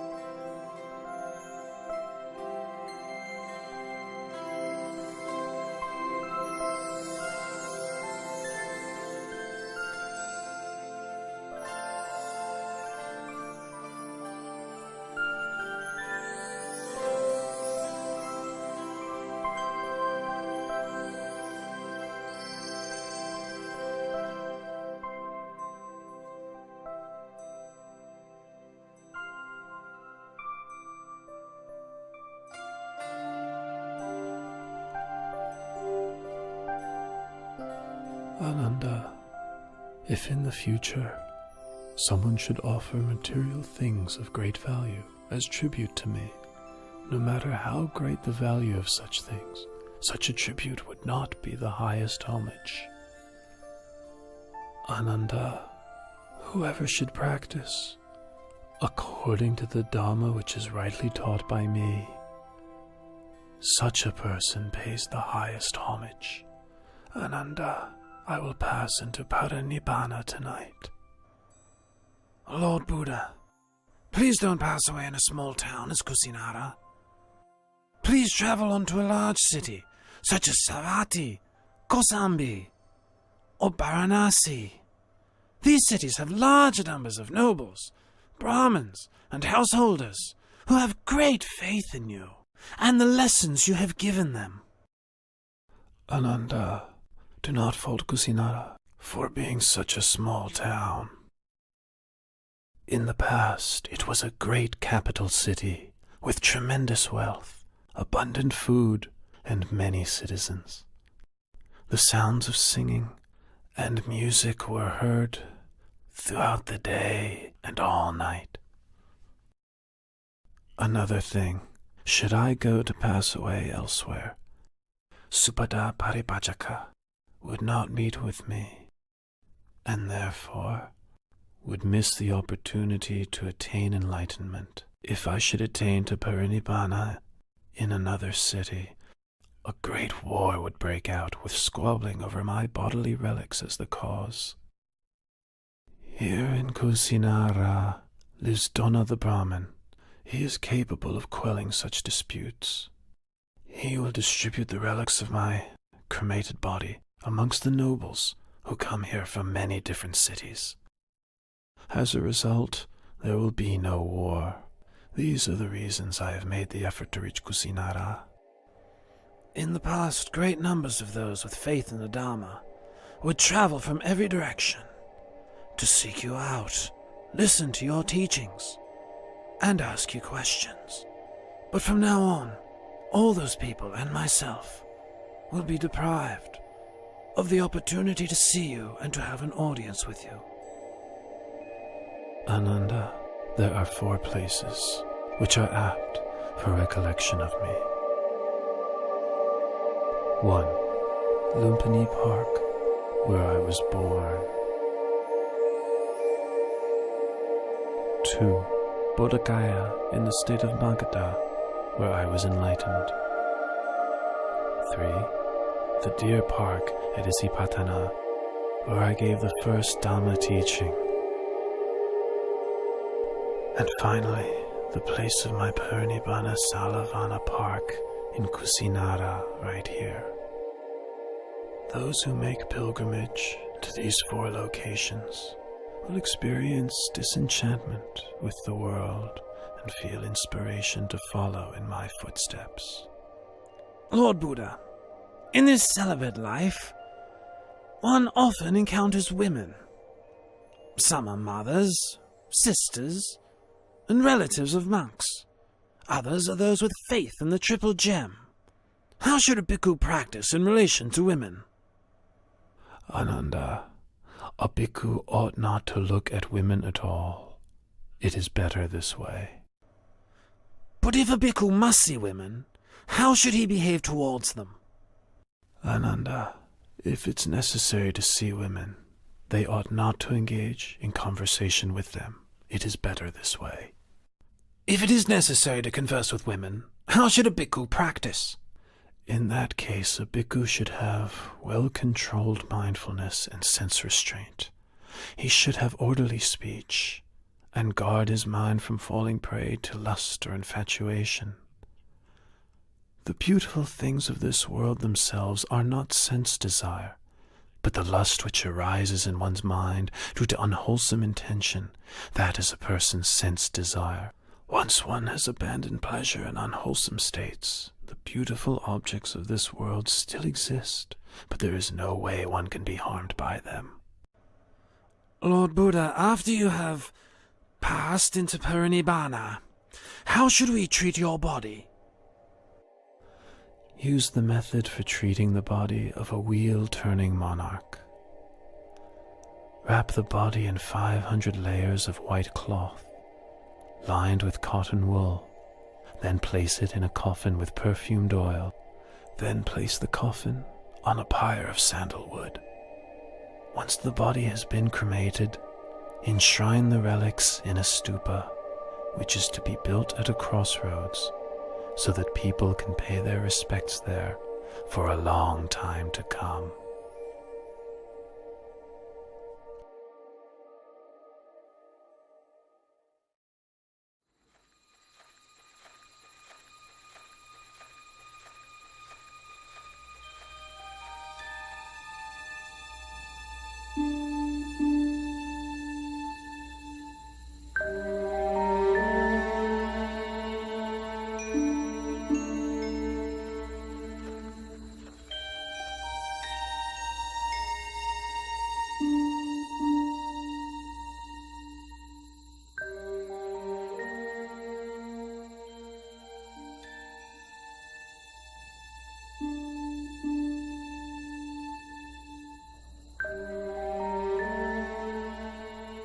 Supata is intent on having audience with the Buddha.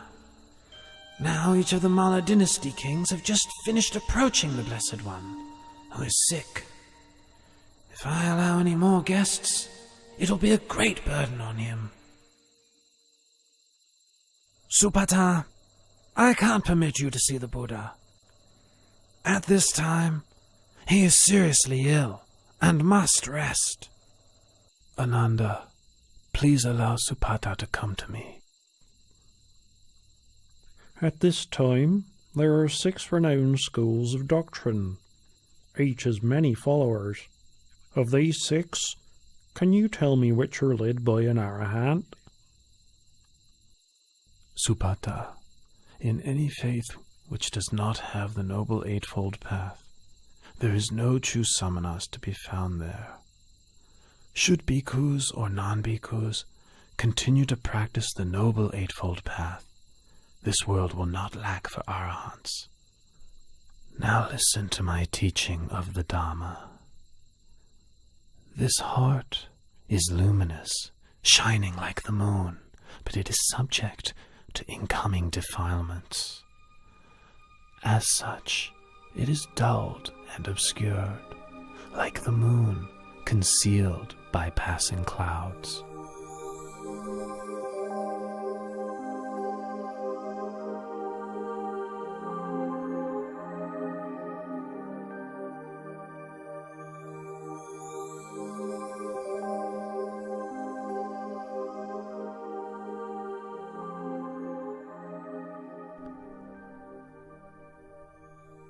Lord Buddha, teacher of the most excellent Dharma, you make right that which I've wrongly seen for so very long.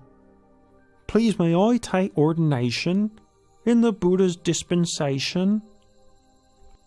Ananda, please take on the task of ordaining Supata as a bhikkhu.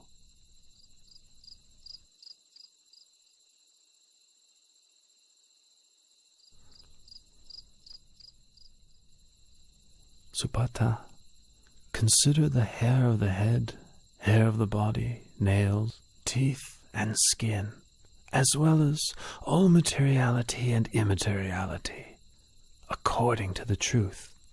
Such things are changing, decaying, impermanent, suffering and not self, not a being, not a person, not I, not mine, not myself, not him, not his, not himself.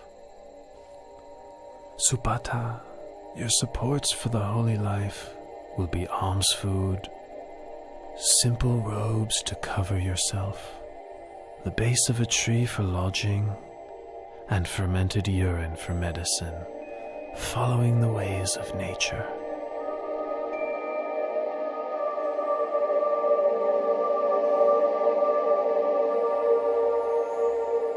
Having received instruction from the Buddha, Subhada went off alone and practiced contemplation until attaining to arahantship that very night.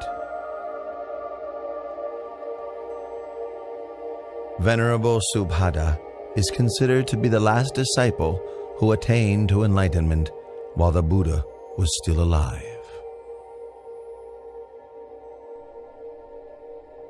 Loyal bhikkhus, when I have passed away, the 84,000 teachings of Dhamma Vinaya will be your teacher.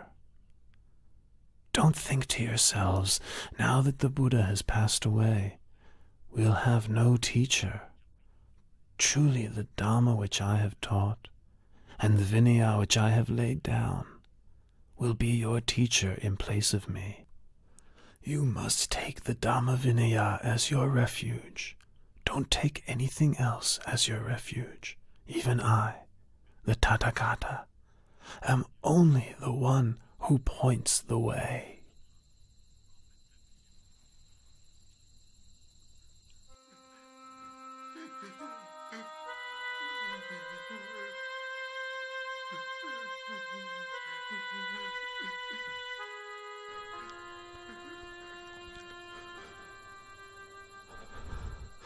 Lord Buddha is about to abandon me and enter Purnibbana. With all my effort attending to and following the Buddha, I have still not attained to arahantship as the other monks have. Venerable Ananda, I've been sent here to find you. The Buddha wants to see you. Ananda, come and sit close by.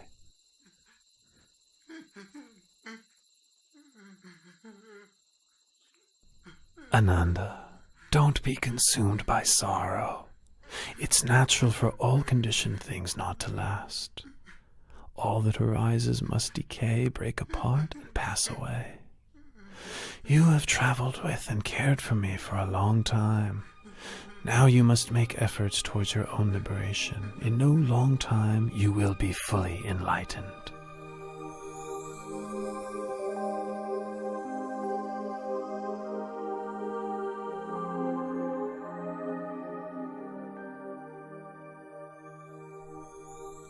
Ananda, Chanabhikkhu has views of self-importance because he's been close to me since the household life. He has become stubborn and difficult to teach. Once I have passed away, he will become even more stubborn and disrespectful, refusing to take instruction from any monk. You must give him the Brahma penalty. How do we impose the Brahma penalty? All the monks must refrain from speaking to, instructing, and admonishing Channa. Having received this punishment, Channa will realize his fault and change his ways. Finally, he will attain to arahantship.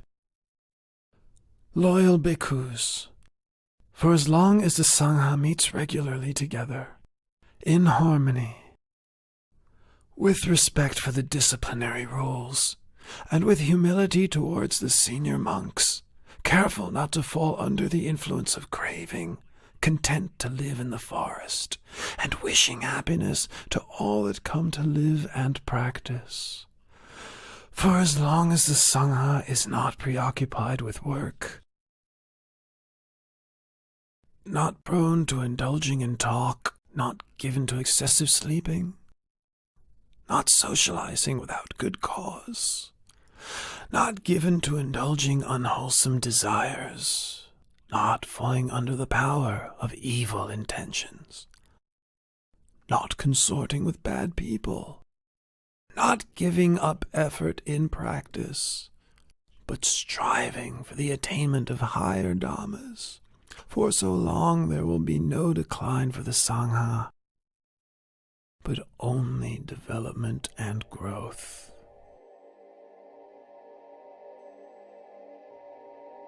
Bhikkhus, I remind you that all conditioned things are of the nature to decline and cease.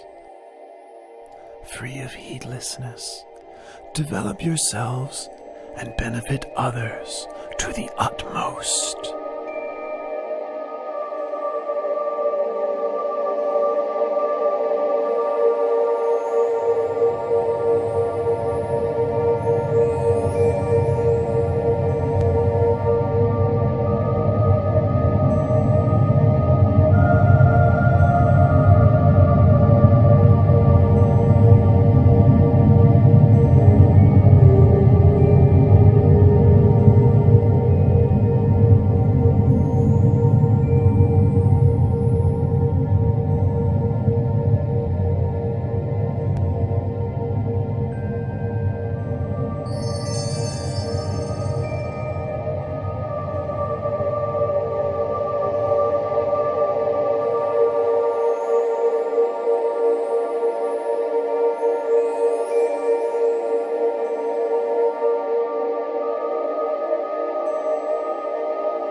After the Lord Buddha's cremation ceremony was over, Dona the Brahmin was given the task of distributing the relics of the Buddha amongst the nobles and Brahmins who had gathered there. In each of the 8 states represented, a stupa, or chediya, was built for enshrining the relics, so that people could pay their respects to the remains of the Buddha. 1. King Ajatasattu of Magadha built a stupa in Rajagaha. 2. The Likhavis built a stupa in Vesali. 3. The Sakayan royalty built a stupa in Kapilavatu. 4. The Mauryan royalty built a stupa in the city of Alkapa. 5. The Kolian royalty built a stupa at Ramagama. 6. The Malla royalty built a stupa in the city of Pava. 7. The Malla royalty of Kusinara built a stupa in Kusinara. 8. The Brahmins of Vetadipa built a stupa in the city of Vetadipa. As for Dona Brahmin, he built a stupa at Kusinara for housing the golden urn, which had contained the relics of the Buddha before they were distributed. This reliquary is known as Tumba Stupa, or Tumba Jediya. 3 months after the Buddha laid down the khandhas and attained parinibbana, Venerable Maha Kassapa led the Sangha in the first rehearsal of the Dhamma Vinaya at the cave of Satapana on Mount Vebhara, outside of Rajagaha, with King Ajatasattu as the royal host. After the duration of 7 months, the first rehearsal of the Dhamma Vinaya came to its conclusion.